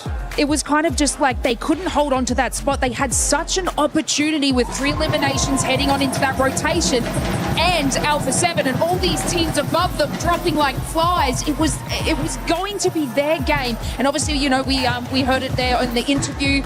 They are happy with the way that they're going, and they aren't saying it's just going to have one little game to change things around with them. I do believe it.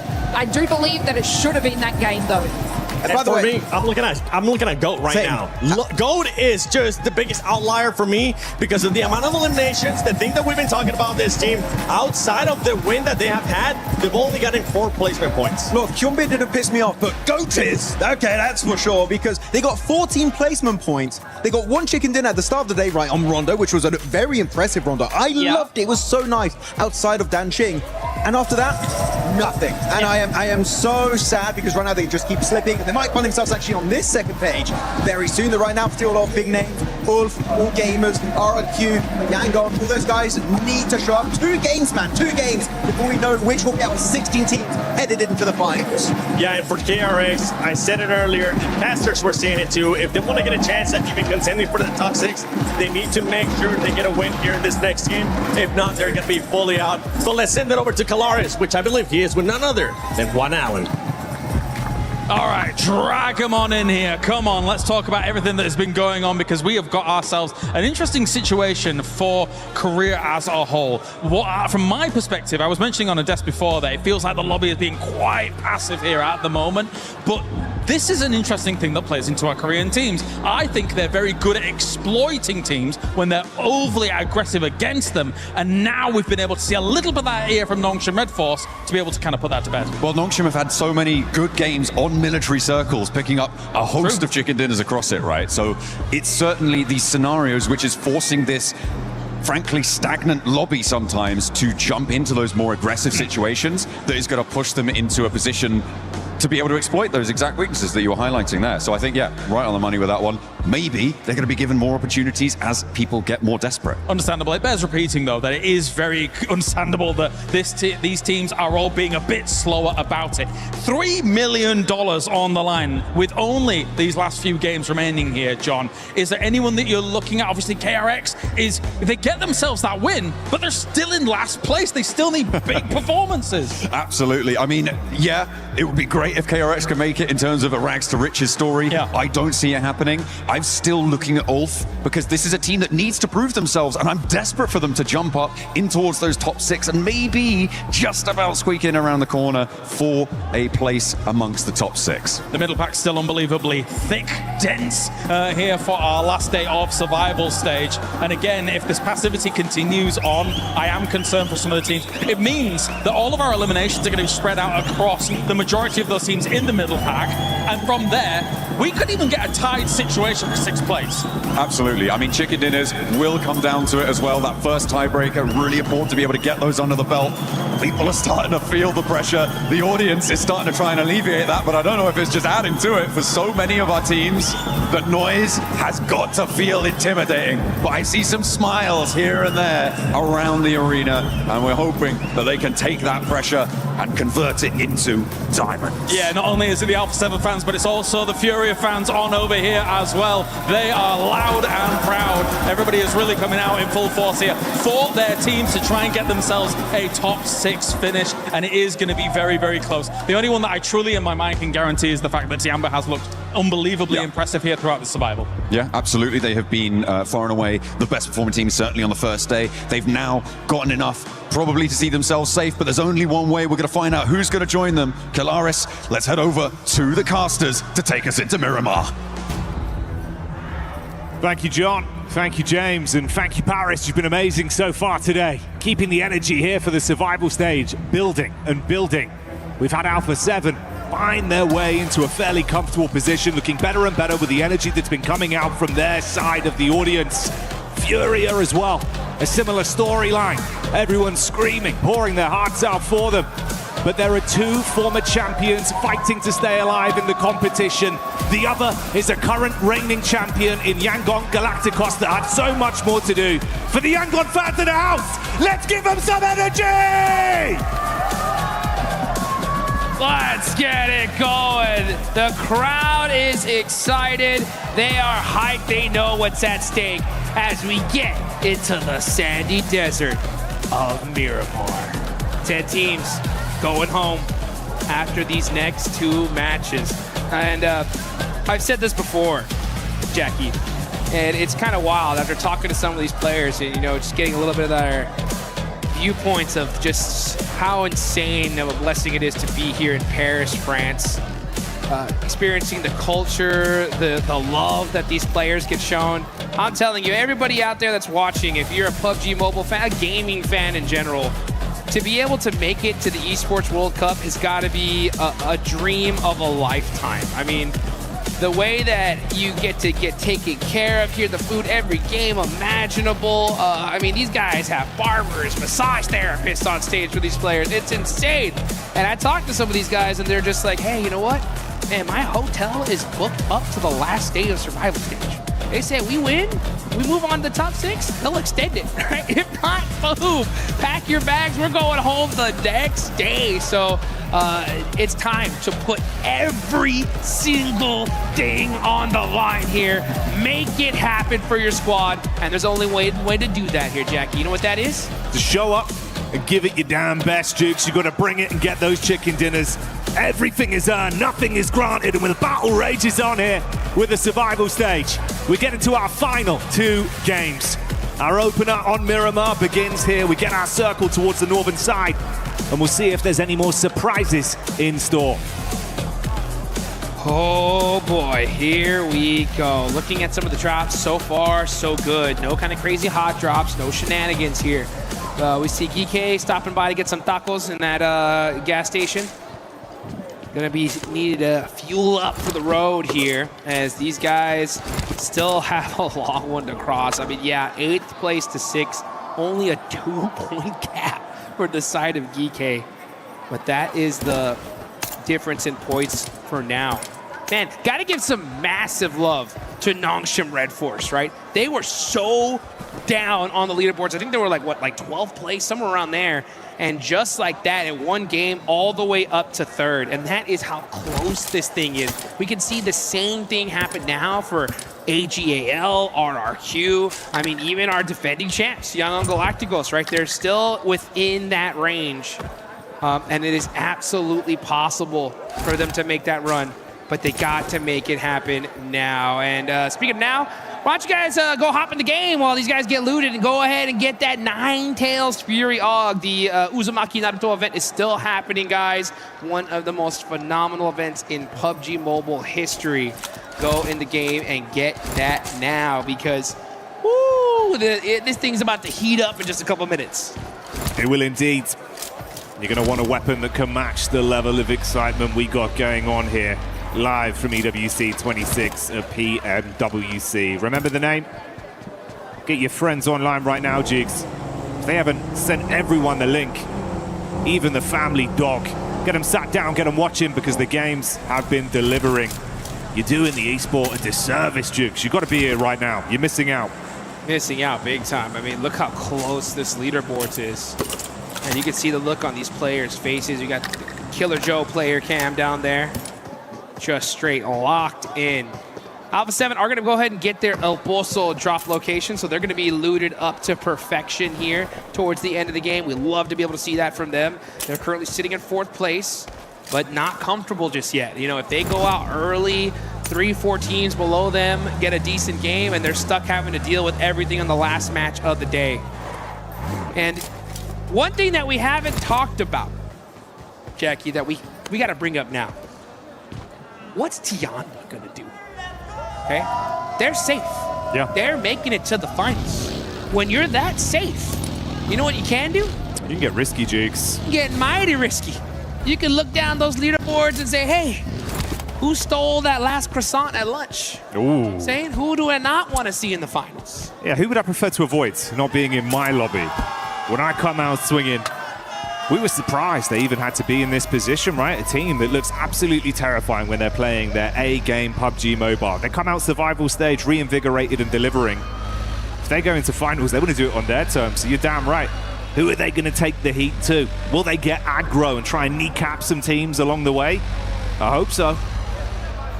I hope so too, man. It's going to be wild to see here. Yeah, Tianba finally true to form. I mean, I was shell-shocked even seeing them here in the survival stage. And that's why I worried for so many of these insane teams that are here, because I was like, man, Tianba starts going crazy, then they're for sure going to make it. That's one more slot gone, and potentially devastating for so many of these squads. Wolves, a team representing the North American side of things. They're right there on that 7th place position cutoff. Only 1 point separated. Can you imagine the pressure these guys are feeling now? Dopeness taking an eye on 721 GS. Both these teams 14th, 15th place. They're not out of the running. Isn't that crazy? It's crazy. It could happen. I mean, KRX isn't done yet, but they need to win back-to-back, at least in my opinion. They got to win 2 games in a row. Yeah, man, it feels like it's one of those where honestly you kind of need like a three-peat situation to give yourself so much gas to push up with some of these other squads still accumulating points in the midst of these games even. We need to see him going out cutthroat as well, Jukes. Got to be big Elim action for that side. If this is the start of a new chapter coming into the closer of the last few games of survival stage. A lot of potential twists in the narrative on this one. We'll keep you locked in as things start to shift and we see some of the more important fights. We'll guide you through it, but sit back and enjoy the action for now. I'll tell you one team that a whole bunch of fans are biting their nails right now because they are staring at AGAL. This is a team, folks, that is, or this is an organization, right, that's competing in the Esports World Cup overall, event over event. And their org needs them to make it to the finals. And I mean needs them to be in top 6 right here. And they're not far off at all. They're in 11th place, only 9 points separating them from that 6th place cutoff. So the fans of this organization really rooting on these PUBG Mobile superstars to make it happen at the last second. Man, it's so crazy to see here. I don't even know. Like, it's going to hurt to see some of these squads gone because there are so many big names, so many big players. Those 7th, 8th, 9th place teams, I think, are going to really sting if we see them not make it. Soul-crushing moment for some of them, man. You grind so hard all year long. Try and bring your A game. And it's over before the real meat and potatoes of the action even truly begins to fight for that lion's share of the prize pool. It's not even that as well, Jukes. It's just having the pride of going home to your home country, being celebrated for the victory, for the achievement you found here. We saw the eruption when Alpha 7 did it back in 2024, when Yangon took that win last year. The narrative of the young guns that came out and surprised everyone. But now that's a pipeline for some of these teams. You've got to be within the top 6 to even have a chance to make that your history. It's top 6 or nothing. Literally, that's the only thing we're staring at on the leaderboards is that line right in between the goat and the wolves, the two animals of the lobby. Those goats looking mighty dangerous, though. Next zone, where's it going to go? Oh, we're going to see a crazy shift. Okay, we're going up to the north side, and GOAT likes that one because they're right below Cruz del Valle, and they are big chilling right now. Nongshim Red Force, wow. Well, they need to make a big rotation on up, and you got our defending champs, Young Galacticos, all the way to the west side. This is going to be a really rough rotation for them. They're going to have to fight their way in. It's going to be a long journey, potentially a tumultuous one as well with the squads that are ahead of them. So we need some no-holds-barred level gameplay from Yangon. Pull out all the stops and give the fans in the house something to be excited about. Like you touch on as well for GOAT, man. So damn good when it comes to the mechanical prowess of PUBG Mobile. The gun skill, it's sick. The way they split off each other and always have confidence that a single solo can do so much versus a team, that pays dividends. But when it comes to the crunch, they've been buckling in some of these really important situations. They've got to fix that right now. They have to. They have to. No choice. No more time to waste. It's come down to this last 2 games. And finally, the shots ring out. And who is it? It's Tianba. And that's on Ragnarok of all players. The superstar here of GK getting taken out. That has gotta hurt. 3 players up. Gonna have to do something here. Man, it feels like we felt that DBS shot go off. That's a hell of an elim to find.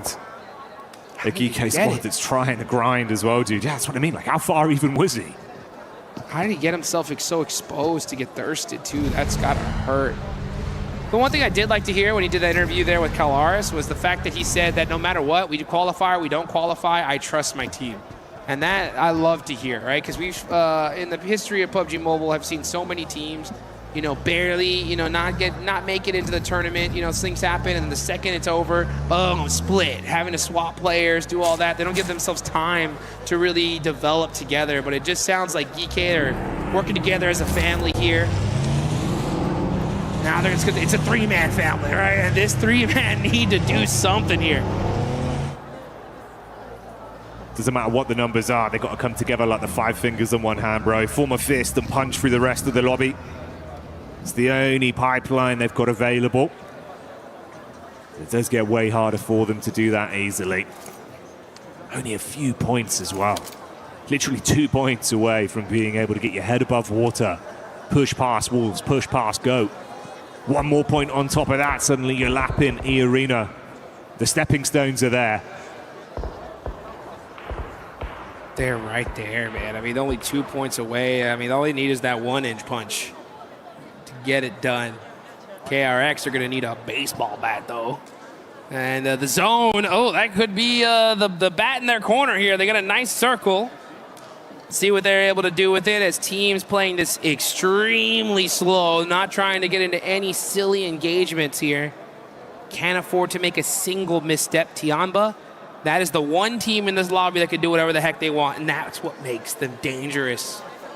All that nerves, all the pressure on all these teams. Tiamba are the only ones that aren't feeling it because they know they're making it. Alpha 7 popping out the vehicle now, looking over towards RRQ, trying to steal some eliminations. Looks like RRQ is going to engage this. Carrillo forced to hit the deck. Gets a lot of damage onto him. Where's the rest of Alpha 7? He's pretty isolated here. Carrillo all by his lonesome. He's going to throw out some util, but where's the rest of his squad to help him out here? He needs that support right now.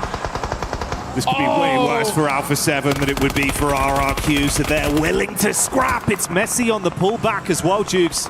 No easy escape. Carrillo so low. He's going to hit the deck, instantly apply the bandages to survive through this. Nade thrown on, it rolls right up to him. Goodbye. Carrillo could hear that nade bounce and almost touched his dang earlobe as he gets eliminated. RRQ looking to apply that pressure, the crank to Alpha 7. Revo just forced to sit and watch as his teammate is gone. They are not in a comfortable position here, folks. 4th place, yeah, but they only have 70 points on the board. It's going to be up to Guizhou and Obscure to make it happen for their team. RRQ saying in the comms, you thought you could fight this, you thought you could bully us on this one, and we're further down the standings. Not today. They throw the heat right back at them. Smoke through 2 players. They leave Alpha 7 with their tails tucked, bailing out. Oh, I love to see this from RRQ. Yeah, you know what? They need to turn up the heat. They're a good 12 points away from 6th place. They need a good game. And with this circle and how it's going to end, you don't know exactly what's going to happen. If you can get some easy eliminations, I mean, none of these eliminations are easy, but you can get some points early on. It's going to help you out big time. Nongshim Red Force, though, right there in the corner, throwing out some of their utility. And it's a battle on the edge of the circle here on the east side. No doubt, by the way, man. This is a new Nongshim Red Force we're seeing right here off the back of that previous game. You went from feeling like you were slipping, like you couldn't quite get a grasp on the ladder to climb up. Suddenly now, the biceps have engaged, mate. And they're getting themselves up nice and high. If they take this fight onto RRQ, get a few points out of it, show they mean business early as well, start to climb a little bit further. That's that conversation of safety that could become a reality from them. They leaped up from so far down the standings off the back of that last game. They just want to lock it in, Jukes. Oh, lock in is what these teams definitely need to do. Let's see where this next circle goes. All right, you know, a pretty typical zone here, nothing too special. KRX are in this zone. Yangnam Galacticos are right there on that top left side of the circle next to your Cruz del Valle. And now that dinner bell is starting to ring because someone's going to get a chicken here in a minute. Let's take a look at the replay, though. Jan Fox with a beautiful nade. Oh, my goodness. He didn't even move a muscle. He's like, I'm gone. Ooh, saying I'm gone as well. That could be something that's ringing out for AGAL as they're getting hit from 2 sides. This is looking messy, mate. Nade line up as well with Milu holding the front door if they try and push him. Oh, no. AGAL eliminated. This is devastating. With 58 points, they're going to need a monster game in the final match of all matches in order to make it into the finals. And this is what we were talking about. Tiamba can do whatever the heck they want. They're not feeling any pressure. Everybody else is. And they are tearing up the lobby and crushing dreams. Meanwhile, it's RRQ getting mighty close to the side of Nongshim Red Force. Tizzy is able to get a heal off so easy, up close and personal. Gonna throw some util, buy some time for his teammates. That does pepper up a little bit the side of RRQ, but not too much. Now so easy's going in with the shots, and he's applying that pressure on RRQ. He's getting the knocks. Nongshim Red Force looking strong here, applying those shots through the smokes. The nades are ringing out and barely surviving. He's going to try and get a quick heal off. So easy tucking in whilst Hyunbin primes the nade over the top. Oh, the airburst shuts down one. It's a good engage. RRQ got to rage quit this fight as they don't want none of this. It's gone incredibly dire for them quickly. Mini 14 for Genfrost in a backline, panicking to scan over the ridge and see if he can provide some support. A bit of Overwatch to bail them out, but Nonshit back on the move. They're out of here. They say, we got what we wanted. We got some eliminations. We hurt you good enough. Let's go ahead and get in the zone and secure this win. Nongshim with this win here, that will 100% lock them in. All they need is a good performance here. Oh, that's GOAT though, Killer Joe. Looks like he is gonna get eliminated. Nongshim Red Force are on a tear right now. A big fight between those two. A stolen point there for RRQ, it seems, as they do flush out the Dan Mound from GOAT, leaving them on 3 players, mirroring the battle of attrition that we've got available there for Nongshim Red Force. 3 versus 3, so tight on the standings for either of them. And for GOAT, a flubbed game, one where they go down off the back end of engage like this, mate. That could be them slipping out. Oh, man. AGAL will absolutely disrupt their org's chances on the club championship if they don't make it into the top 6. And with them being out early, it is really tough. They have 1 game left to do it. All eyes are going to be on them to clutch it up here in that last game.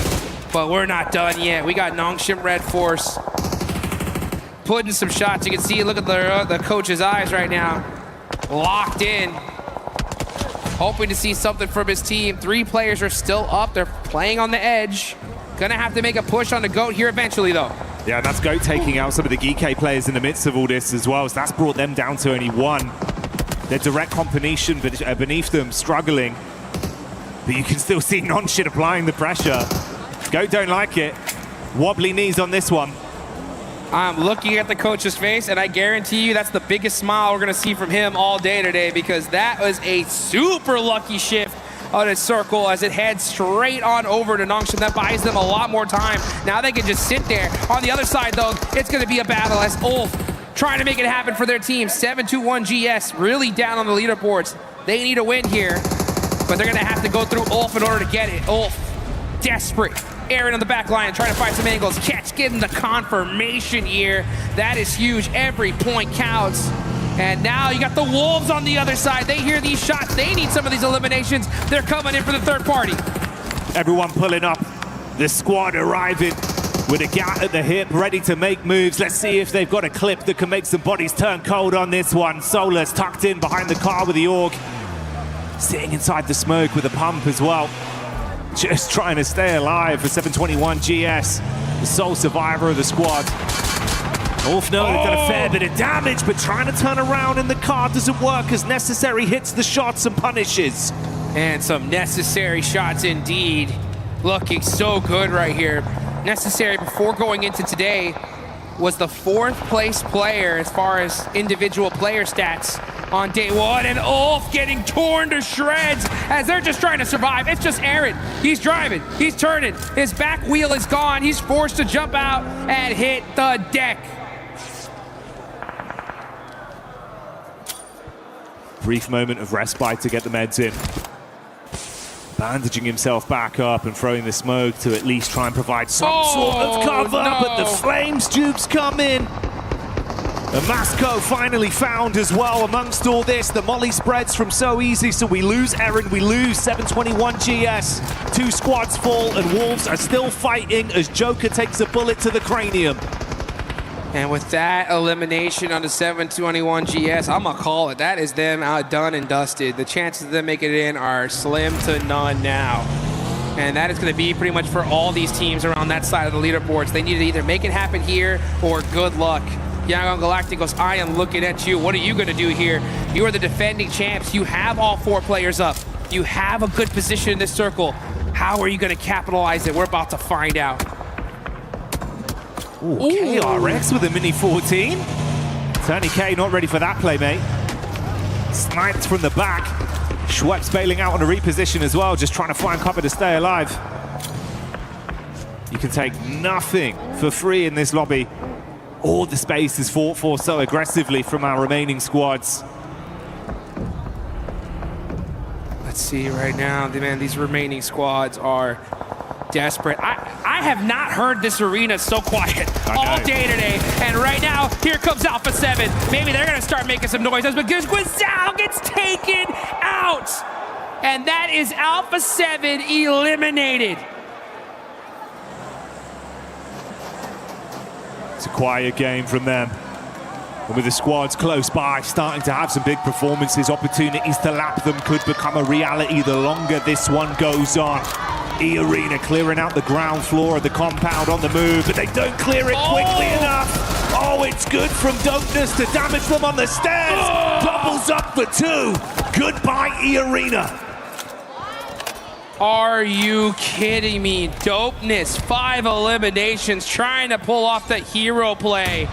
With E-Arena outing, who knows what's gonna happen? And now KRX are making some noise. Is it possible?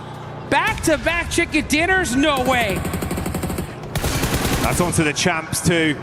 Heavy is the head that wears the crown, and right now that head's being backhanded by KRX as they come through Cutthroat.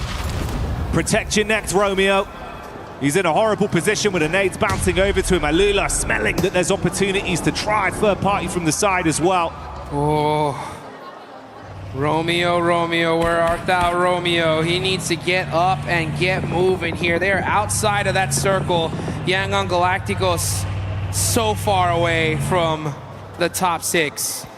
It's literally going to be a 2-man hero play. They need to do something. 3 eliminations ain't going to be enough. There's no way they make it into this next game if they don't do more. Let's see what they can do.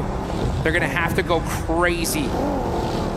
Al-Ula on the other side, up on the north. Gonna start pressing down little by little, getting those vehicles moving. And here they go on rotation, trying to find a way, a sneaky way into this next circle. Ooh, in the midst of all this, man, Tianba erupting. Ow. They get the line of sight for free onto Nonshin and punish them one by one. The final Elim stolen over by Hooksy from KRX as he'll get that pot shot off. And it leaves them with 2 players. That is our defending champs eliminated. Yangon Galacticos, 13th place, currently 20 points away. It's not mathematically impossible, but they're gonna have to win the next game if they want to stay in Paris, France. Looking out over though, there's still a lot of teams here. The Wolves are right there, 4 eliminations. This is their chance. The Wolves have to win this one right here, and they know it. If we win this one, we're going to the finals. We're gonna see a North American team at the Esports World Cup Finals. Let's see if they can make it happen here. They're looking mighty good. They're on the edge of the circle. This is where they play their best. You got KRX on the other side though, red hot after that last chicken dinner. If KRX somehow makes it into the finals here, folks, this will be PUBG Mobile history. The biggest comeback we have ever seen. It would have to be from the bottom to the top of the standings. And whilst Wolves set themselves up for that clash, we've had Goat dealing damage to Tiamba and Alula, stealing Elims there to rise themselves, so Wolves know they've got to apply pressure quick. Nades over, looking for the engage as Slonic pushes up, peeking over behind the shrubbery, and will strike with the SMG, quick flick, Binny. He's trying to play inside the smoke, but he gets popped and left broke, goodbye. The Wolves shutting them down, 0 hesitation. They get that elimination. They shut down the South Korean squad of KRX. And you can see the look on their faces. They know that is it for them. Looking at the rest of these squads though, Goats, Wolves looking to press up even further beyond, secure their placement into the finals right here, right now. Al-Ula can make their dreams still happen though. RRQ can make it happen. Heck, even Dopeness in 14th place if they win this game can make it happen. That's how much turbulence we have in the standings at this point. So many sides having room to breathe, but you've got to climb over the shoulders of giants. Go team did good work to get some decent damage off to steal Elims and weaken some of our better squads within the lobby. But they fall down to 2 players. The two that love off angles, that love getting aggressive, that can wrap themselves in situations where they're outnumbered. So we'll see what Moxie and Force could do. For Wolves, they're taking a few shots back from RRQ as Genfoss tucks his head down and peppers the shots towards them. Better check yourself before you wreck yourself here. Goat trying to throw some of that util on the side of the last player of Tiamba. It's none other than Milu, who's had a heck of a tournament here. He's on fire, though. He's going to be able to get a first aid off. And again, pretty inconsequential here. Milu is just there to just disrupt these teams. Just make them pay for any mistake they possibly make. Goat need every elimination they could possibly get. It's going to be a little bit tough, though. Milu is not making it easy. He's not just saying, oh, no, I'm not giving up. I'm going to fight to the very end here. And that's the end. Goodbye. As he's shot down, finished off in the end as the shot comes in from Quick, representing Alula. And that was just the entree. He's looking for the main course. A dish of Goat as they're trapped behind the vehicles. Force got to keep his head down. We saw Dopeness fighting Wolves and doing good damage, but even getting the third-party shots off onto Quick. Quick, forced to hit the deck. Gonna go for this Thirst. Does end up putting a couple shots on the Moxie, but they should be able to get that res. Ulash said, no, we're pushing this. Here we go, shotguns in hand, and that's Goat done for. Aula trying to roar to the top of the leaderboards. We got 3 teams remaining, and every single one of these teams needs this win. Alula bringing the aggression to the lobby. They suffered a casualty, but it didn't bother them. If anything, they've rose to the occasion. Wolves, they've had to cower. The pack survives on, but after substantial damage from Dopeness, they're not as confident as they once looked in this game. 2 players there, 3 alive for Alula, and a full squad for Dopeness looking to deal damage and ruin their dreams. And Dopeness are just trying to keep their dreams alive here at this point, and they have done a phenomenal job so far. 8 eliminations. They're pretty down on the leaderboards, but they're not too far down. They needed a win right here, and it's looking like they're gonna get it. They have the numbers, they have the plays, just cannot afford to make a single mistake. Baton using the welding gun to prepare that vehicle just a little bit further. Uh-oh, what is going on? Dopeness driving right into the mix here, almost gets the run over, but Claus pops him out with the headshot. Crazy plays happening back and forth as Dopeness risk it all. They go all in. And so far, it seems to be doing quite effective. That's the Wolves out of there. And now it's up to Quick and Yasser for Alula to shut down Dopeness. All comes down to this then, the battle of 2 duos after the risky engagement from Dopeness. But the nade's on point, and it all falls to one man. The solo of Kenji sprinting to stay alive as Quick lives up to his name with a rapid flick and punishes him. Shuts down the rest of the team. Kenji, he gets the heal back in, Jukes. But they're so far split. His crosshair's going to be off target between either of them. It's a peek up for one. Decent damage. Re-peek onto Quick. Kenji looking for the headshots here, and that's not going to be enough. It's Alula making it happen here in the second to last match. They're playing it cool, but I'll tell you what, these guys know what they just accomplished. Tasting the victory on the stage. Again, a tempered celebration, more just the reality of it sinking in. Proud of themselves for withstanding that. Some crazy aggression displayed from our other teams. Dopeness, they made the call, Jukes. I respect it. It's good to see. Oh my gosh.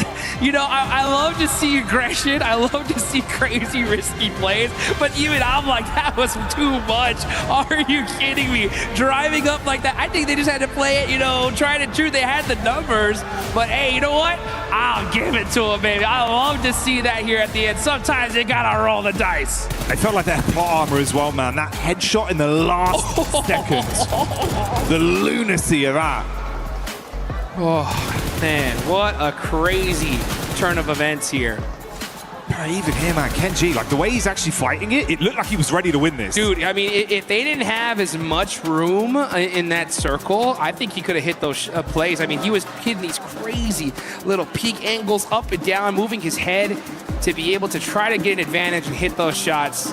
Alula were playing that very smart, though. They weren't going to lose that game once they had that numbers advantage. What a wild play from Dopeness here. We'll see if that's going to be the one to pay off for them. They still get an excellent finish in this game, one that they so desperately needed. But it all comes down to this.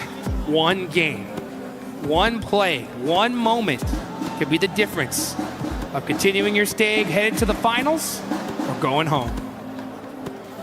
And I'm sure we'll break that down on the desk and really give you the nitty-gritty of just how close this is for some of these teams. But that's why it really is underlined, the point you're making, the fact that it's still not safe for a lot of these squad jukes with some of the action we saw there as well. Woo. These teams want it. They're absolutely bringing the heat.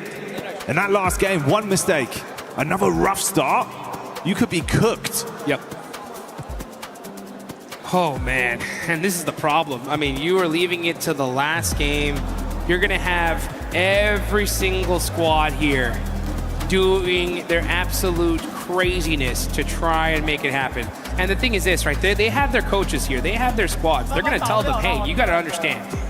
In order to make it to the finals, you're going to need 20 points and hope these top teams go out early, or you're going to have to hunt them down and do it yourself. It's either one or the other. So if that is what the coach is telling you, that means that you got to play aggressive, like crazy aggressive, right? Yeah. And we've seen that adaptation from some of our squads, and it's surprising, right? The almost complete personality switch that we're getting from these teams, where they've just gone, all right, we get it. It's either we absolutely put it all on the line, or we know we're not going to finals. And for some, it paid off. It was a great point injection. Oh, man. This is going to get wild here, folks.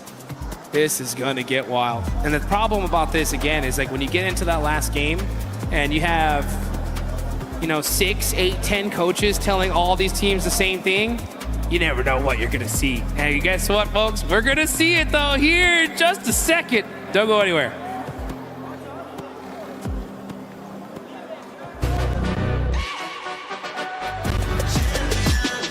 This ain't no regular thing. Came for the ring, you know what I mean. You see my name in the lights. Better get right, I'm champion.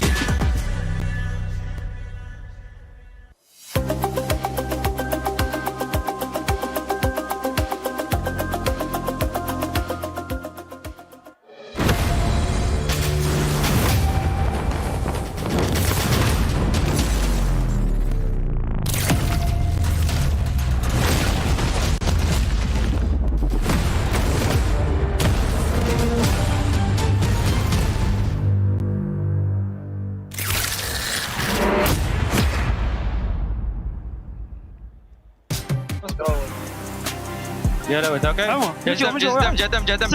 سنجل عرض تحت الشرع لا طش ياسر قرب الصغرة اثنين من تحت الشرع ياسر يلا دمجت وايد جيب الكيل وحش عليك ياسر We were wondering which teams were going to be showing up, and Alula is one of those teams, Neptura, that ends up showing up in a big way too. Finally, all right, here we go. That is a great win coming up from Alula. We've been watching them the entire day, right? They've been making these plays, a little bit here and there sometimes, but the splits that they've been doing, the spread, the control they've been trying to get has finally pulled off in a massive 23-point game. And Max, when the overall rankings, when the points when they're so close together, 23 points is massive. That's a lot of points on board for Alula. I wonder how close they're going to be to the top 6 after a performance like that, though. It's insane how easy it is to get wins when you don't waste all your smokes minute 1 of those matches. Wow, Smoke's pretty good, and Blank has hit you. Hello. Hi, guys. Hi, Blank. Hey. Thanks for joining us. You're welcome. And since we have Blank here, actually, Blank, you look very stylish. You know what else you can do to look stylish in-game? Just log in, get into PUBG Mobile, and check out that PMWC Lucky Spin, because it is available right now. So make sure you go spin for it before it goes away. It was co-created with PvP creator Nana. You do have the Electron Energy set, the Proton Power set, and the Alien Infusion Grossa, which ends up glowing just like Blank is glowing throughout this whole PMWC. Oh, shucks, man. Oh, shucks. Blank, but now that we have you here, I'll put you on the spot. Which team is not going to make it? Whoa, triples. I don't think Nongshim Red Force is making it. Oh! I'm with you, actually. What was that? What you said? Sorry about that. But he's right, though, unfortunately. Yeah, that's a team that really hasn't been playing that well like we expect them to, right? They've just been too passive. They did end up having that good game, but it was because they didn't have to move. The fight was just coming to them. The game played it for them pretty much. But there have been other instances like that. And again, I want to go back to groups for them where they played Sosnovka, they played Central. I believe it was Tiamba on the outside. The thing was is that they played that game. I thought they did fairly well, but even their coaches and their staff came across after them and said, we got very lucky on that one. I didn't quite believe it. I somewhat believe it now, unfortunately. Yeah. I mean, actually, the game after that game, because they got back-to-back chicken dinner on the island, right? That was actually a very good game, in my opinion. They had a very good flex out. They had a big split, getting so much information, and end up getting, in my opinion, their best game of the tournament so far.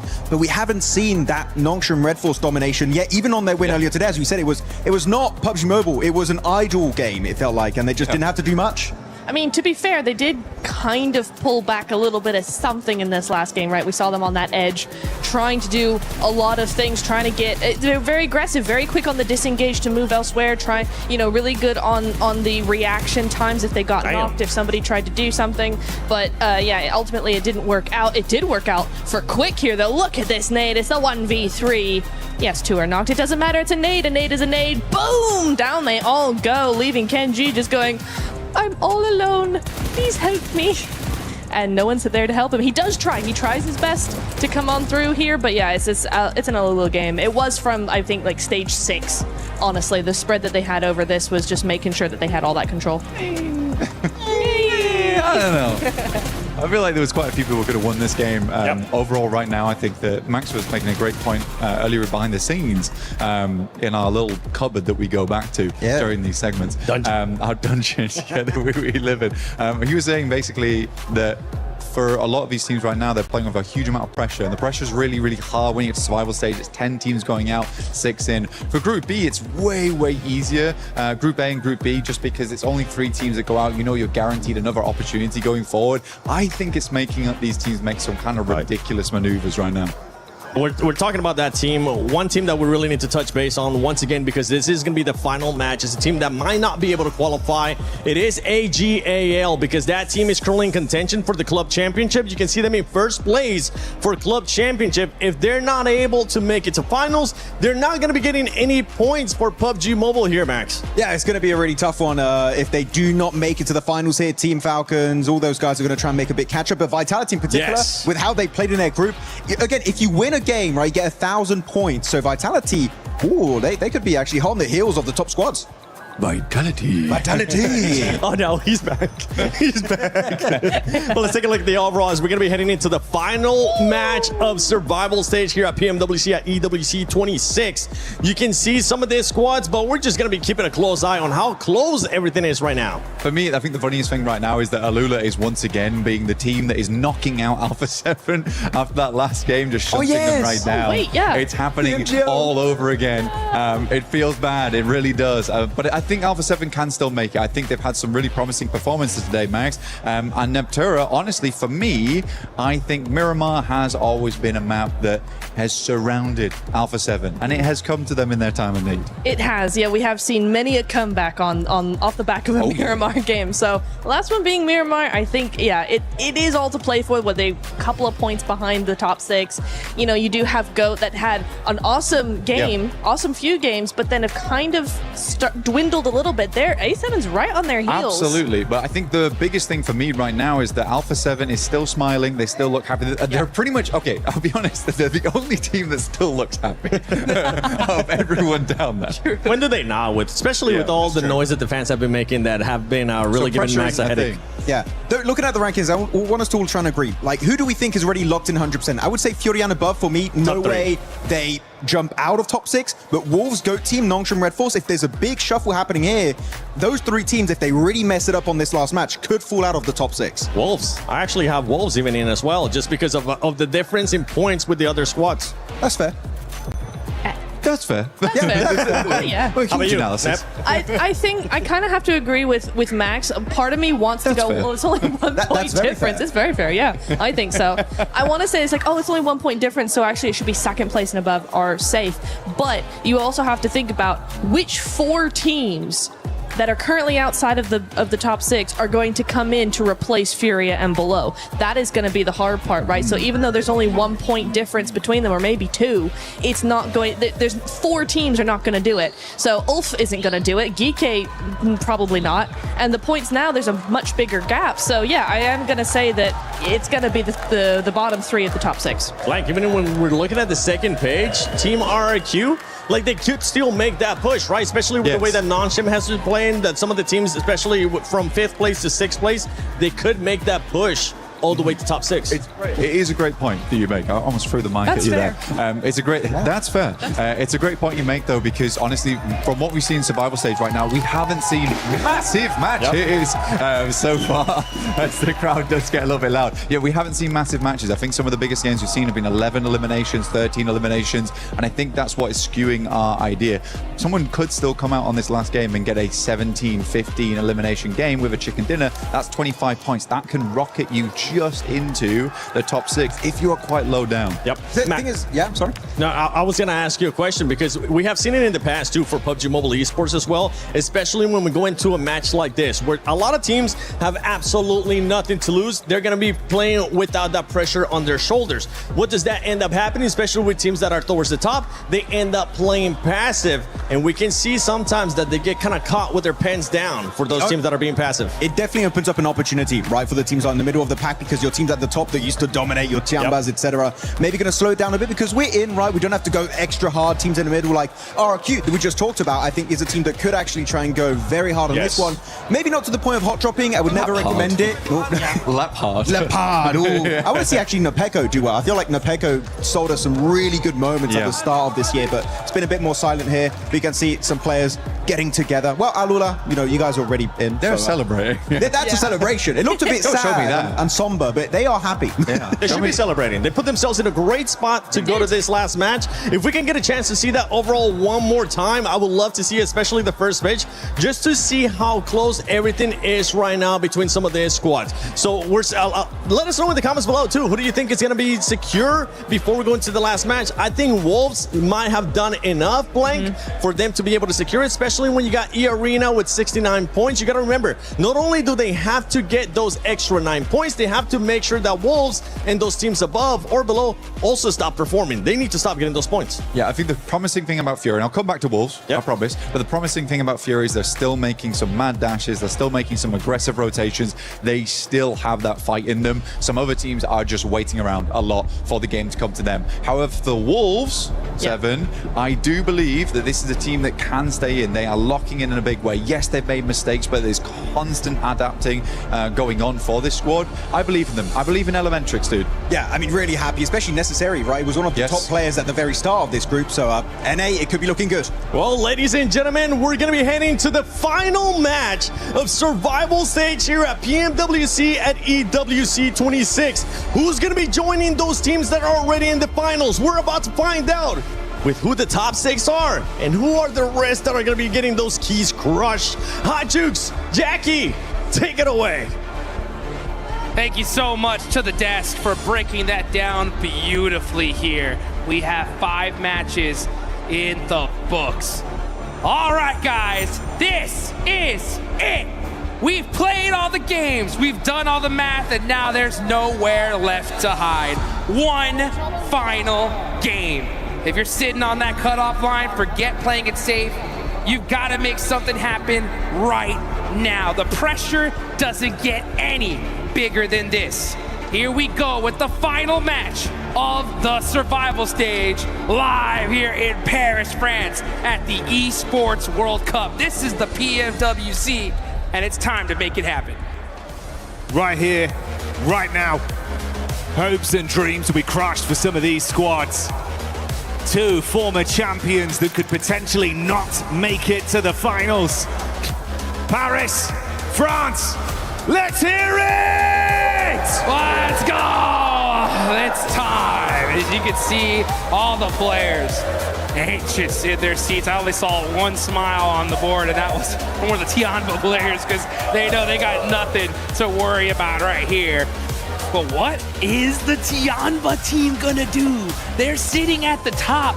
They are the kings of this lobby right now. And they could also be the executioners. They could say, you know what? You're going home. This is it, the end of the line. Will they decide to hunt some teams down? Which teams will be able to survive that onslaught? It's time to find out. Tiambas with a butcher blade ready to swing and chop down the other teams. For everyone else, Jukes, this really is a gauntlet. One wrong step, one misplay, a single elim for your squad, and that could be the difference. Oh my goodness. Thing we were talking about earlier too is, yeah, with Tianba, everybody knows everybody's drop locations. They can hunt you down. They can camp out your drop spot, your rotational path, and make it annoying for you. Let's just see what's gonna happen though. Teams popping out of these planes. A beautiful plane path here for this circle. Alpha 7 are gonna be able to get El Pozo. That is a huge drop location for them. What kind of circle are we gonna deal with though here, Jackie? That is the question. Oh, that's what I'm talking about. Here we go. Hey, the EWC doesn't disappoint one bit. Mate, if we did get something normal, after all the circles we've had throughout Survival, it would be wrong.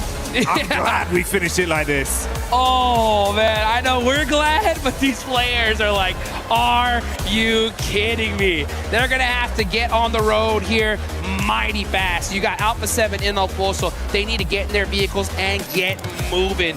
This circle might as well be a zone 3, 4, because so much water is in play here. You got to be able to get one of those dominant positions, especially those teams lower down the leaderboards, because just a regular, 3-point chicken dinner ain't gonna cut it. You will need some serious points. Got to bring the heat, man, fully. No more chance for mistakes, but chances for you to get yourself some beautiful skins.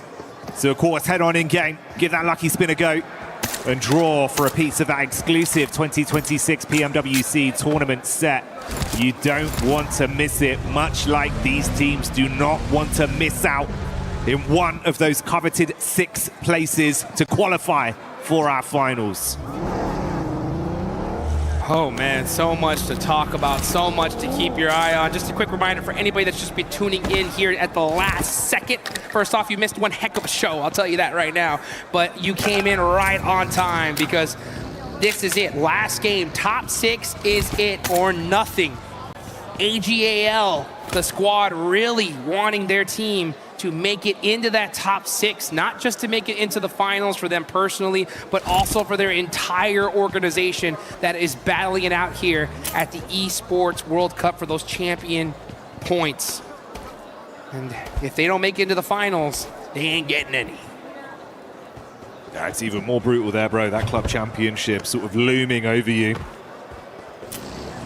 For so many of our other squads, it's about doing yourself justice, holding that jersey on your chest, and knowing that the organization that supports you is going to be proud with the plays that you've made. Don't leave your fate in the hands of other teams, and that's a very real possibility with what we've got going on in the lobby right now. Oh, man. Just looking at the points so far, if you are AGAL, honestly, you need to win here. Like, it's either win or go home. We got to look at it. I mean, 75 points is Nongshim Red Force, and this is if they don't even get any points on the board, right? So it's not looking good. It's not looking good. The odds are severely stacked against them, but the math is still possible, right? Until they are out, there's still a chance. So let's see what they're able to do. But right now is that calm before the storm, and this storm is going to definitely ring out a little sooner than normal just because of how crazy this first circle is. It's windy out there. Pressure's in the air. and tension that you could cut with a knife. It's that thick. Tiamba on the move, making their way up through Los Leones. GOAT team on the wraparound as well, slowly coming up the coastline. Nongshim 1 point behind GOAT in 6th place. Wolves only 2 ahead of GOAT. And in a similar scenario, it's Furia on 7E9, 1 above them. Inches of distance between our squads. And everyone else standing so close to breaking into that top 6. Both of our former champions outside of the bubble right now. The arena just beneath Alpha 7 by 1 point. Get line of sight over onto Ulf, the team directly competing against them right now in the runnings. Oh, the tension is so thick here, as there's so many different possibilities. Yeah, I mean, mathematically, Wolves should be okay, right? I mean, because it's going to take either a couple teams at the bottom to go crazy. If GOAT and Nongshim get some points on the board, Alpha 7 gets more than 10, and Wolves get none, then they're out. So there's so many different combinations that can happen here. It's going to be tough to keep track of, that's for sure. But man, it's still so many of these teams that can make something happen. But a lot of them need a ridiculous game here. Not a normal game, not a good game, a game of a lifetime. We're talking 20 points minimum.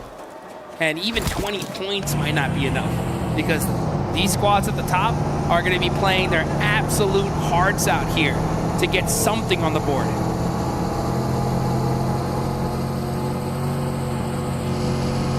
So much pressure on you. Rotation from Alpha 7. They're going to be so focused right now, ignoring everything that's happened over the course of this event and trying to treat this as one isolated game. That's the only way you can really approach it safely. Not have that mental side that's really eating away at you.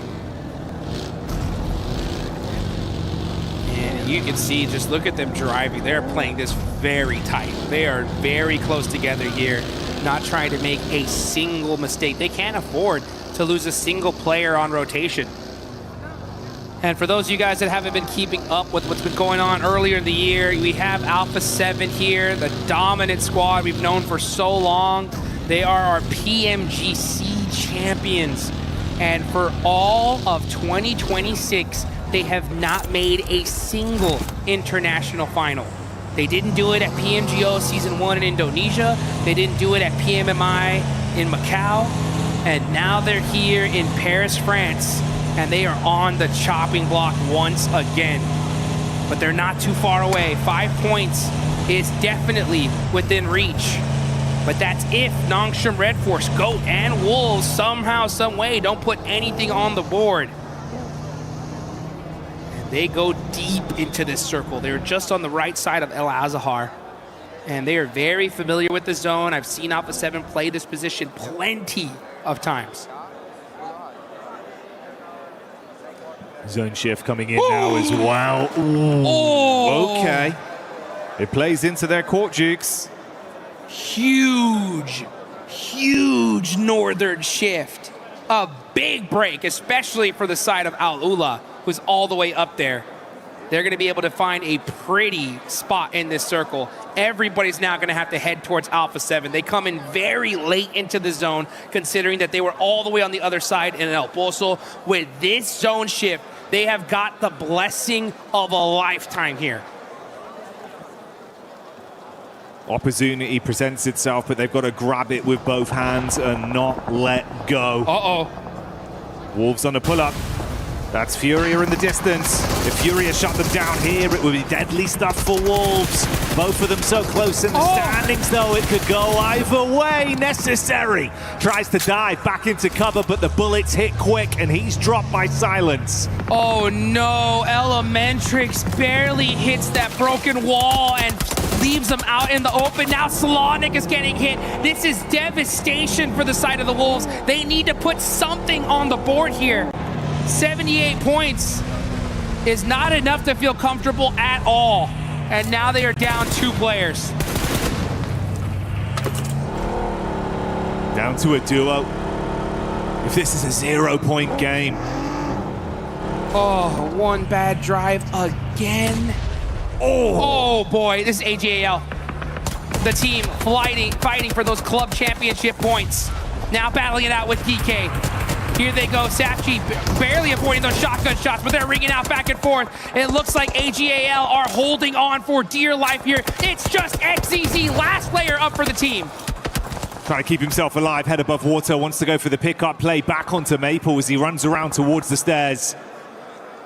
Tiamba with their eyes coming over as well on the push-up. It's Milu close by, but thankfully Ragnarok is tucked in just below the rock face. Alpha 7 even took pot shots onto this. He gets his mate back up in Flower H. Trying to see what more he can do to put a foot down, stop any re-aggression from the side. Ragnarok on the peak, loses out in the duel versus Milu. And here comes Milu with the pop shotgun! And that is GK eliminated from this tournament. Tiamba with nothing to lose. Crushing dreams right here off the rip. You see it on their faces. The reality of the situation seeps in. They fought so hard. Game in, game out, trying to grind enough points to save themselves an opportunity into the finals. But it ends like that. They needed a win here and weren't able to make it happen. Out of all the teams they faced, it's Tiamba. And now it looks like AGAL is gonna have to do the same thing. Tiamba, nothing to lose here. They are a lock for the finals. They are so confident. And we've already had one team eliminated. You could see the devastation already. And there's gonna be 9 more teams in the same position in just a few minutes. Cooking nades. One cast deep there from Maple, but not quite on target. A blip from Yangon Galacticus in the Elim feed as they take pot shots off to 721 GS. Kike forced to breathe in the reality of the situation. A brutal feeling to have to go through after fighting so hard, coming so close. Having some great games too, man. I mean, I really hope we see this team continue on here together. It's only a matter of time. Yeah, Galacticos though, they find an elimination. The crowd getting excited here because they know they need them. If it's Yangon, they need a win and they need double-digit eliminations. They know it. They cannot afford to slow down here. One is not enough. They need the flush. He's come out with the big plays now. Keep it going, keep it developing, hunt down the teams in the lobby and show us what they were made of in last year's PMWC all over again. TAGSHROUD on the move as the crowd starts to give the energy out. It's getting hype in here. EWC is bringing the heat, bringing the entertainment, and TAGSHROUD looks to close the gap through the smoke, looking for a pickup play. It's been quiet for far too long. It's time to start making some noise here and cheer these teams on. At 721 GS are getting shot from multiple different angles here. That is Beauty, a silence actually going and punishing them. But that is a desperate elimination that Yangon Galacticos need, but they get another confirmation. 2 to start off. 2's a decent start, but it's got to be even more. They're looking with their eyes scanning around the top side to see if they can find where Masco is, and they will. Romeo will spot him out. That's a third added to the tally. But they can't waste time. Quickly reset off this, take the loot that's necessary, and then push for more. Let's go. Let's go, Yangon. Let's see them continue to push it here. But now it's up to a big defense. It's AGAL versus Tiamba. The team fighting for those championship points, and they get the knock onto Eagle. They now have the numbers advantage. Tiamba, nothing to lose, 0 pressure on their backs. Let's see if AGAL can clutch this up, throw in some more utility. Maple, up close and personal. QZZ, back it off a little bit. He's got that utility though. One nade can change this fight entirely. Only 2 players remain alive for the Tiamba side. Nade over onto Flower H's position, but not enough to follow through with it yet. Maple dashing one back, Flower H priming another. That's Goat Team looking for a fight onto Alpha 7 amidst all this as they're all on top of each other. Here they come. Now that's That's it, AGAL take out Tiamba, and that is 6 eliminations for the squad. They needed every single one of them, and they got them. You're only going to have a few seconds to catch your breath, though. Everyone so damn close. Quick reset, Maple bandages. Revo takes the hit over onto Killer Joe and puts him down on the deck. Foops man with a reply. It's a headshot connection as they flush out Joe. And now here comes AGAL in the mix as well. Alpha 7 have to hang on here. If they don't, they will be eliminated. Revo is knocked. It's up to Carrillo. Has to make a play against Force. He's in a 1v1 situation. He's got the shock. He's going to get the MK, though. He's getting hit from multiple angles. And he goes down. Without with the jump down. Gets off-angled as well. And here comes AGAL. Devastation for the side of Alpha 7. They're down to just one man. Flashbacks of 2025 all over again. As this is where it could end. Obscure trapped miles away, unable to assist, down to such small margins, but it just seems like it's ended off the back of the collapse that comes their way. Oh man, I do not want to be Obscure right now. I'll tell you that. The pressure has to be monumental. You can already see the look on the fans here for Alpha 7. Oh, they can feel what is imminent. But there's one player still up. It's not over until it's over. And Obscure looking for some plays, trying to get some eliminations, and not able to get the finish on the Flower H. Gut-wrenching stuff. It could still go down to the wire. Obscure's just got to go absolute beast mode. Max energy from this man. That's what we need to see if they've still got a chance to keep themselves in the runnings to go to the finals. But the other squads are looking to build off the back of the weakness that's been shown in this lobby. Goat nearby. Alula again engaging to farm more points off of KRX. E-Arena scrapping against YG. That's Yangon. Possibly going the same way as Alpha 7 if this carries on. Alula losing a player there. Gonna go ahead and try to get the res off. Definitely want to keep an eye on some of these big contenders here in that top 6. Yangon Galacticos are trying to make a run for it though. But again, they need another 10 plus eliminations and the win if they want it to happen. Gonna be pretty darn tough. Especially now with just 2 players. Honestly, it's pretty much, they're done. Yeah, they're counted out at this point, at least in my eyes, unless we see an absolute miracle. But are we gonna see the miracle from none other than Obscure? We'll have to see. It's just such a ridiculous environment to be left in, man. Oh. The pressure from your team, the pressure from everyone that's on your side. We do see the pressure paying off for AGAL of how they're playing it, though. 8 elims right now. Woo! What a start for AGAL. Perfect, as a matter of fact. They have every single player up, the zone hard shifts down to them, and they have the high ground. This could be the comeback for AGAL. Their club championship is on the line here, and they're trying to make it happen for their organization. Ulf, on the other hand, still in the mix here with 67 points. Turns the pot shots onto Silence. He's able to barely get away from that one. And this is outside on the edge of the circle. Furia. Pretty much a lock here for the finals. At this point, they're just having their victory lap, but Ulf, job's not done yet. Trying to make it happen. You've got to get so aggressive as well for Ulf. That point barrier slipping further and further away. AGAL take a swift headshot from Schweppes as he flicks over. Reply back onto Joker from Eren with the Mini 14. Furia on the move, but they're going to run into Yangon. The map geometry betrays them. They've got to bail out the vehicle. Romeo down on the deck. Man, it's been lit up. And that is it. That is our PMWC champs out of there. We will not see a back-to-back victory.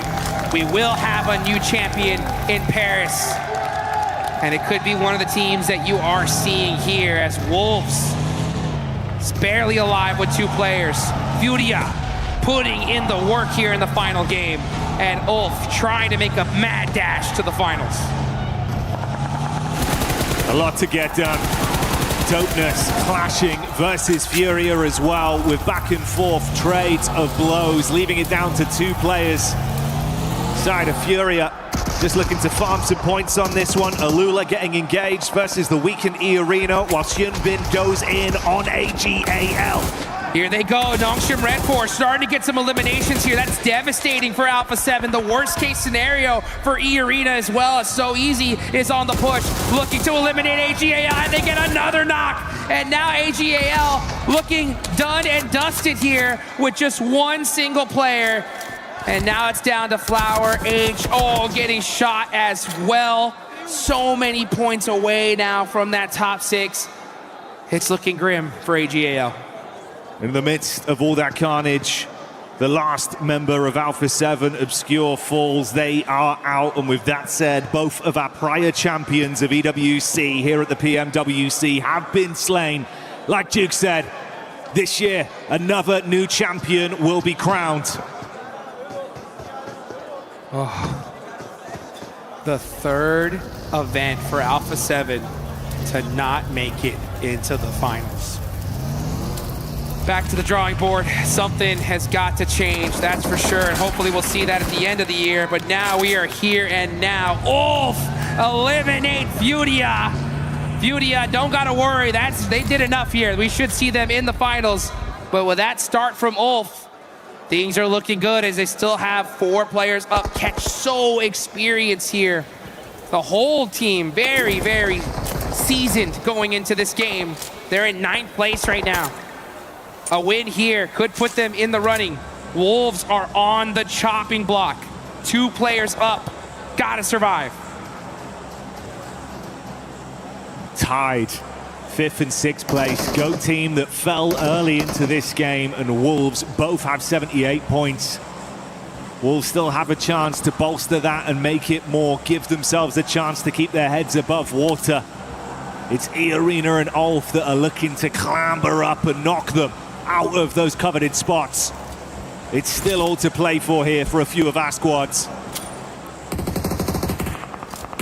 Elementrix trying to keep the NA hopes alive, as here they go. The bull drive out into the open. They're shimming, they're shaking, they're hitting that gas all the way to the floor, and it looks like they are able to make it up the hill for now. Tuck into the map geometry and provide themselves at least a little bit of cover to buy a bit of time on this one and calm down, reset from it, pop the meds.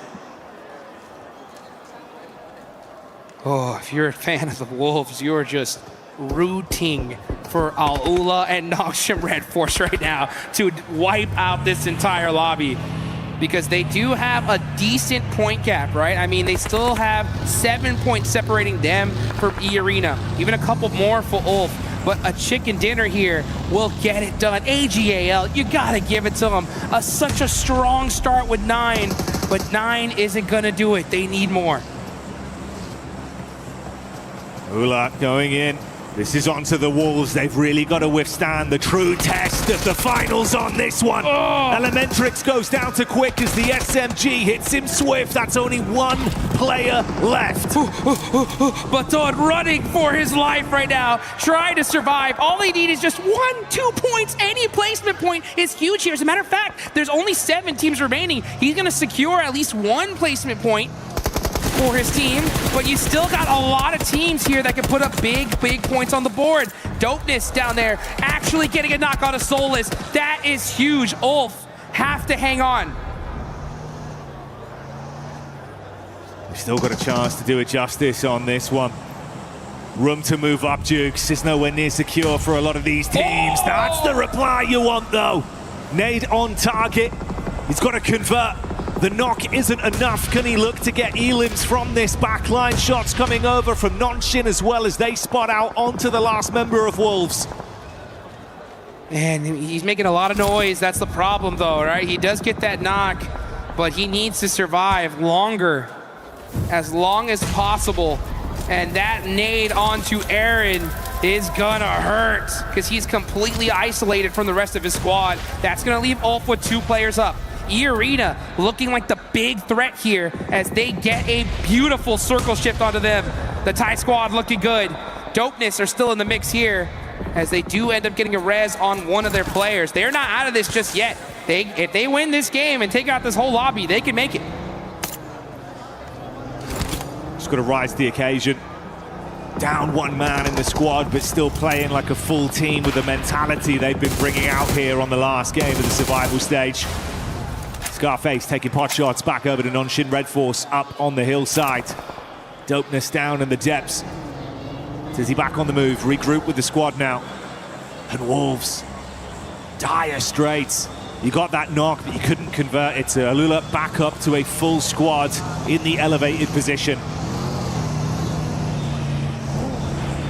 The pressure is on. It's Baton versus the world, trying to make something happen for his team, and it's not gonna be enough. That's the Wolves out of there. And now they're gonna be just hoping that it's just enough. They do end up passing GOAT. That is huge. Let's see if they can hang on, because there's still 2 teams, even 3, that could make this happen. If Nongshim and Alula just start absorbing some of the points from the squads down below, it could leave us in a more locked-in position. E-Arena and Ulf, the ones that are really trying to drag this one to the bitter end with a big finish. It looks like it could be best for E-Arena if they keep this up. E-Arena broke a record, a PUBG Mobile record in Rondo in the group stage, and somehow are here in the survival stage. Nongshim Red Force, the last player of AGA. It's Flower Age. It's done and dusted for that. And here comes the Arena onto Nongshim Red Force, looking to turn things up. It's XVY though, making it happen against Mormon Joker, up close and personal with the shots, and that's Nongshim Red Force eliminated. Massive plays. Gets into the back line, weaves through them, and shuts the squad down. Got to be swift with his decision-making, though. Pops the smoke, gets his teammates back up fast if he can. It all goes down to this then. Can they get enough out of this one? Finish off Ulf and leave themselves in a position to climb through and fight for that final spot. Who is gonna get it? A must-win from both of these teams to be confident that you're making it into the finals. And it looks like, guys, we have an even matchup. It's gonna be a 3v3. Ulf versus E-Arena for all the marbles. You know you've got to win this one. Clean up, take that chicken dinner, and do the best that you could physically do to guarantee yourself that chance of finals safely. They do restock.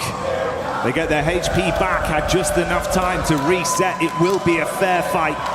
3 versus 3, everyone's topped up.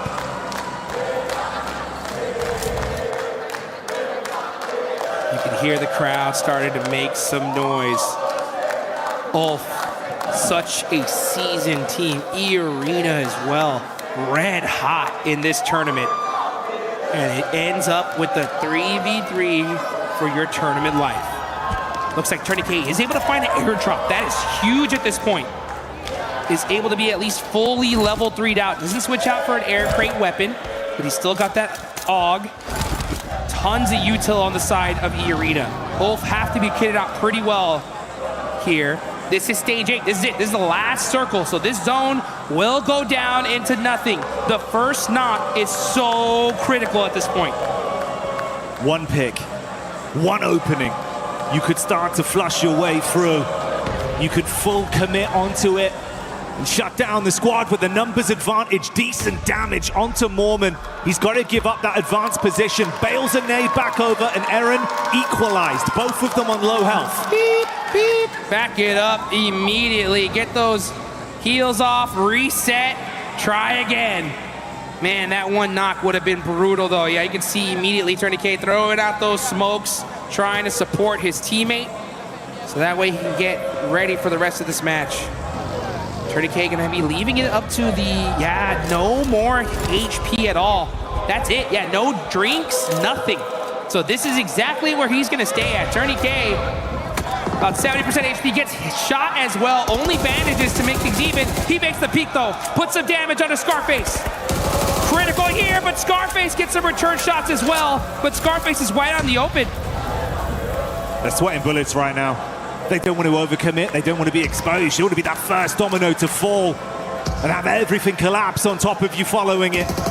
They heal themselves back up, but that's the entry. Scarface goes in.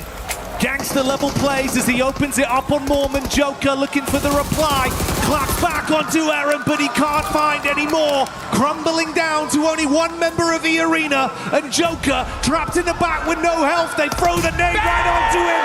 And that's the boom that gives them their best chance at going through to the finals. Old Esports with the clutch chicken dinner. And woo, wipe that sweat off your forehead, baby. You have done it.